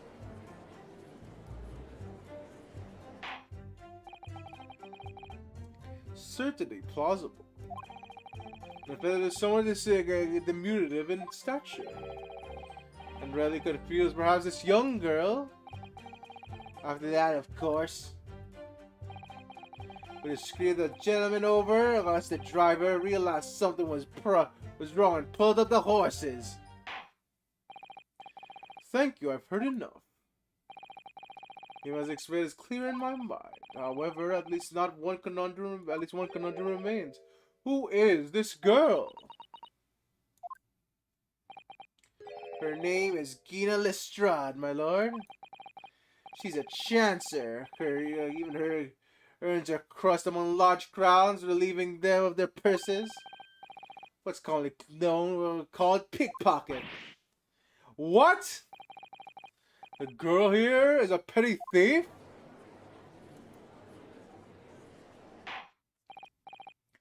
Alright, order! Is this true, Miss Lestrade? Miss Lestrade, you'll answer the question! Oh god, okay, judge is dead! How dare you, what is the meaning of this? Ah, the girl, she's gone! Open your eyes! I'm over here. Good gracious, how? What was the point of that little sidestep? I know what you're thinking. Grown-ups are all the same. This dirty little dipper, you say, slipped up and caught up with the job. She got herself back in the corner, so she knifed the gent. Go on, that's what your head's, ain't it? Not at all. This is the court of law. We're here to determine the truth, not cast.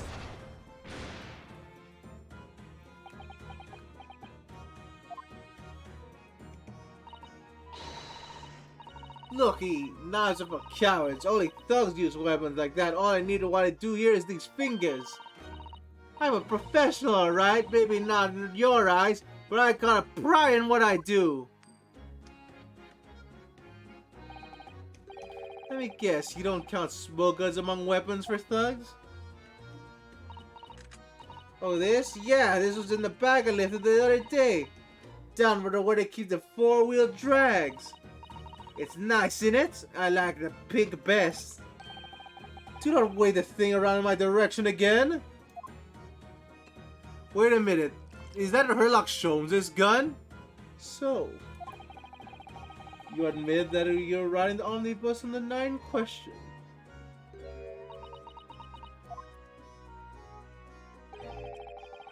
It's alright, lass. You can tell them the truth now.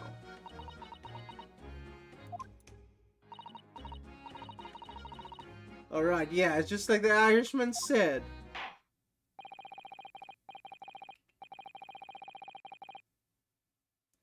The court accepts this girl, Miss Gina Lestrade, as a valid and significant witness in this case. Accordingly, young lady, you will now hear your testimony, if you please.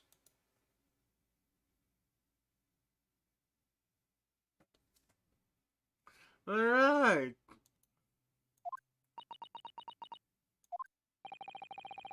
You'll tell the court exactly what happened in the omnibus? Yeah, on the night in question. Alright, I have to.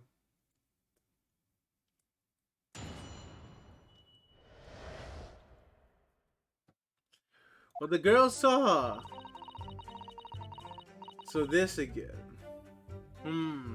So I saw the thing. I saw it stuck inside the carriage before he looked up the swords, the horses. They looked up the horses just like always.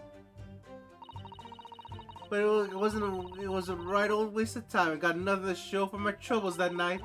I tell you can't hear the blind thing in that hiding place. It's pitch in there. Then after a while, I hear this loud bang, nearly jumped out of my skin, I did. And the scream just came out. Just because of that, this swell found me. Yeah, he did help me get away, mind. I know what I'm pressing first. Yes, he let go. I failed to understand why you would let the street urchin go, Mr. McGilded. Oh, simplicity itself, my lord. You see, I could possibly have killed the other passenger. I knew that for a fact. How? As I said before, sir.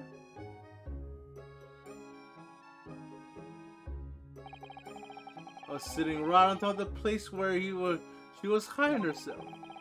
I think that demonstration I think a demonstration is called for. This is where I sat last night. And the cubbyhole of which I was spoken is underneath the seat, I promise.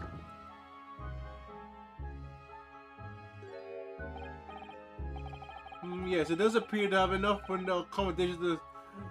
Man, they really just produce fake evidence.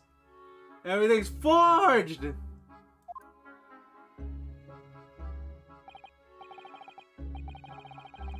But of course the wee lass was stuck in there. Because I parked on myself on the seat for the duration. Yeah! Ah. Do you see? That's why I let the blast bolt. I knew that if the police found it there, they'd automatically assume she'd done it. But I couldn't live myself with a young life was ruined with all the time I knew she was innocent. Even though you must have realized your action would have resulted in your innocence being called into question.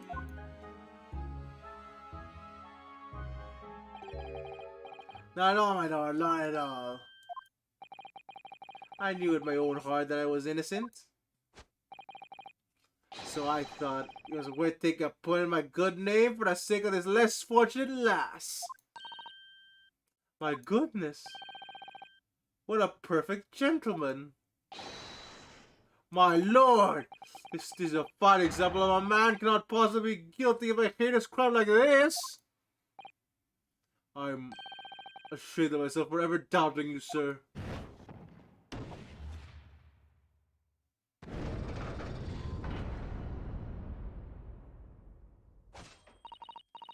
With calm, calculated reasoning, one arrives clear to the truth every time. And you're about to signal him guilty, but...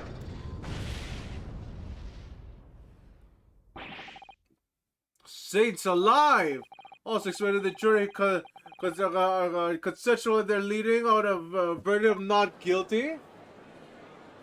Well, shit. Well, not that much. We found forged evidence. But it's not applied to the game yet, but we found forged evidence. So currently, after that orphan attack, I checked the carriage again, and lo and behold, wow! Look at this not fake blood sample on the floor. So it's possible that a client is forging evidence. So yeah, he might actually have that guy killed. I have no other explanation for it.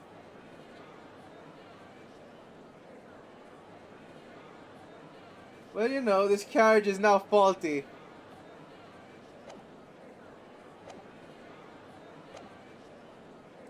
Hello, Nefer Windsor. How do you do? Oh, wait, no. You get to say a line. So, okay, so it's hello with that many O's. Sure thing. Hello.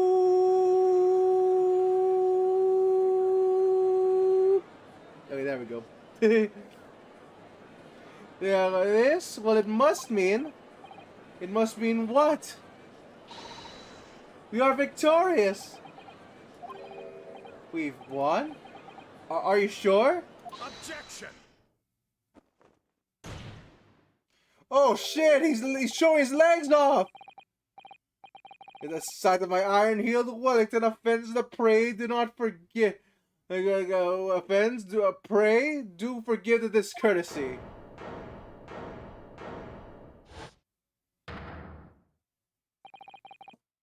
There really is a consummate example of the monumental flaw that British judicial practices, where evidence and reasoning should be paramount. Emotion rules the day. I mean, you weren't this fucking like, weren't you manipulating that old lady's emotions for your guilty verdict, Van Zykes? Like, that's kind of shit. Not gonna lie. Also, thank you for the follow, Nefer Windsor.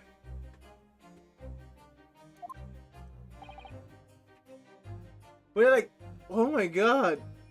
He played with people's emotions just to get his guilty verdict before.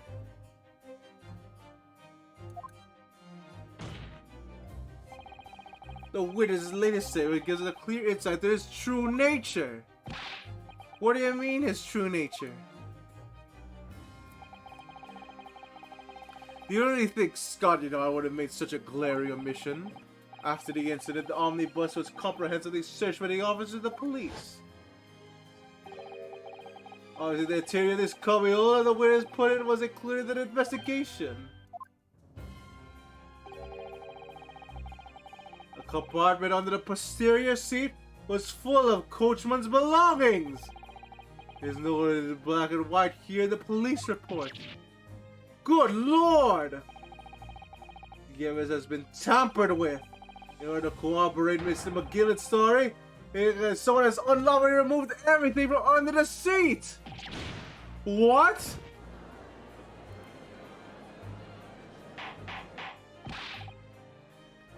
Oh shit, okay. Well then. Are we forging evidence? How could such a devious contrivance possibly have been affected, counsel? Naturally, you must acknowledge the deficiencies in the constabulary in allowing this to happen. However, I assure you, when the omnibus was wheeled in the courtroom this morning, the compartment under the seat was not empty. Well, my Nipponese friend? Me? When the carriage was submitted as evidence, that lets you examine it in violent detail, as with any self-respecting practitioner of the law. Pray, what did you find in the condition under the seat compartment to be? Oh, to be sure, the young gentleman will be able to clear up that is about a jiffy. Sorry? Go ahead, you tell the court now, fella. How is this, how is the elaborate excuse by the desperate Lord Van Zykes? Also, thank you for the follow, Nefer Windower.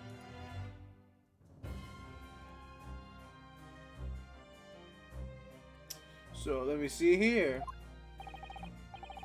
Well, Council, do you have anything to say at this moment? Well, shit. Yeah, wow, this is going to be it. This is going to be it.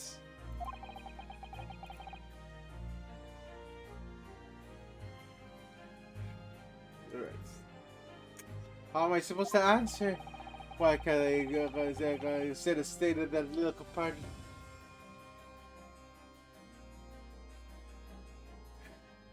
Okay, you know what?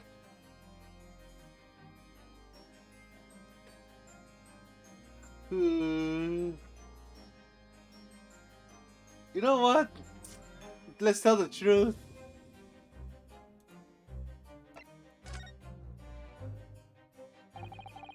I really don't know if giving this answer is helping my case as a counsel for the defense. As far as I remember, at least. When I first examined the compartment, I'm fairly certain there were a number of articles inside it, yes. Well, are you sure? Excellent, no. I mean, I was obviously taken from the smoke grenade incident. Ara, ara, bewitched. I'm not sure what he says, ara. Ara, ara. Ara, ara, I say, bewitched. What are you saying now, you daft dog? I thought you were on my side here. Shit, he was forging evidence. What game are you playing? Your task is to defend the man in the stand. Why would you say something that compromises his position?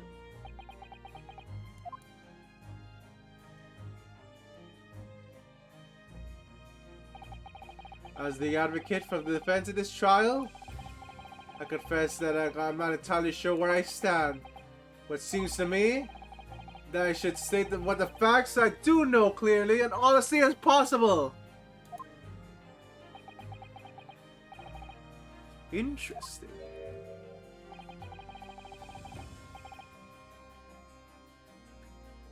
Just not to get all pleasing, fella. I'm simply telling the truth, Mr. McGilded. But don't forget that you're supposed to be representing my best interests here, lad. Now then. A memory fell is a curious thing, and not altogether reliable. No, the court must be considered the facts. Yeah. But you know, he's forging evidence, so he can't really tell us. That coming hole under the seat is as empty as the devil's heart, so it is. Do you think perhaps it would be in your best interest now to admit that you might have been mistaken? Why do I feel like something's not right here? It should be to enjoy the way this matter, I think. The compartment is divided, the house equipment used to maintain smooth running of the carriage. The guild's rules state that only buzzards should be properly and fully equipped at all times. So it certainly wouldn't have been empty the night in question. Beppo isn't that irresponsible. That money-lending police, sir, and the pig purse are lying!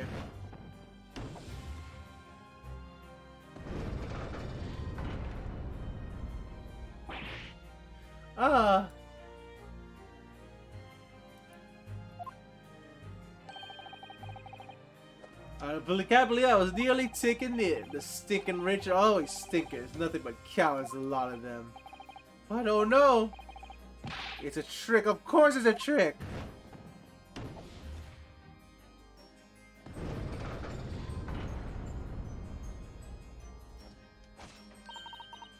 Quite so. I must concur here. Shit!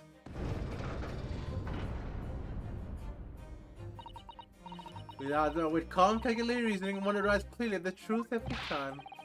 Yes, but every time it's a different truth, it seems.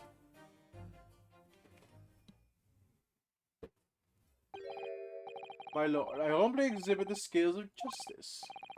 Clearly, a verdict of not guilty at this time would be wholly inappropriate. Thank you, counsel. But before we proceed any longer, there's a matter of outstanding cross-examination. Counsel for the defense, begin your questioning of the witnesses, please. Yes, my lord. What just happened? The whole balance of the trial just shifted, almost beyond recognition. The Reaper of the Bailey is at work, it would seem. Sorry about that. So, let me see here. So I snuck into the carriage before they hooked up the horses like always. Was riding all wasted down. I got nothing to show for me troubles that night. I tell you, you can see the blind thing hiding in places. It's pitch black in there. Then after a while, I hear a loud bang. Nearly jumped out my skin. I did as the scream just came out. It's because of that swallow found me. It helped me get away, mine. Okay, we're gonna press that first. And when Mr. Gillis discovered you, he pulled you out from your hiding place? I was scared stiff. He dragged on me and sat me down and see it all. Next to the victim, Mr. Mason. Yeah, the bloke had a knife in his guts. He was still bleeding. Then the carriage under the carriage lurched a bit and ended up falling on me. How awful. Both me hands got covered in blood and made me feel like sick as a dog. No, that's cool. That must have been the rooftop passenger saw. And then I believe you talked about Mr. McGilden for a while. Is that correct? He asked me some stuff. Wanted to know me name and what it was what I was up to and that. Then I heard something off from above. Someone that screamed. Yes, Mr. First Roof, there, one would presume. Well, I didn't want no one to see my face, so I didn't look up. Then the horses were drawn out the smartest of this here Irishman says to me. Get back onto the seat, I'll tell you when you can get away later. Also expected the jury to decide the defendant was innocent. For one brief shoddy moment, yes. It's clear that he's still very unsure. If we could just find some conclusive evidence among this new testimony, I'm sure it would be a cinch it would clinch the verdict we want. Yes, I think you're right, and I have this niggling feeling something's bothering me. Just can't quite put my finger on it. Okay, fucking crap. Smack around the carriage.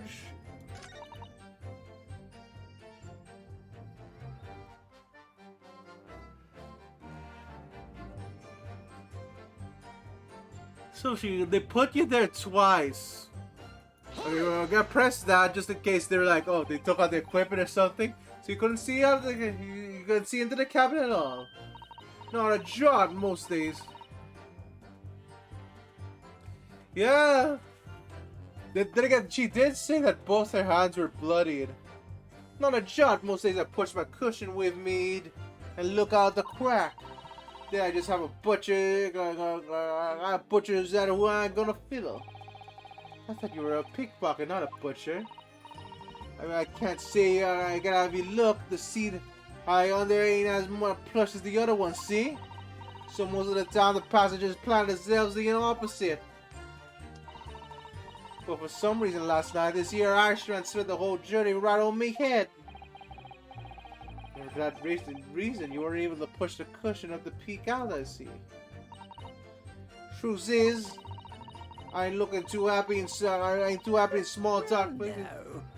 Oh, are you fucking lying? Pursue! Excuse me. Is something wrong, Mr. McGilden?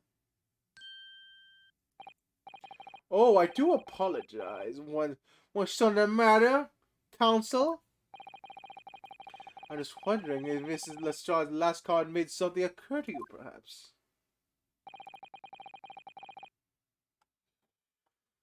Alright, alright. You seem to be thinking something was up to yourself. Oh, no, it was nothing important. I was feeling bad for the poor lass, is all. I remember feeling desperate myself as a young lad. Shut up the dark, 'twas terrifying, so it was. I see, yes, I'm sure we can all sympathize. I still remember the dark now. I'm so scared of the dark. Actually, no, yeah, I'm also so scared of the dark, actually. And I don't know about yourself, but I find that darkness seems to make everything you hear that much louder as well.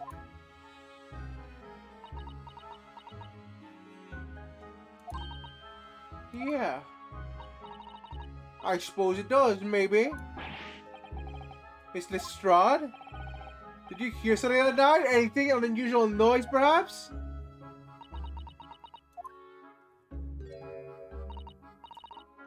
Nah, not really. All I could hear was the Irishman snoring.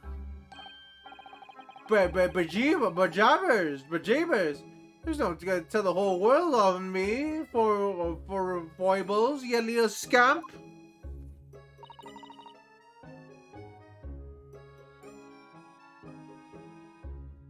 Yeah. I don't know. For some reason, I'm still The funny thing is that I'm afraid of the dark, but I love horror games and playing them in those conditions. And it's like, and the people just keep asking, "Oh, why do you keep doing that if you're afraid of the dark?"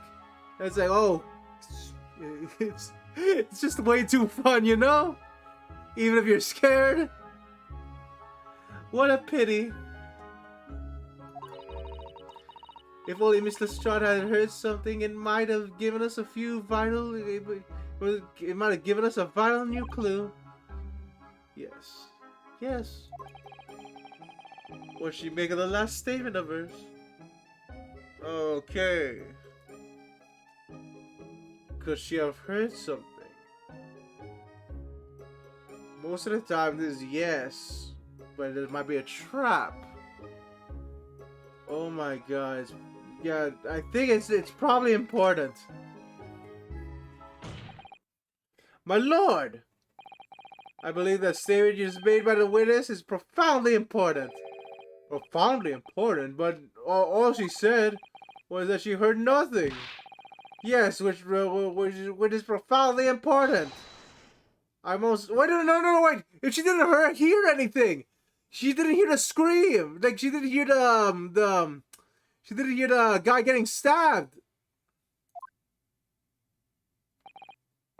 I'm also sure I don't understand the inner workings of the Eastern Mind Council. Nevertheless, Miss Gita Lestrade, you'll celebrate your formal testimony by repeating your last statement, please. What's a supplement? Well, what are you on about? Just give me a little fancy talk. I know what you're trying to do. Well, it won't work on me. You're trying to... You're only mildly racist compared, you know, like apparently we're a sorcerer. Fucking crap, I'm still not over that. That's right, the insult the judge always a good move.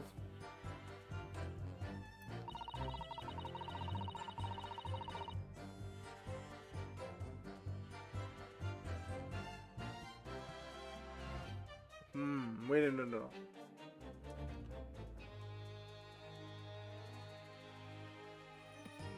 Just think about this carefully.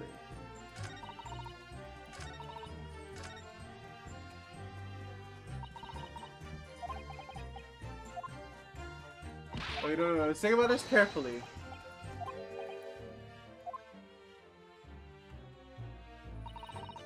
So he snuck inside the carriage before. Okay. Wait a minute.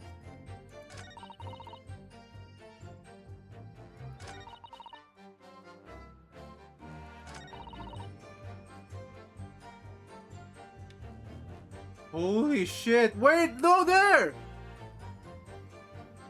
I got it! Okay, no. Here's my guess. It's not the stabbing. She heard that. That was in her testimony before. But She said she said she was in the carriage beforehand, and she only heard snoring. But that's not true. You would have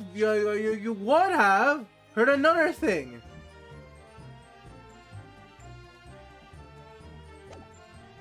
You would have heard another thing, and that other thing is another person boarding. The stonemason. The stonemason has to have board. The victim had the board. The victim has to board the bus. So that means she didn't hear anything. She didn't hear him boarding.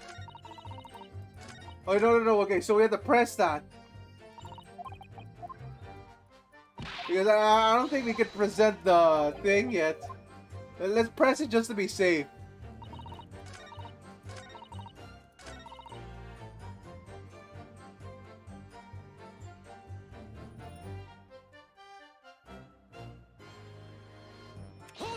Hold it! So you're strained to hear what was happening the entire time since the moment you hit yourself? What exactly? Not exactly, no. Sorry? Well, there was no one in the cabin to start with. I could have started pushing on our butchers to see what was what. But then when I saw the swell getting on, I got me heated down, so he didn't notice me. And Mr. McGillis found the seat which you were hiding, correct? Yeah, well, would you haven't even yet? What a mug! So that all I could do was listen. He has the fucking O face. I was waiting to jump out there as I heard him leave. See? But would you not likely? Even though I stopped here and never heard you open the door open. So I just had to stay to listen to drowning the pigs in the market, snoring like an old dog he was. Are there any conclusions to draw from that, I wonder? It doesn't add up! It doesn't add up! Oh god, wait a minute. No, that doesn't add up. Mr. Strahd, what have you just told the court? Is clearly at odds with the facts! Huh? At odds? Are you sure, man? Man, I'm hip with the kids, you see? Absolutely. It seems my learnedipity's friend is not as dull-witted as I feared. So Van Zyx realized it too.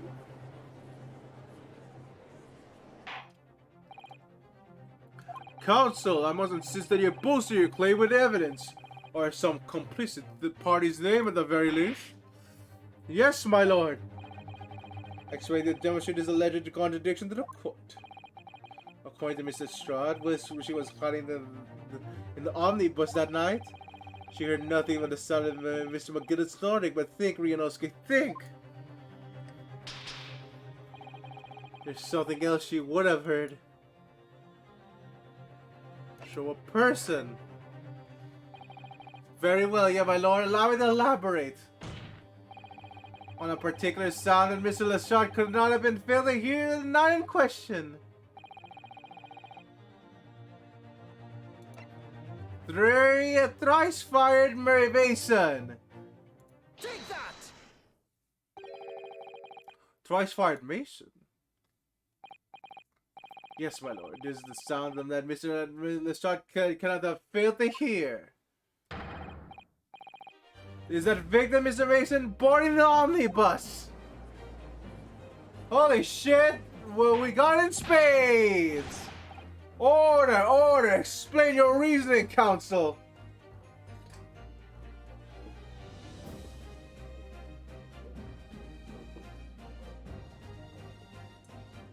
Also, the music is super like, holy shit! Mr. Strahd, allow me to confirm something. You claimed earlier that you were the first person on board the omnibus, is that correct?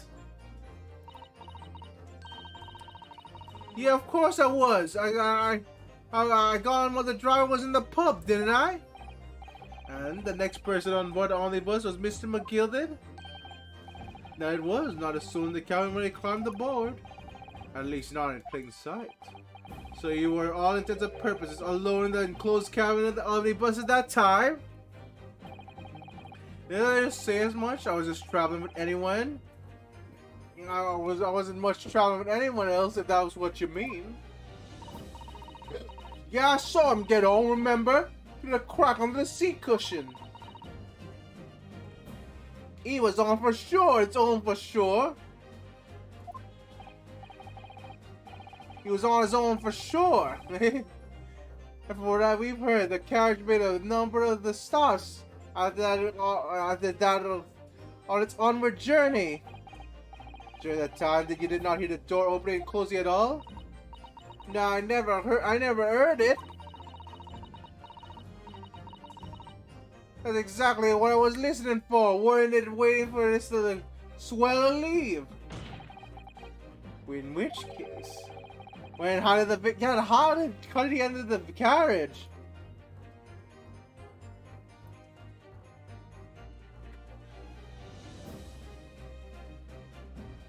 Ooh, okay.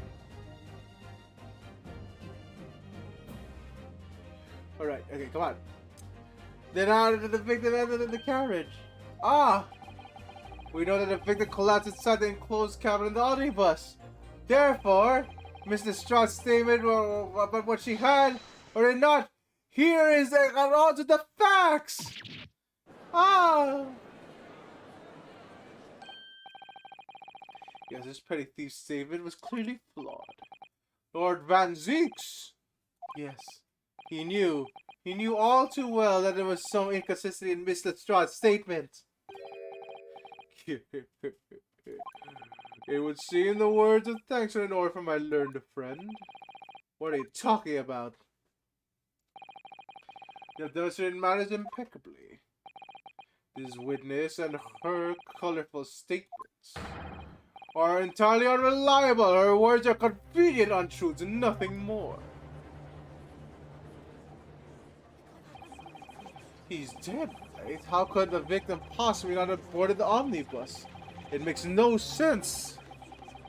The little girl's a pickpocket. Let's not forget that. Oh shit! Granny's packing heat. Oh, she didn't even say anything. I didn't want to judge the dear little mite just because she has some rather naughty ways. But I must say, I can't abide liars. And neither can I. Mr. Foreman, I don't want to judge the girl just because she has some less salubrious. What the fuck? Okay, salubrious. What's salubrious?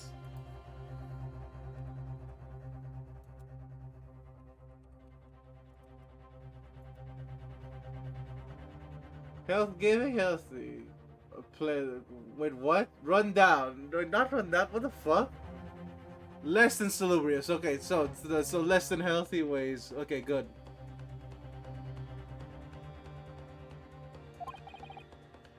But I must say, I can't abide liars.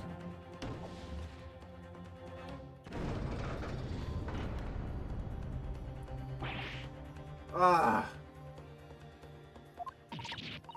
It's our hold of the 5 jury members are leaning towards guilty.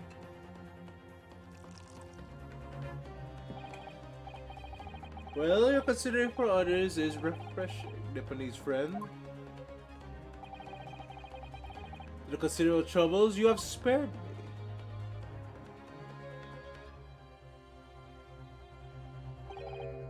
Yes, very refreshing. Ah! I got roasted! God, what are you playing at? Have you forgotten who you're working for, you useless Eastern Amadan? Whoa, McGilded, chill out a bit. This is carnage, it's perfect. Junior number 2 is the only one left. Mr. The way this is going, I know if we can't find some new way to convince everyone Mr. McGill is innocent, the judge will rule we have already lost. I very much wanted to believe the words of one another's most respected gentleman. But those of us in service must not accept must accept hard truths. Hold it!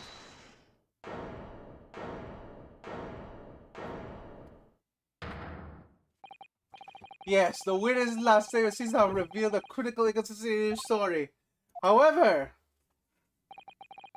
if we consider the possibility that her statement is in fact the truth, it may shed an entirely new light in the whole case. What are you saying? Counsel! I'm sorry, sir. Whatever do you mean? Counsel, I will not tolerate attempting to prorogue my education. Explain yourself at once. When the accused boarded the omnibus in our night in question, the victim was nowhere to be seen. Subsequently, the carriage door was not heard open a single time, as testified by the witness in the stand. And yet the victim's body was found inside the carriage. Alright, yeah, she's got the answers.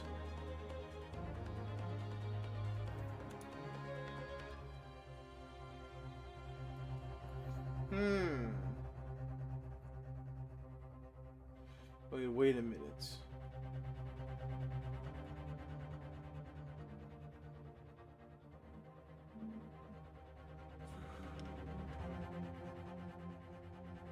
Wait, no. Okay, fine. This petty thief's words are to be believed. How did the victim's miraculous appearances inside the cabin of the omnibus? I mean, shit.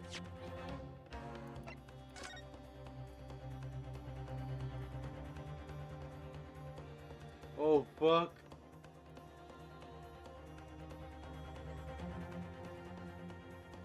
Could he have been just entered through there? But it has glass on it. I don't know. Entered from the top, I guess? Maybe? How to explain the victim's miraculous appearance inside the cabin of the omnibus?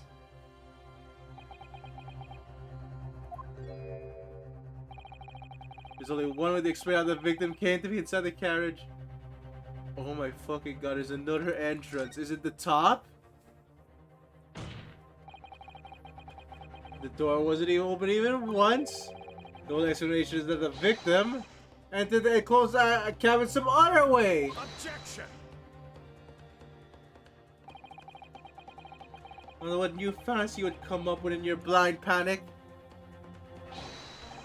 But behold, the omnibus is here for all to see. Only one side of the enclosed cabin is furnished with a door, and that other fixed windows which cannot possibly open. In short, there's no entrance to the cabin under the door.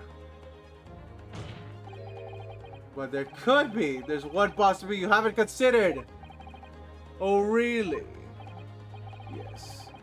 Another way, it said it isn't the color. Another opening which allowed the victim to appear inside. Wait, what? Alright, counsel. The defense will identify the location for the court. Here in the omnibus, it's fell through the skylight. Oh my fucking god.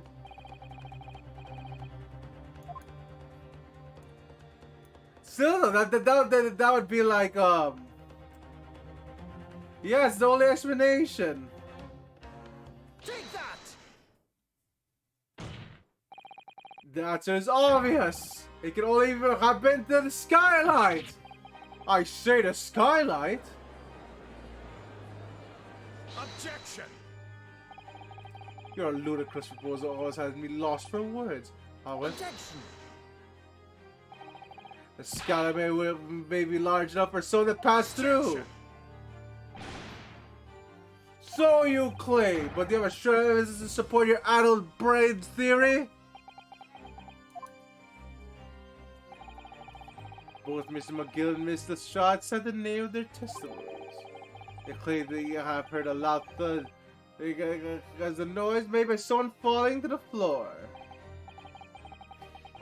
Yeah, but okay. Actually, but you have to remember that that's forged. The blood on the floor is forged. It wasn't there when we first examined it.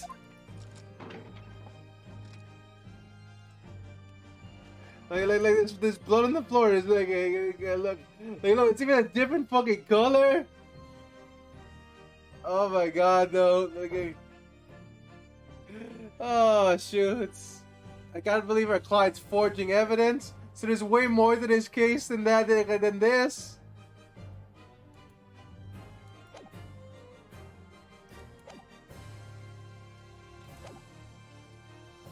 Yes, which had already been explained. As it sounds that the victim fallen from a seat having been assaulted with a dagger. Yes, it has, but when a man sleeping from the seat at the floor really made such a loud noise as the witness described. The witness' loud noise that caused Mr. Stroud to let out an involuntary cry, in fact. Good gracious! Perhaps, in fact, that moment that the victim made his entrance into the cabin. No, let me rephrase that. The victim didn't enter the cabin as such. He fell into it! You're now suggesting that the victim fell from a skyline into the cabin. That's simply impossible! How can you be so sure? Because if the victim had fallen inside the skylight, as you say, the passengers on the roof deck would have seen it happen. And yet not one person made mention of such events in their testimony. Yes, that's true, but...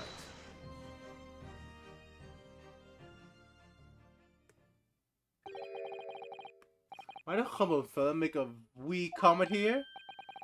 Mr. McGlithen?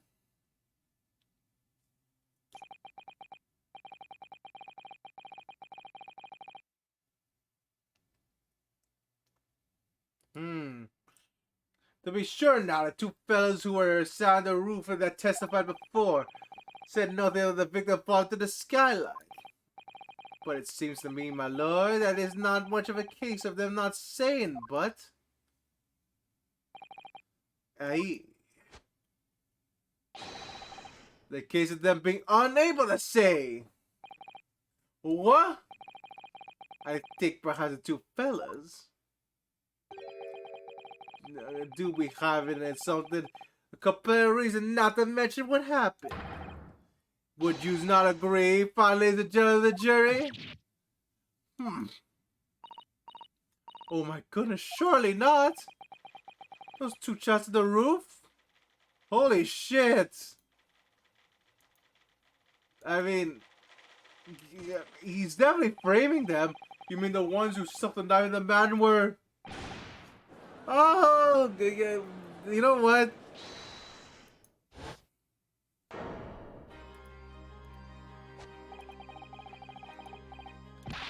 Then what exactly insinuating, you blitherer? You rotter, he said, you rotter! What are you insinuating? It is a flaming outrage! To give you a blinker in a minute. He'll give you a shot in a minute, he said, and so will I! Mr. Fairplay, you're effectively accusing me of city gentleman and well-respected banker. And me, a very angry hatter. Suggesting that someone like me would just stab that man in the guts. It's disgrace, it's scandalous. It's I protest in the strongest possible terms. That's right, I protest too about what you running, scoundrel.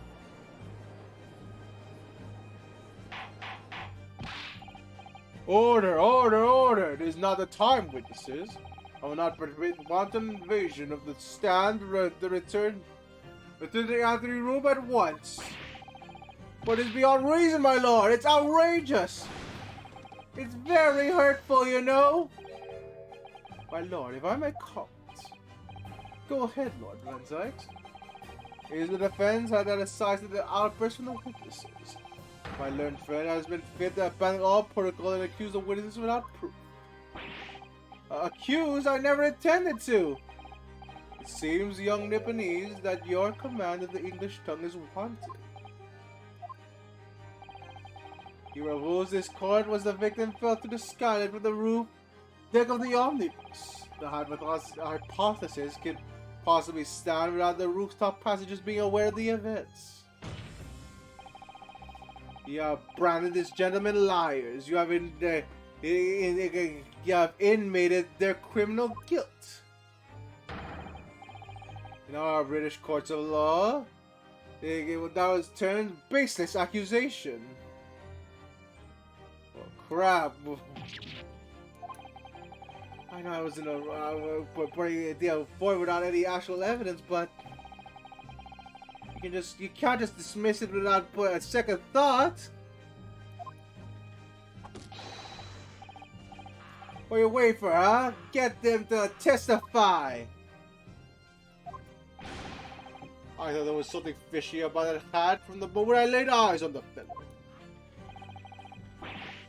You gotta see this matter through now, one way or another.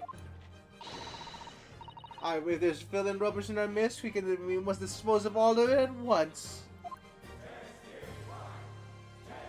Oh, so it's voiced. Shit, they're cheering! What's happening, Missy Naruhodo? The spectators in the public gallery they're in a complete frenzy! Yeah, he keeps stabbing the table with it. I'm not sure why, Auxiliador. Is there fair play, Mr. First? My lord? You will take the stand again and make another formal testimony. In reference to this indictment brought you, indictment brought you by the defense. Yes, my lord. I didn't come here for this.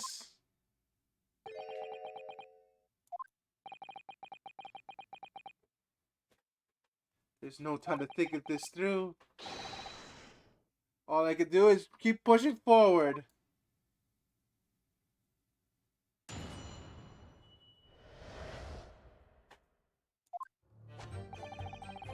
We were the only two people on the roof deck, dead or alive, I can swear to that. Alright, so...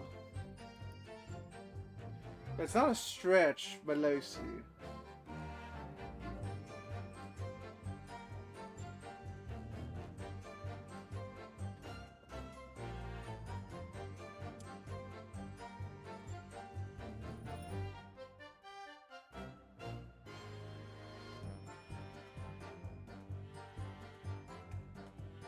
Okay. We were only there for the two people on the roof deck, dead or alive. I can swear to that. If anything bad happened, we were sitting down. What do you think? The one of the other of us would have noticed? In any case, neither of us would have known a thing about the victim. We had no reason to kill the man. The skylight was shut the entire time, I tell you. We couldn't have possibly have opened it. If you're so sure the victim fell through the skylight, then where's your proof?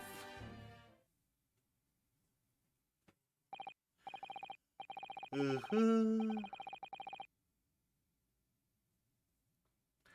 must say, I'm listening to this testimony. It's somewhat hard to imagine.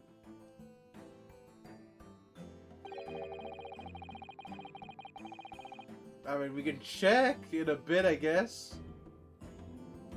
How either witness have performed any malevolent act in this rooftop deck without other noticing forthwith. That's right, you see? We're innocent, I tell yous. Although logically, of course, the argument falls down if the two of you were in collusion with one another. What? Eh? According to the investigation by the Scotland Yard, the two witnesses share no common dealings. Well, I don't trust the coppers any more than I trust the stinking rich. You tell them, juror number 3. Look how base this man is. Even though he keeps playing with his knife. Something doesn't feel right here. The trial is going in our favor, really. So why does it feel? Why do I feel so? Because you're using fake evidence. Counsel of Defense are over to you. Your cause examination, please. Oh, yes, my lord.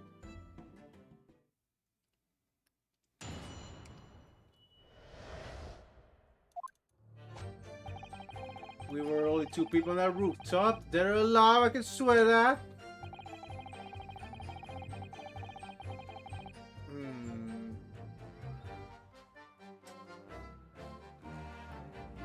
Okay, bro. If any case, none of us were. I mean, you have a depth history with him, right? Press. So you had never met Mr. Three-Fired Mason before. Oh, I know not once, never. You never met a man before. He said never. And you, Mr. First, you had no prior dealings with the victim either. Right, sir. Highlanders don't do much with the brick makers, to be perfectly honest. No, I imagine not. You see how it different ways I can't put this. Neither of us having the remorse. Oh shoot! Nope, nope. You overextended. Excuse me. This man is overextended. They both have depths to him. Yes, counsel. What can I be doing for you? Did the witness last day give you a pause for thought somehow?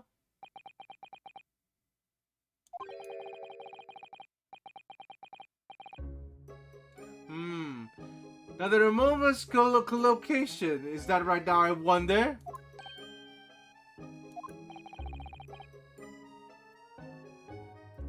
What are you insinuating now? Mr. Fairplay, that's been too long, so has been. Eh? If I'm not very much mistaken, I believe this fast approaches, it not, your repayment date. I beg your pardon? Okay, you borrowed 20 guineas from me, sir? An unconscionable rate of interest? You tricked me! It's extortion! Well, now, is that a touch of begrudgery, is it? Sort of begrudgery that might motivate a fella to pass his crimes off to another? Aye! And so young, Mr. First. Please, sir, what do you want from me, sir? You do be making hands for a living, do you not? Okay, the top slot on top of your head. Is that one of the few only own creatures here? Oh, well, it's still a apprentice, you understand? I'm learning to find a perfect fit for whatever jet walks through the door. Okay, then. The perfect fit, is it? With this very distinctive design, so is it? But because they like it, I tell you, they don't like it. They like a distinctive touch. Customers, such as the thrice fit Mason, thrice fired. I mean, 3 was photographic print of the victim submitted as evidence of 4, my lord. Oh, this you mean? I could help thinking that the fellow that looks distinctly fitted to film it. Wait, bro, he's trying to frame these two. Yeah, but like, I don't think these two are the killer. I think they're getting framed now. Because we're faking evidence. Oh! That's one of my hats. Hey, how that is? So, I would see the Brickmaster was a customer of yours. That's a customer I'd wager would have been a weak quarrel with over the directness of goods. No, sir, absolutely not, sir. Well, there's really nothing more to add. You seem right to say the 2 fellas here having the remotest connection to the victim, you see?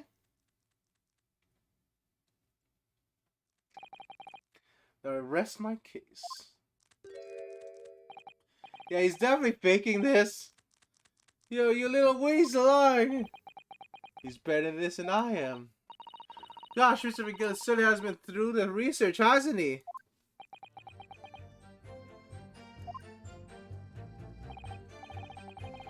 Please don't let me have a little interruption. Hold on for the proceedings.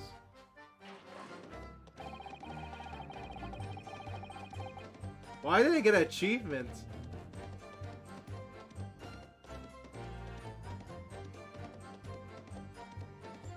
Okay, so,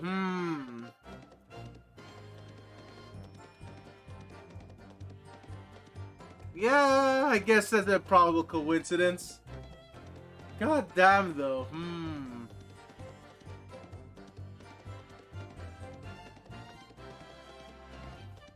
Okay.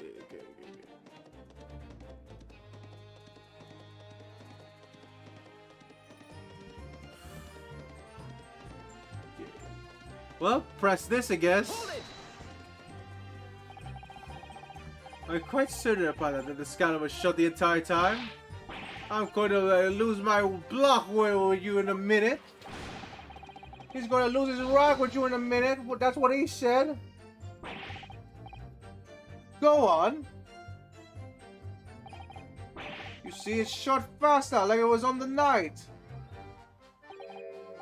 So it is, of course. I felt that the size of Mr. Mason could likely break through it instead of all. What?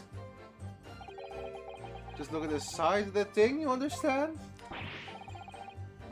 Alright, now you hold on a minute, sir. I think the size of the thing means nothing. Now on its own, let's consider a bigger picture here, shall we? Stop biting your cane, shall we? I was right, the only person on occasion when I broke the winds loudly and I shocked myself with it as it happens. Yes, it's an unexpected confession, Mr. First. Yeah, wow, Mr. First could a giant fart. I'm not sure why he's telling this to the court. Well, I mean to say, one of the points I tried to open the skylight, you see.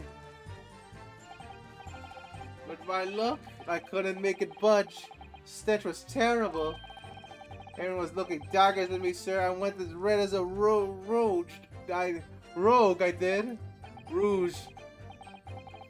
Are you expecting me to sentence you?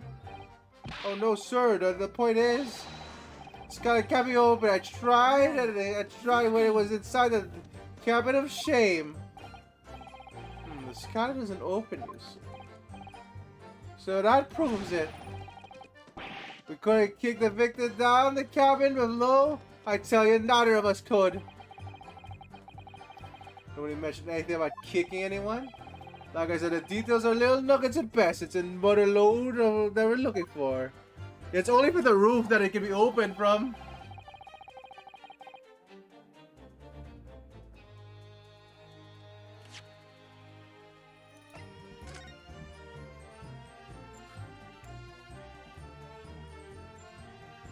Yeah. You certainly see the side of the cavern through this opening for sure. Yeah, so there's a lamp in the enclosed area, enclosed cabin. I'm sure the witnesses would have been able to see quite clearly. That's not good for us. Wait, what? Why can't they do it?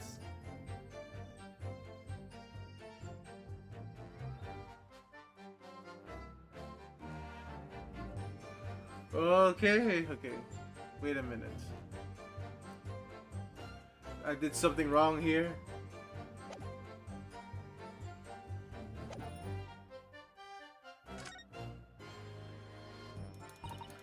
I did something wrong here. Okay, wait a minute. I can't present anything. I think I missed something there.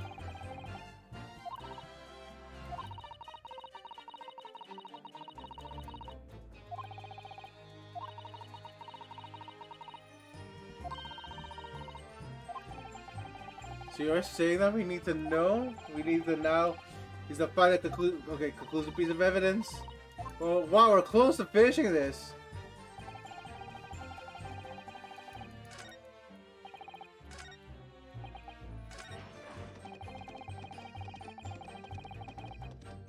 Okay, wait a minute.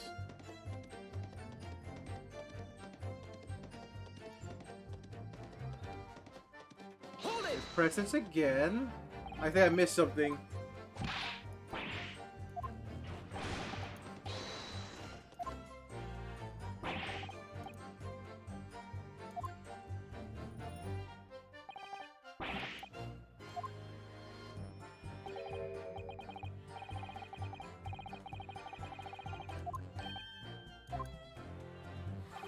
Okay, wait a minute. Just look at the size of the thing, you understand?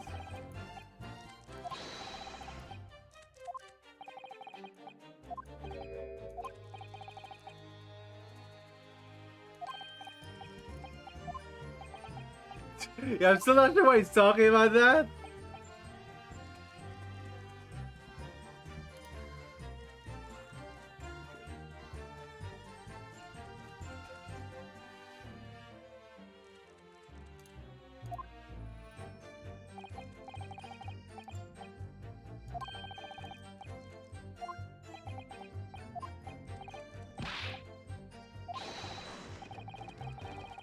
Wait, that ain't.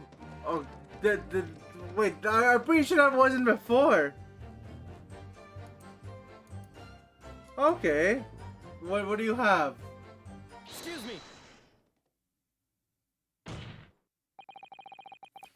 Do you have something to say about that, Mr. Strahd?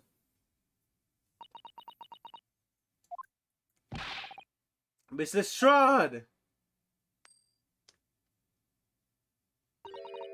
It opens. Oh. Hmm? The skylight. That is what we're talking about, right?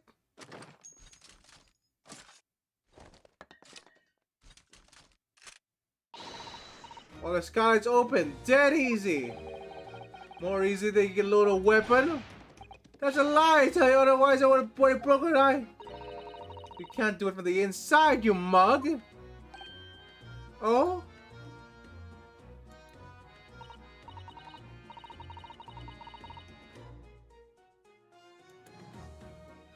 Look at a few weeks ago, I was up at the roof with one of them drags. I had a great all, I mean, and I had presents coming out my ears. Mr. Strahd, that is not the form to be eulogized on the subject of your criminal activities. Well, anyway, I had a bit of scare. When I lifted the last bloke's purse, he got wise to me.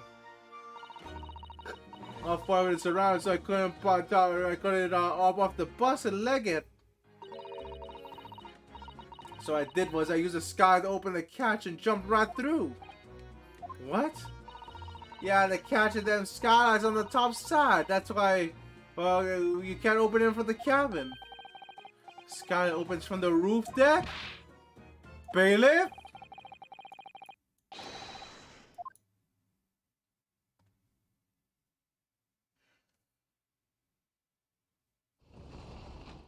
Well, that's it. Ah, oh, my hat.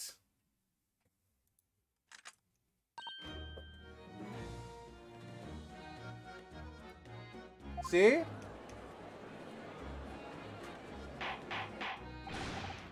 Order, order, order! So it appears the street girl statement is quite true. I don't believe it. The skylight opens from the roof deck. Mr. Naruhodo. This could be the clue we've been looking for.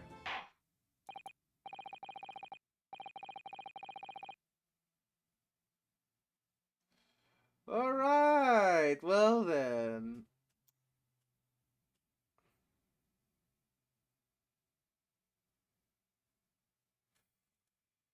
Well, the counsel of the defense, please continue the cross-examination. Yes, my lord. To the skylight opens. Perhaps I should investigate for myself.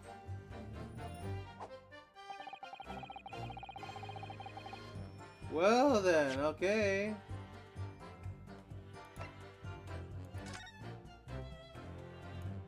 So I can see it now.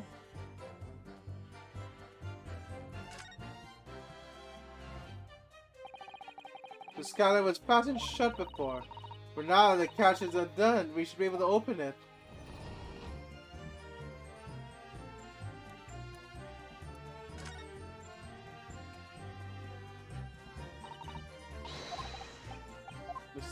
Alright, okay, this again.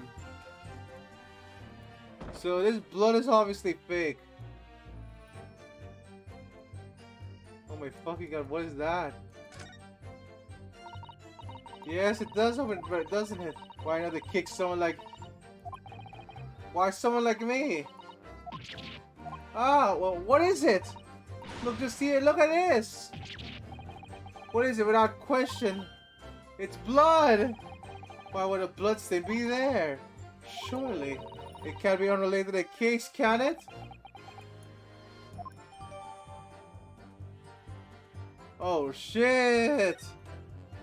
This all seems fake evidence, though.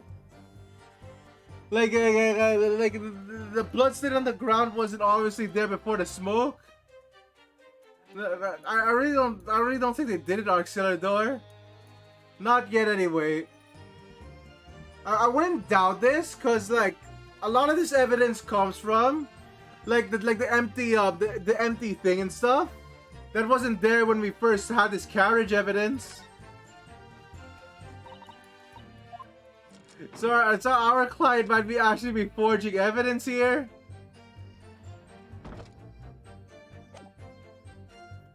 Like that smoke attack was the changed carriage, the omnibus. Yeah. Still though, fucking crap. That's not looking good for them.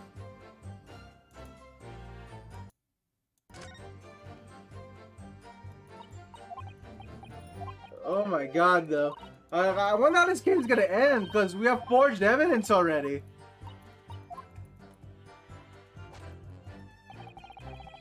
Like shit. I don't think we would be doing well with forged evidence.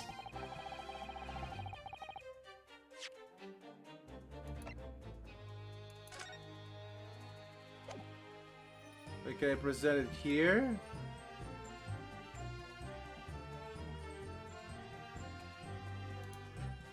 Objection! On the night in question, the victim was fatally stabbed in the stomach. And immediately afterwards, the victim was pushed throughout the night in the cabin below. Those are the facts, and the irrefutable proof were made clearly visible in the omnibus that stands before us today, in this very courtroom. What? That's utter humbug! You can't possibly have any evidence! No, you can't! I mean, we didn't do it, I tell you, it's impossible! Irrefutable proof here in this courtroom. Counsel? Yes, my lord? I believe everyone would appreciate a little clarification here, What exactly with the omnibus is evidence in which you allude?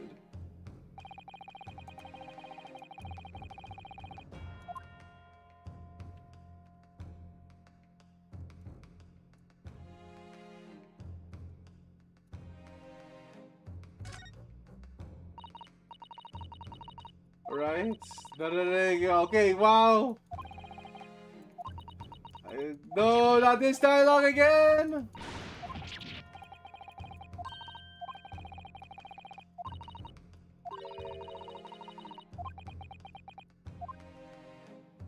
Alright, present. Got it! By Jupiter, is that blood? Aye. The bloodstain proves two things. First thing, when the incident occurred, the skylight omnibus was open. What? And secondly, the victim was already bleeding when he fell through the opening. Oh my. And so it follows that Mr. McGillen was inside the enclosed cabin itself at the time? Cannot possibly be guilty of this crime! No!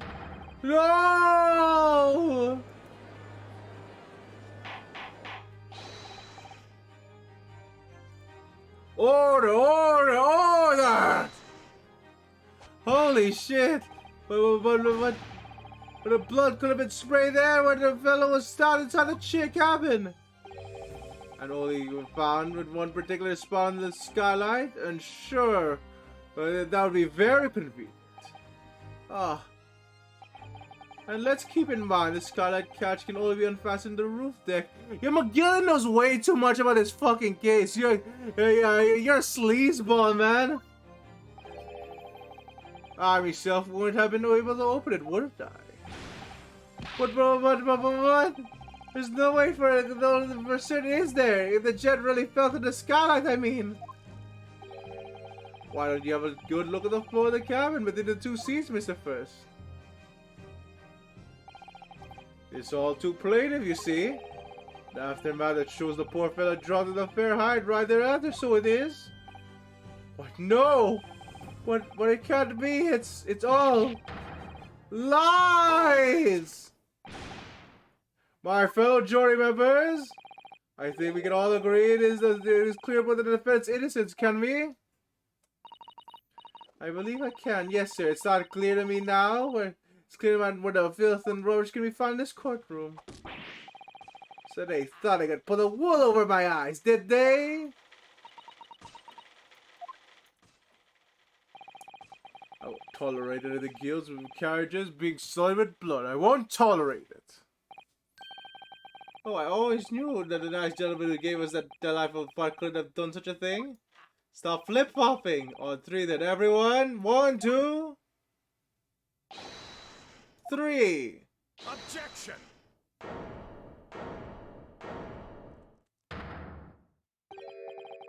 A chilling performance, Mr. McGilded. Oh, and what would we be referring to there now, little Lord Van Zykes? A bloodstained the frame of the skylight? Such evidence is null and void! What? Why? For one extremely simple reason. The smear of blood never existed! What are you talking about? For all the scene, it's clearly blood! I personally attended Scotland Yard's investigation of the omnibus. The officers involved went over the carriage with a fine-tooth comb. So I can state with absolute surety, no matter if no such smear of blood existed in that carriage. At least not until the trial began. What? Are you suggesting, Lord Basil, that this stain of blood was fabricated, my lord? Yes! And while this court has been in session... What?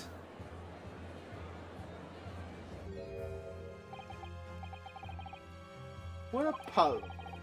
I must say I didn't expect such a crude reasoning from a prosecutor of your standing, Lord Van Zykes. But I'm Magnus McGilded, a fellow known to the capital of this fine contributions to the public life. Yeah, there's the forged evidence. I don't take highly the slander, and I'll fight with it to the bitter end. Even if it's rolling on the tongue of the Reaper of the Bailey. Master McGilded, I realize that this may be your first appearance in court as accused. However, I'm well aware of your involvement behind the scenes in a great many affairs of dubious nature. You're very adept with making of when it comes to avoiding getting your own hands dirty. And that each time it happens, that's a case you're involved in, is investigate, you adapt the facts. Adapt the facts? What is it? What does that even mean? Yeah, there's the forged evidence. Holy shit. But we're using it.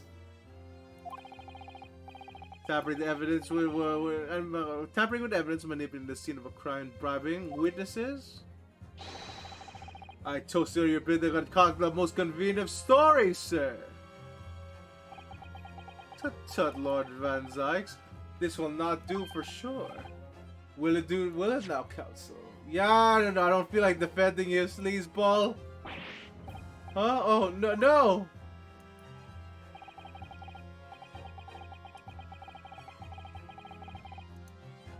I think it's fine to say that dogs all around. Like a far-fetched excuse by a desperate man. The blood in the scarlet didn't exist, you say. But if you all catch your minds back, it is not true that the omnibus there has been in the courtroom the entire time. How could you possibly smear blood in it without the word that his wife seeing? Mr. McGinnis! Isn't that right, Council? Wow, it's true. The omnibus has been full of you the entire time. The good smoke grenade! My learned friend. Here's a hearing your opinion on this matter in your own words. As you wish. Could someone at Tower of the Omnibus join the trial? If you're asking me, I think it could have been possible.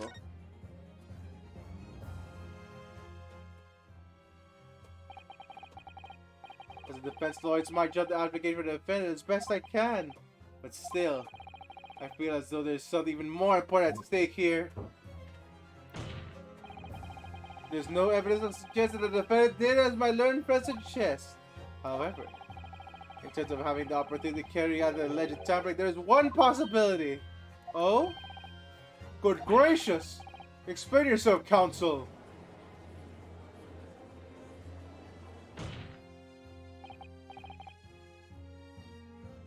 Yes, there is. It seems the learned Japanese friend has no intention of running from his deceit. This deceit?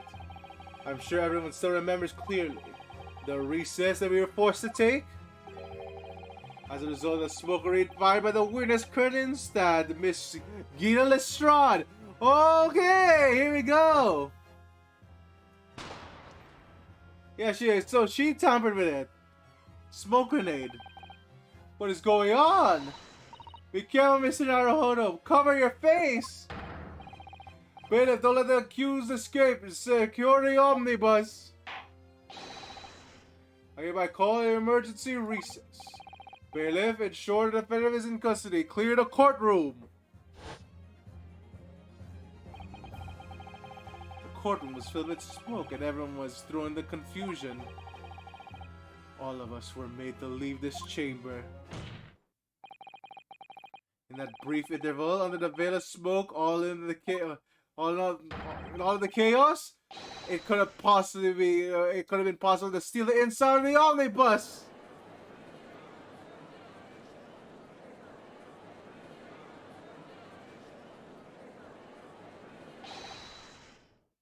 Are you wise?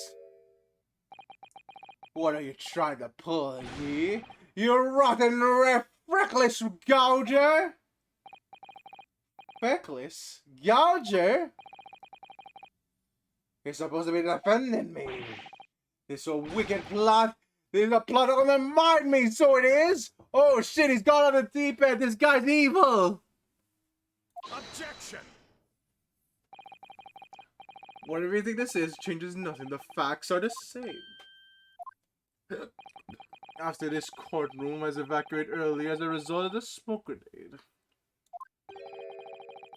A number of inconsistencies materialized and related to the omnibus. Inconsistencies such as, to start with, the storage compartment underneath the rear passenger seat. When the police investigated the omnibus, this compartment was full of driver's items. Secondly, we have a smear of blood on the edge of the skylight. As I said, I was not present at all the start of the trial this morning. Unfortunately, Lord Van Zykes, no one is able to corroborate your claims. That's true. When the omnibus was first wheeled out, both the storage compartment and the skylight were shut. Accordingly, I'm afraid to say we cannot establish with any certainty if this evidence is the result of the tampering or not. Indeed, my lord, no doubt there was not a single person who saw it to verify such things. What do you think? Sorry?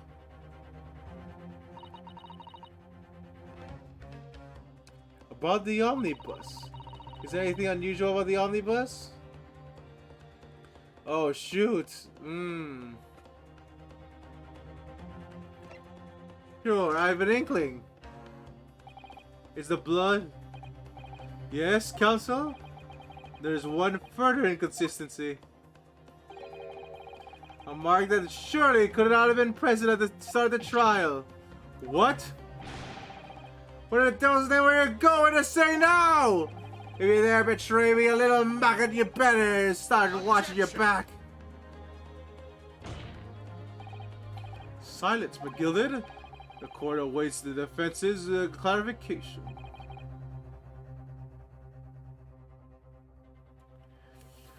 Oh my god. Oh my god. I'm not sure how this case is gonna go now.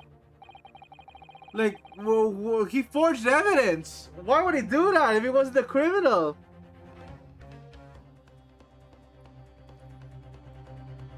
The shock he swing one way or the other. I have no idea what's truth and what's deception. What am I supposed to believe here? I shall ask you elaborate, counsel.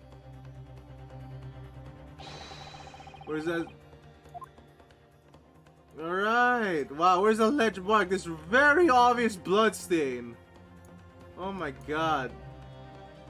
Got it! Do we consider that the victim fell to the sky under the floor of the chain? They certainly expect to find signs of blood where he landed.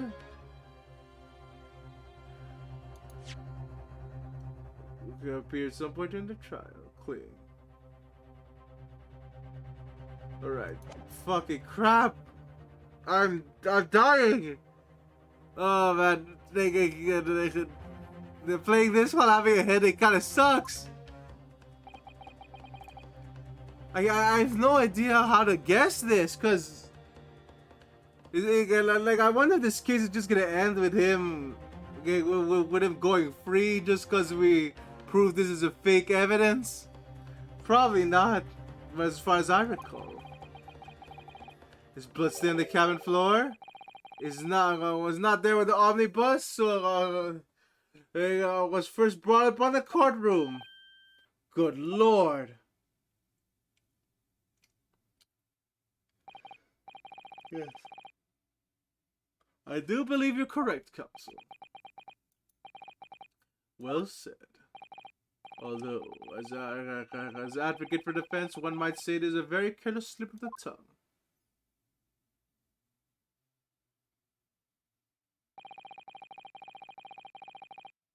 I believe the blood stain on the floor is a decisive piece of evidence. But the question is whether the evidence is genuine or whether it was unlawfully fabricated by someone. God damn! I feel compelled to admit that there's at least a possibility that the evidence is fake!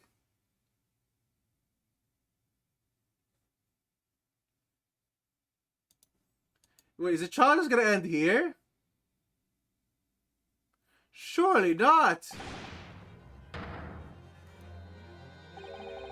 This trial is over! Mr. McGilded? I've done everything I possibly could to cooperate with the court, but it's all over now! But you're the defendant! It's over, I tell you! Memory, recollection, what people think they saw is all nonsense! Facts are all unaccounted for the fact is that bloodstain is there now! Oh well. And over the course of this desperate trial, long and extremely drawn out as it been, that good for nothing Reaper appellant has failed to present any decisive evidence at all!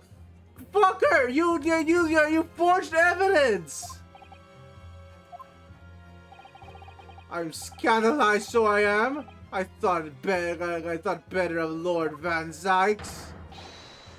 Well, my lord,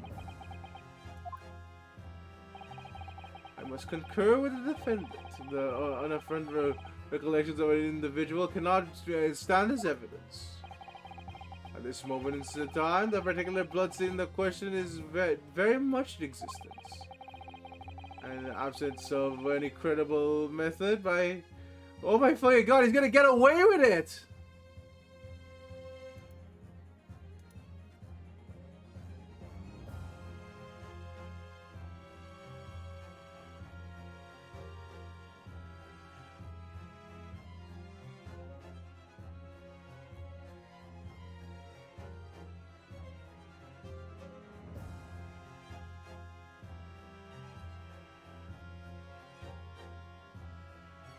Oh my god, okay, okay.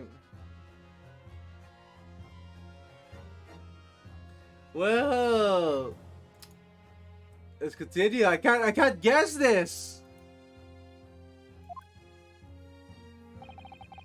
I'm gonna say that would be improper for this trial to continue.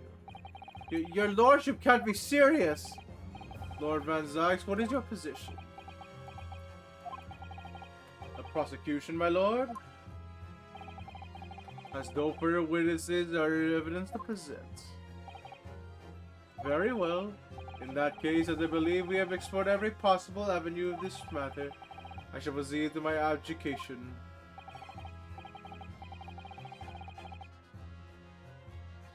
Oh my god, I really can't.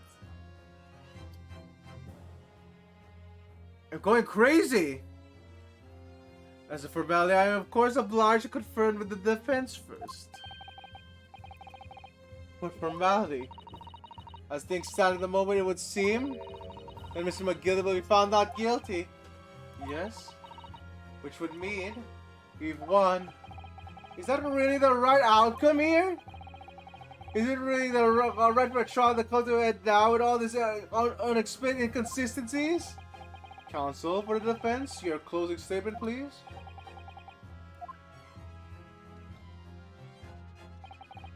Yes, my lord. The defense believes...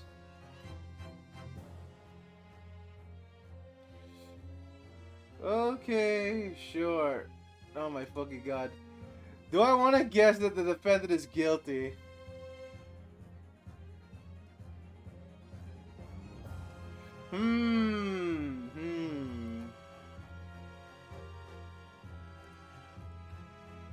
That's difficult. That's difficult. Cause there's no way that I can go in good conscience say that he's just innocent here. He clearly like just like all of this is just really bad. He fabricated evidence.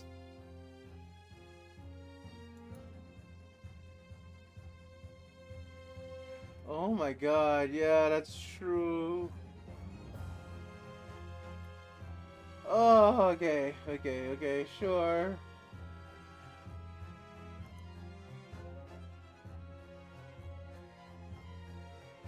Yeah, fine. The defendant is in it. Yeah, okay, you have no choice. Oh my fucking god. Alright, fine. As Mr. McGilda's legal representative. I can't breathe. The air in here is stifling.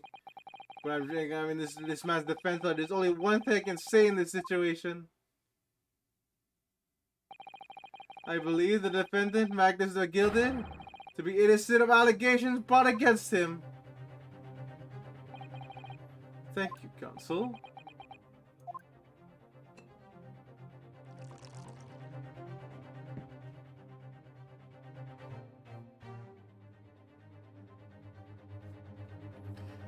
Wow, this feels bad.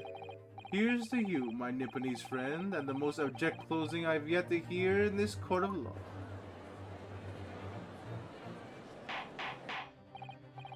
Order, order! Oh, oh, it was a grand decision to appoint you as my lawyer, so it was a grand decision. You saved one of London's most influential gentlemen, fella. You shall be proud of yourself. Here, have this for your troubles. Ah, your job here is done, fella, and some fine work you done, so you have. What do you mean? This is all but a right honorable gentleman so succinctly put before. The trial can't go on anymore. And your closing said there was, how do we put it? Nothing more than a formality. God damn, this guy is fucking evil. Is he in another case? Ah!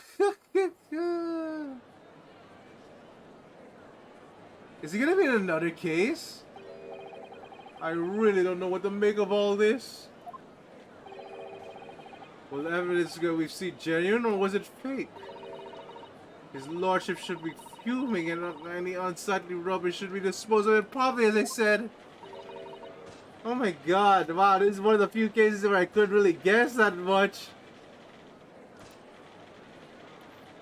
Then again, there's a lot of fabricated evidence, so it's like, wow, that's really fucking confusing. Okay.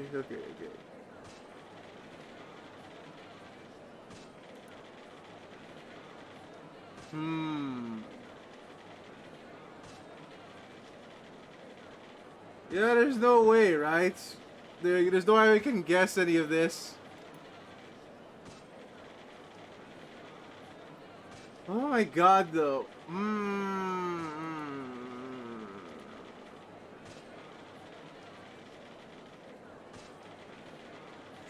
Yeah, no, he's just gonna. It's really gonna. Is it really gonna end this way?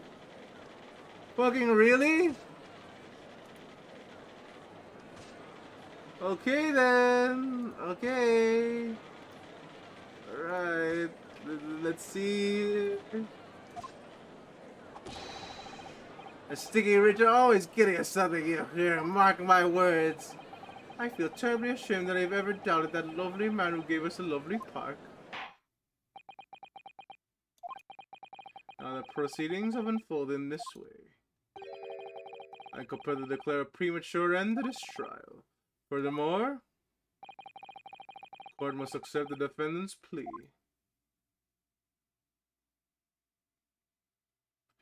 Fucking crap! I thank you kindly, my lord.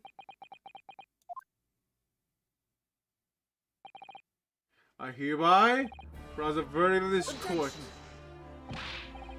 But we still haven't determined if the bloodstain in the omnibus is genuine or not. We don't know if these witnesses are telling the truth or a pack of lies. We have no idea about the truth. Oh my god, you're just gonna end it here? Lord Van Zyx, my lord, the case made by the prosecution was flawed, plain and simple. Even the omnibus presented evidence was tampered with. The prosecution is at fault for allowing such a disgraceful perversion of justice to take place. My sincerest apologies, my lord. But wait! We were evacuated from the courtroom. Lord Van Zyx ordered the evidence to be secured. I array the prosecution cannot show responsibility in this matter.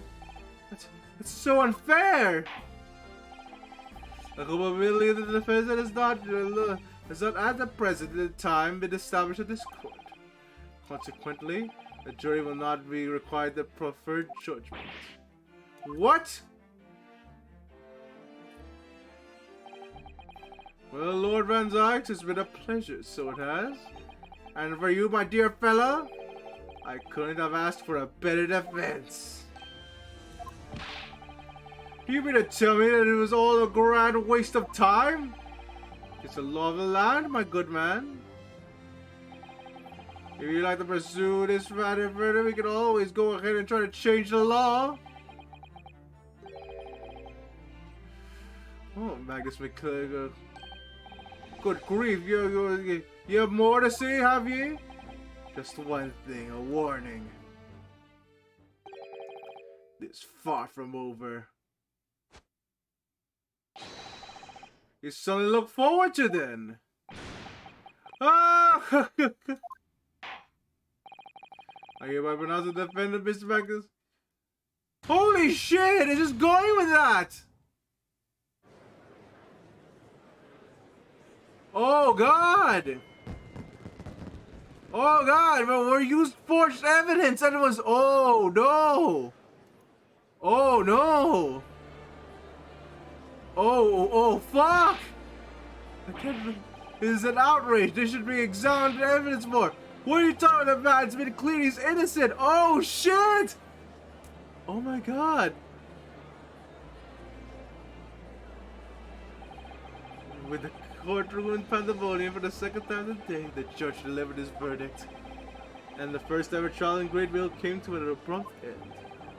with the defendant being found not guilty, ostensibly a victory for us.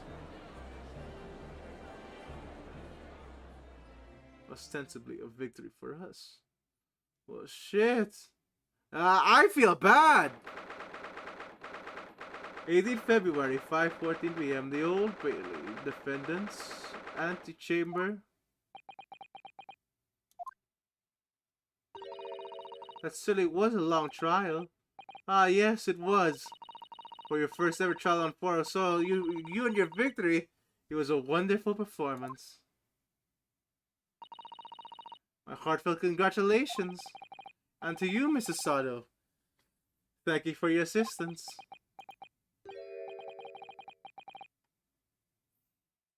Oh my god, though. Wow, I'm just... What the fuck? Oh my god. Well then, trouble is, we're completely dark about what actually happened. Well, we didn't have enough time. But isn't it wrong? I mean, who was actually responsible for Mr. Mason's death?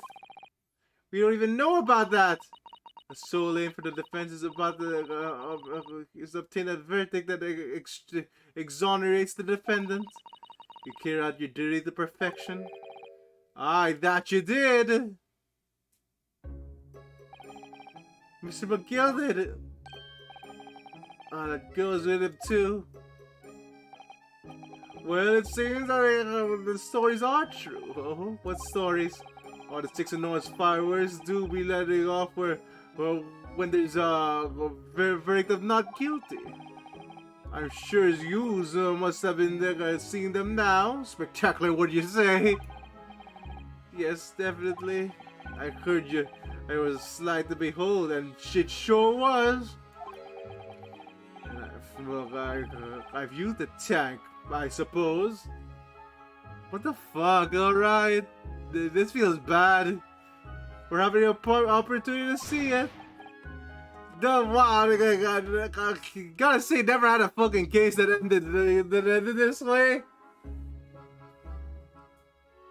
Yeah, like of course it's investigations, but you already know that the Gregory Edgeworth case is probably going to end sour, based on future events. Oh, I don't know about that. I'm not really sure I really did anything. What are you saying, fella? How are they not talking?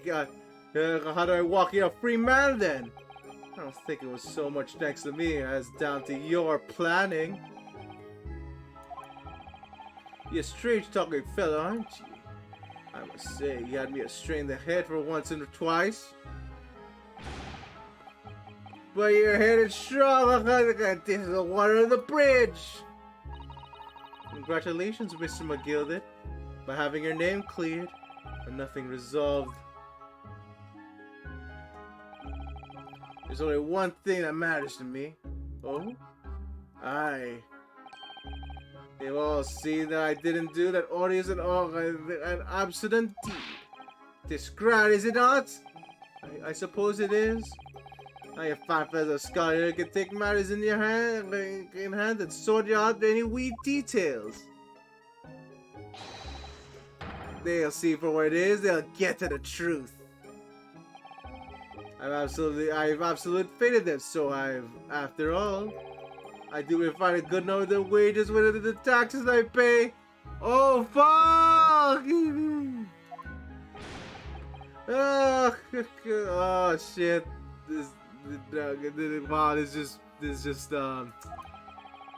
not that funny. So then, we agree on 1,000 gates for your troubles, fella. Oh no, I can't possibly accept that much. Oh, you wish? You're a humble person, are you? You're from the east? Well, if you insist. Without this, still all in all, you deserve a reward. Mr. Magnus McGilded. Gilded. Everything is ready, sir. If you'd like to follow me into the courtroom. Into the courtroom? What's this, officer? 'Tis sure that I was led to believe. I hope it's not inconvenient. There are changes to the schedule. Well, I must be making tracks now. This time for an inspection. Sorry, what inspection? They're going to examine the omnibus again, so I'm told. I see if I could present it from if I could be president for myself. Present it. If I could be present for it for myself. Damn it. I got words. They're going to examine it again now? Naturally, I'm under no obligation to take part in any more of this matter now. But as an upstanding member of the London Society, I do be me best in helping where I am. This is a general duty, so it is. So then, fairly well. That was an absolute pleasure meeting yous. I hope you have a whale of a time while you study here in Great Britain. And there he goes, a free man. Oh, I forgot she was here too.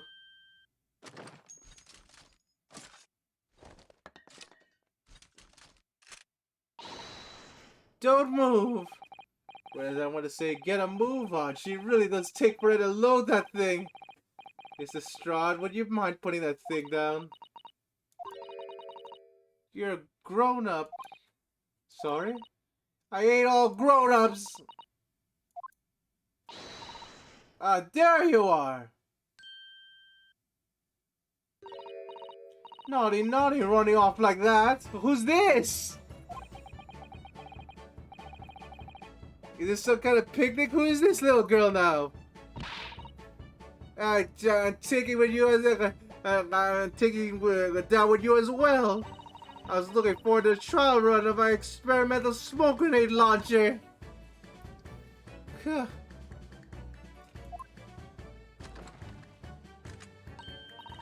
Oh, do you want to play? You won't beat me. Yeah. Excuse me, but who are you? Oh, good day to you. I'm, well, the inventor, I suppose, of that machine. The inventor? Well, normal smokers are so dull, don't you agree? White, white, and more white. So if you shot a smoker, it could at least be a pretty color, I thought to myself. Do you need to be shrouded in smoke? Do we have to be shrouded in smoke, though, at all? I just took my eyes off for a moment when I was changing a different into a different omnibus, and she pinched it. Luckily, I fitted with a telegraphic beacon. Was it what? I have no idea what this girl's talking about. Anyway, you're coming with me back to my laboratory. What for? To apologize, of course, silly, to my technician. Well, what do you mean you say to say sorry? You say sorry when you've done something wrong. Surely a adult has told you that before. An adult? I don't listen to adults. Come along then, follow me. Fine, have it your way. Oh good, you see, I knew you could do the right thing in the end. I'm fairly sure. That's what she wants. That's what she wants, is not to get shot by that massive gun of yours.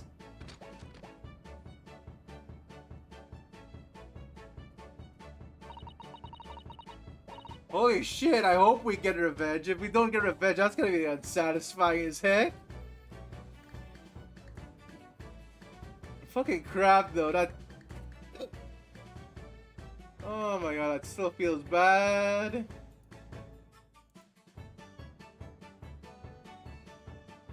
Yeah, I know. They really did.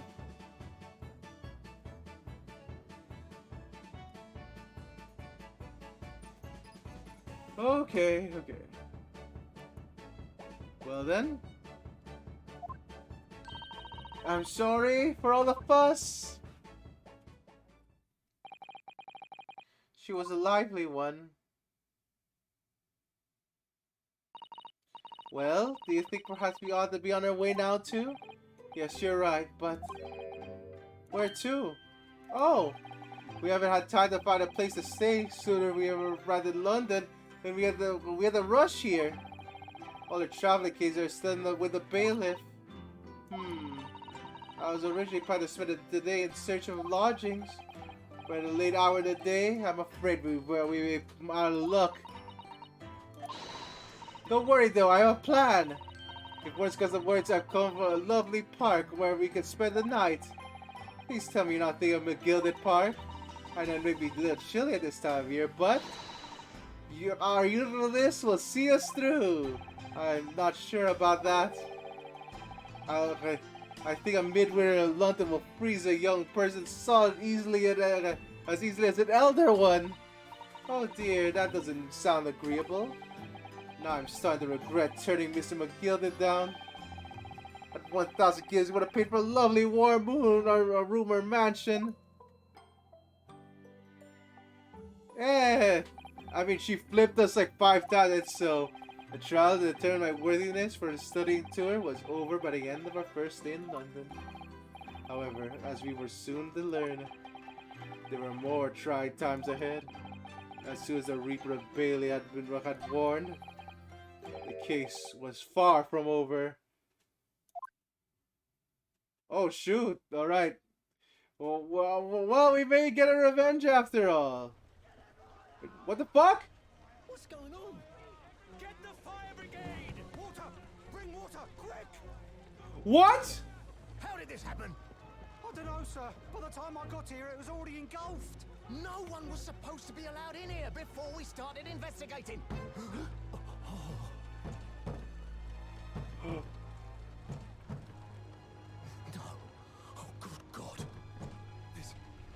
There's someone in there.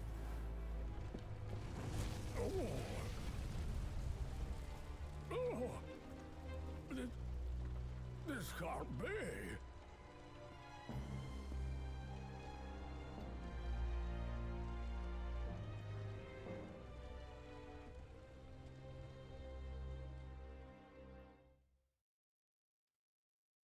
What?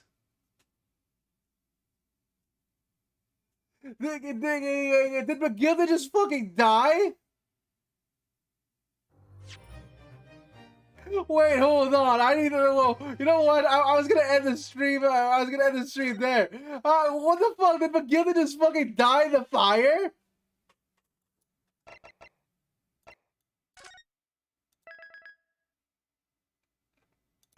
I was gonna end the stream, but oh my god, I'm so curious. The clouded Kokoro. I'm not sure why he did the Kokoro. Okay, you know what? Oh fuck. Oh, you know what? You know. Yeah, fine. I'll save it. Oh god. But I think they just stuffed. Yeah, Magnus from a fucking crispy. What the hell? He just got burned. I guess that's what he gets for being like that. Thought you could fucking erase the evidence. No. All right.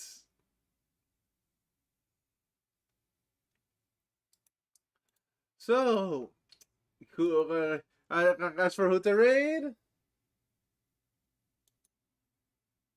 Yeah, we're probably gonna. Let me see. Actually. Oh wow, Eva's playing Apollo Justice. That is perfect. If she's still playing it. Yeah, she's still playing Apollo Justice. Excellent. Okay, we're gonna raid into Emma then.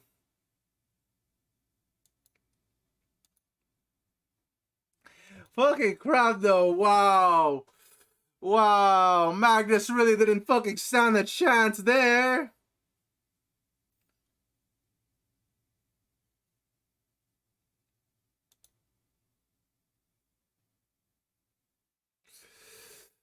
Oh god, I'm so excited for the next case. Alright, like I got it, man. This is getting fucking exciting though. Like, I never had a case where it ends unsatisfying like that. Then again, they just killed Magnus by the end of it, right? Like, They just burned them alive. So I guess we're just finding out why he got burned alive. I guess. Who knows? Oh well. Let's rain the Emma.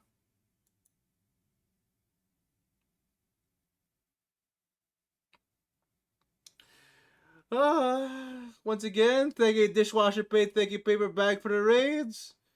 And thank you everyone for watching. That is possible. Yeah, that is also possible, Arxillador. I don't know, like, they go, wow, this is one of the cases where I really couldn't guess much. Because it's like, you really can't guess the killer when everyone's just trying to, when everyone's just trying to fake it, everything. Like, goddamn, our own client is tricking us. Anyway, that's fucking next level. Oh well, I'll see you later. Just say hi to Emma for me. They're currently playing Apollo Justice, so it's from one ace attorney to another. Bye bye. You're welcome in the stream, Mark Senador. Thank you for watching. Bye bye.